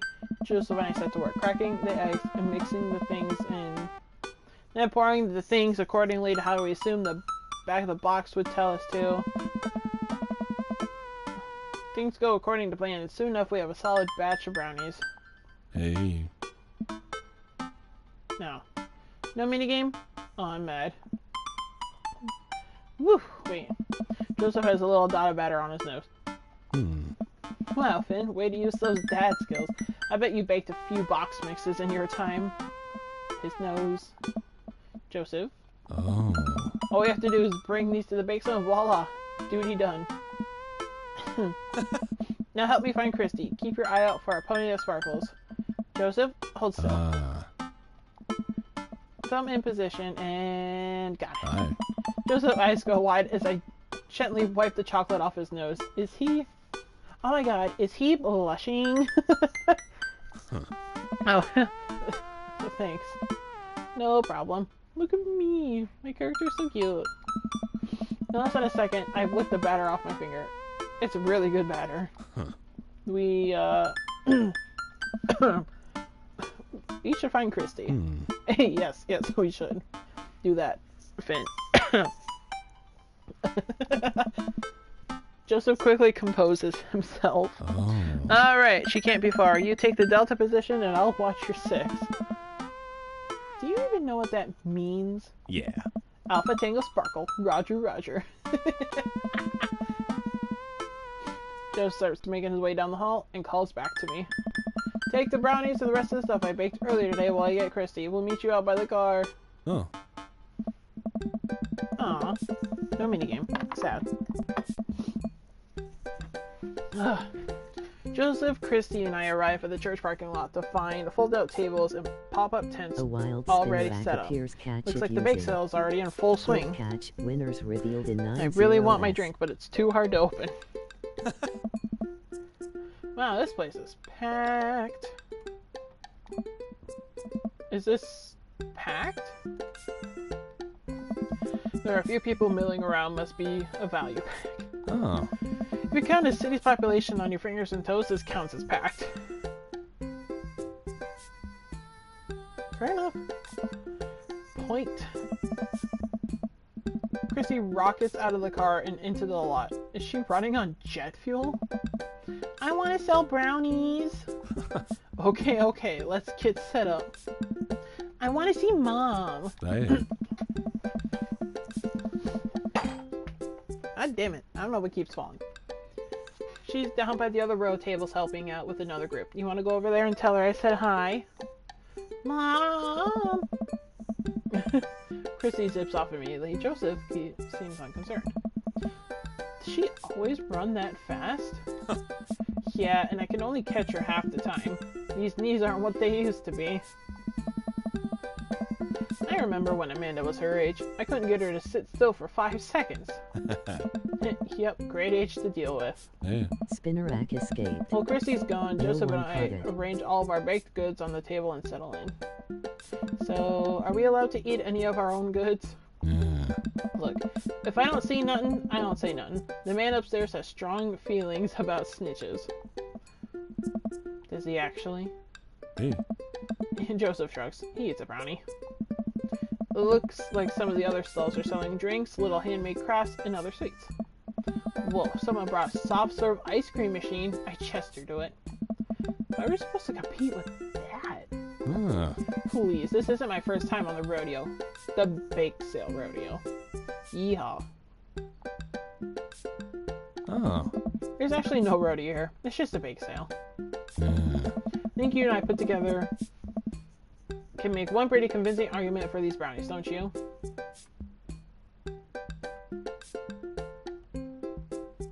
Yeah. Oh. We high five. Woo! If you bake it, they will come. Yeah. It's not long before we have our first customers. It's Matt and fucking I forget your name. Hey. Hey, dude. Carmencita. Hiya. Hi. Matt. Carmencita. Great to see you guys out here. Hey. Happy to support a good cause. Plus, you know, as the owner and proprietor of the Coffee Spoon, an establishment that specializes in baked goods, I have to scope out the competition. Joseph leads close to me. Oh. This guy knows his stuff. Stay on your toes. So, what recipe did you use for these brownies? Don't say you used the box recipe. Don't say you used the box recipe. You used the box recipe. Oh, I still want to say it. I'm gonna say it's just how Nona used to make Let me tell you a story, Matt. The way these brownies were made in the old country? Yeah, that was all thanks to Grandma DeMarco. Travelers from far and wide would make the pilgrimage to her sleepy little town simply to be amazed by her masterful use of chocolate. All that knowledge, all that experience, it was passed on to me. Hey. Ha, sure. Joseph leans over again to me, like, oh, I should have just said we used the box. Lying is only one of the 10 things we try to do. Oh. Alright, we'll take 2. Actually, we'll take 3. I ring him up and high-five Joseph on her happy customers. See? Not so hard. Sorry. I lied. Yeah, I'm hot off the good feeling from the last sale. Who's next? We sell brownies, a bunch of people I don't recognize, but who clearly know Joseph. Eventually, another familiar face pops up. Okay, I'm gonna guess it's either gonna be Damien, Brian, or Hugo. Brian! It's Brian! Oh. Close enough. Can we interest you two in any of our finest sweets and treats? Hey. You sure can. I bet I could eat 10 brownies. Must resist urge to be competitive. I'll let the man buy his brownies. So we'll put you down for 10? Hey. Ah, better make it just 2. 1 for me and 1 for Daisy. Oh. Coming right up. You excited for youth group movie night? What's the movie? It's a surprise. It's a surprise. Wow.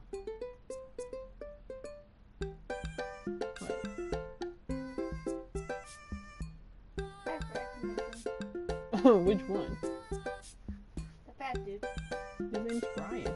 Don't call him fat. That's Brian. Leans up. Oh. It's the Fast and the Furious.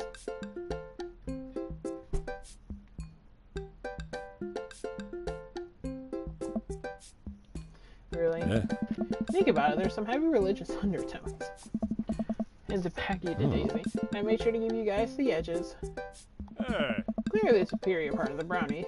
Top off for you. Thanks, Joseph. The edges are the best. I especially love the corners. The corners are my favorite part of the brownie. Shut up. Best part of the brownie. What is it? I don't know. Corners are superior.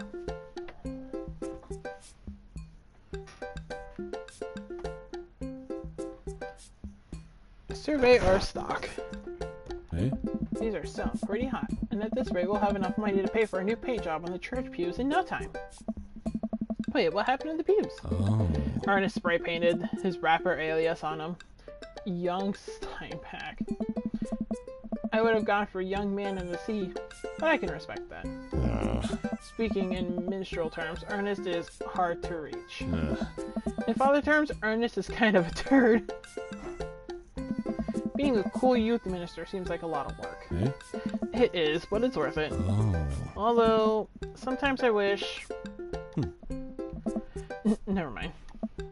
What? It's kind of silly, but... Yeah. Do you ever wish you could just drop everything and go lounge around on a beach somewhere in the tropics? What did you find? Is it in your fridge? What is it?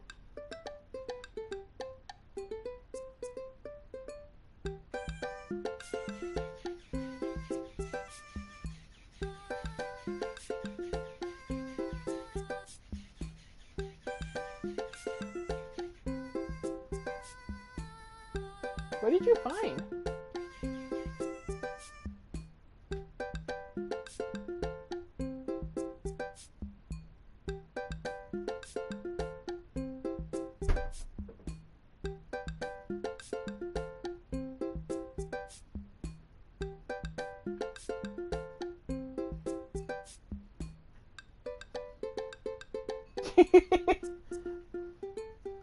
Answer my question, what was over there? Oh. Okay. Drinking fruity blended beverages, fall asleep on a hammock, you know, basically live out a Jimmy Buffett song. Joseph, I think about this every single day of my life.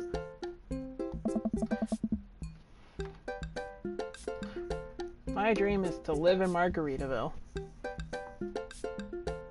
Oh. Not on my bed. Really? I didn't step on it. One day, my friend, we'll be on island time. We make a couple more sales to some more church patrons. Everything seemed to be going smoothly. Off in the distance, I spot my old buddy Craig. Oh. Craig! He's gonna be a hard sell. Craig's a fitness man. I think he comes to these bake sales to test himself. To see if he has the resolve to refuse processed Are you sure you're ready for this? We go way back.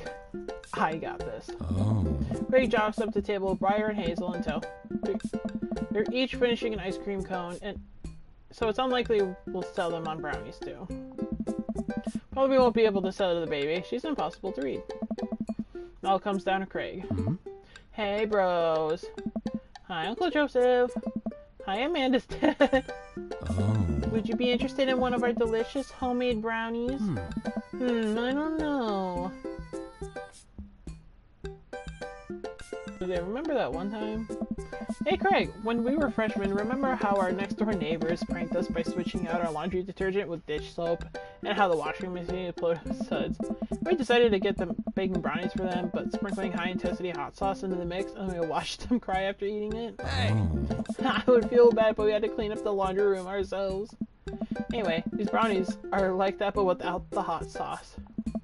Maybe you should get one more, for old time's sake. Craig thinks for a second. Well, the girls just won a game. Oh. You know what? We'll take one for each of us. Oh. Even River. I'll eat hers. Oh. Yes! Dick's coming out of his ass. I did it. I redeemed myself from lying. You've got yourself a deal. The day winds down, we're pretty much out of items to sell. Everyone starts packing up. Christy eventually comes back and immediately falls asleep in Joseph's folding chair. Boxed mix, huh? Ugh. Fuck off, Mary. Nobody likes you. Joseph deserves so much more better than you. Mary saunters up to us. She looks like she'd rather be anywhere else than here. Oh, hi, honey. Yep. They're selling like hotcakes, which is... Actually, they're just brownies. Cute. And boring. And safe. Hey, Mary. Mary's eyes dart over to me. What's the rookie doing here? Okay. I was just hoping to introduce Finn to the rest of the community. Uh-huh. Can you get a load of this freak show? What? Weird folk is all. Holier than thou types. Don't you think, Finn? Mary, Come on. let the kid answer the question.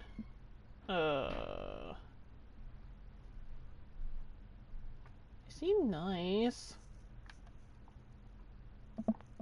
They all seem like they were really excited to help out the church. That's pretty cool, I guess. Mary, can we talk about this later? Ugh. Am I embarrassing you in front of your new friend? He doesn't respond, trying his hard to keep his cool. Can we please talk about this later? Oh my god. Sure thing, honey bear. Mary turns her attention to me. Hand over the cash. Hey. Jesus, I'm not trying to rob you. I'm in charge of the funds here. Hand over the cash we've made. It feels like a hefty wad, if I may say so myself. Thanks. Now give me your wallet. What? Give me your wallet. You think this church is gonna fix itself? Mary.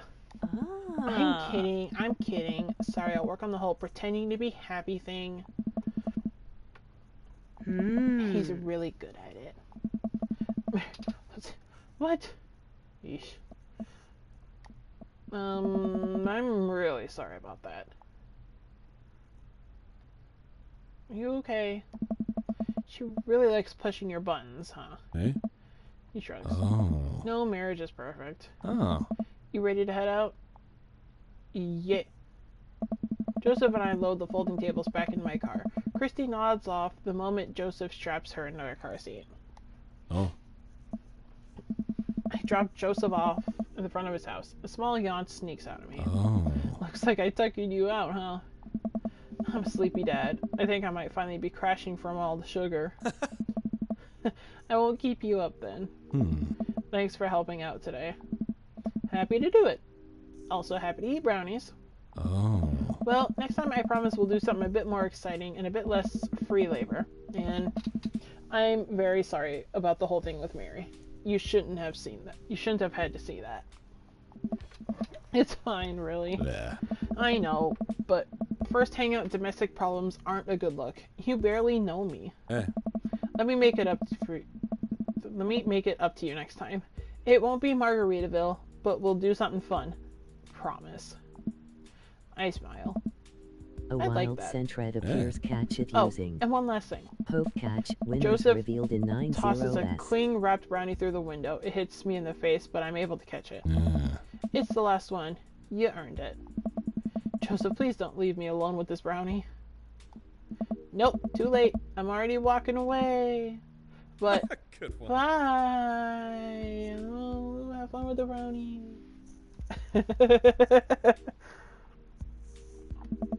Joseph walks up to his home. He waves at me before carrying Christy inside. Well, looks like it's just you and me, Brownie. I promised Amanda I would save her a brownie, so I'm gonna save it. I pocket the brownie. This might come in handy down the road. Yeah, give it to Amanda. Step inside, find Amanda doing homework on the couch. Aw, yeah, she's doing homework. Oh. Hey, father unit. Hi, child I'm required by law to care for.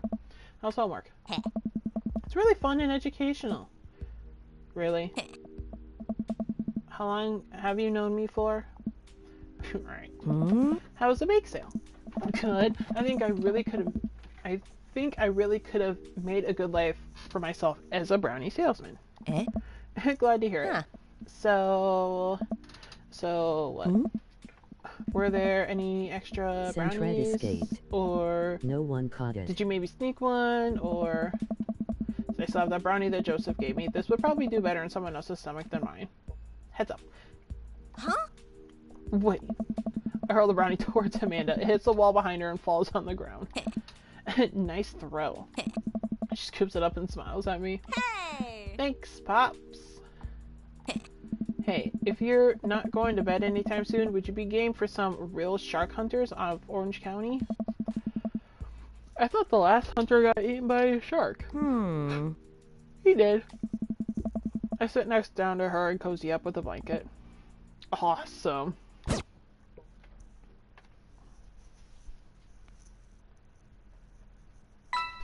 Date complete. Could have been better. What rank am I getting? Thank you Hey. so much. I would have gotten an S if I had just said there were box brownies. But it's fine. Welcome. You've got dads. What's up, Craig? Favorite ask? Robert invited. Oh! And I know it's a fox puzzle bite another bro, but I've known the guy for years. I still can't get a good read on him, and I know it's gonna be super awkward if I go myself. Will you come with me, please? I love food. I especially love it's free food. I don't know why you're so sweaty over cooking, but sure. Yeah, dude, I'm down.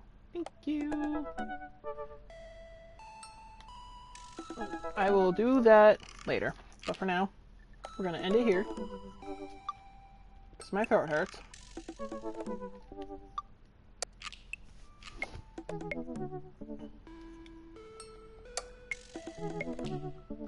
And I just saved, so we're good. Don't trust anyone who likes their meat well done.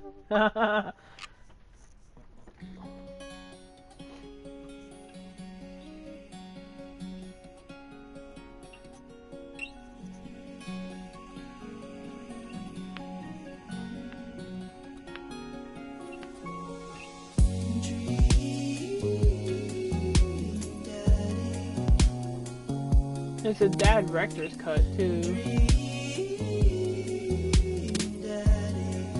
But that was fun. I want to play this again. But for now, thank you. Let's see if I can give anyone 2 people. Not really. Okay. That's fine. Alright. Goodbye. See you later.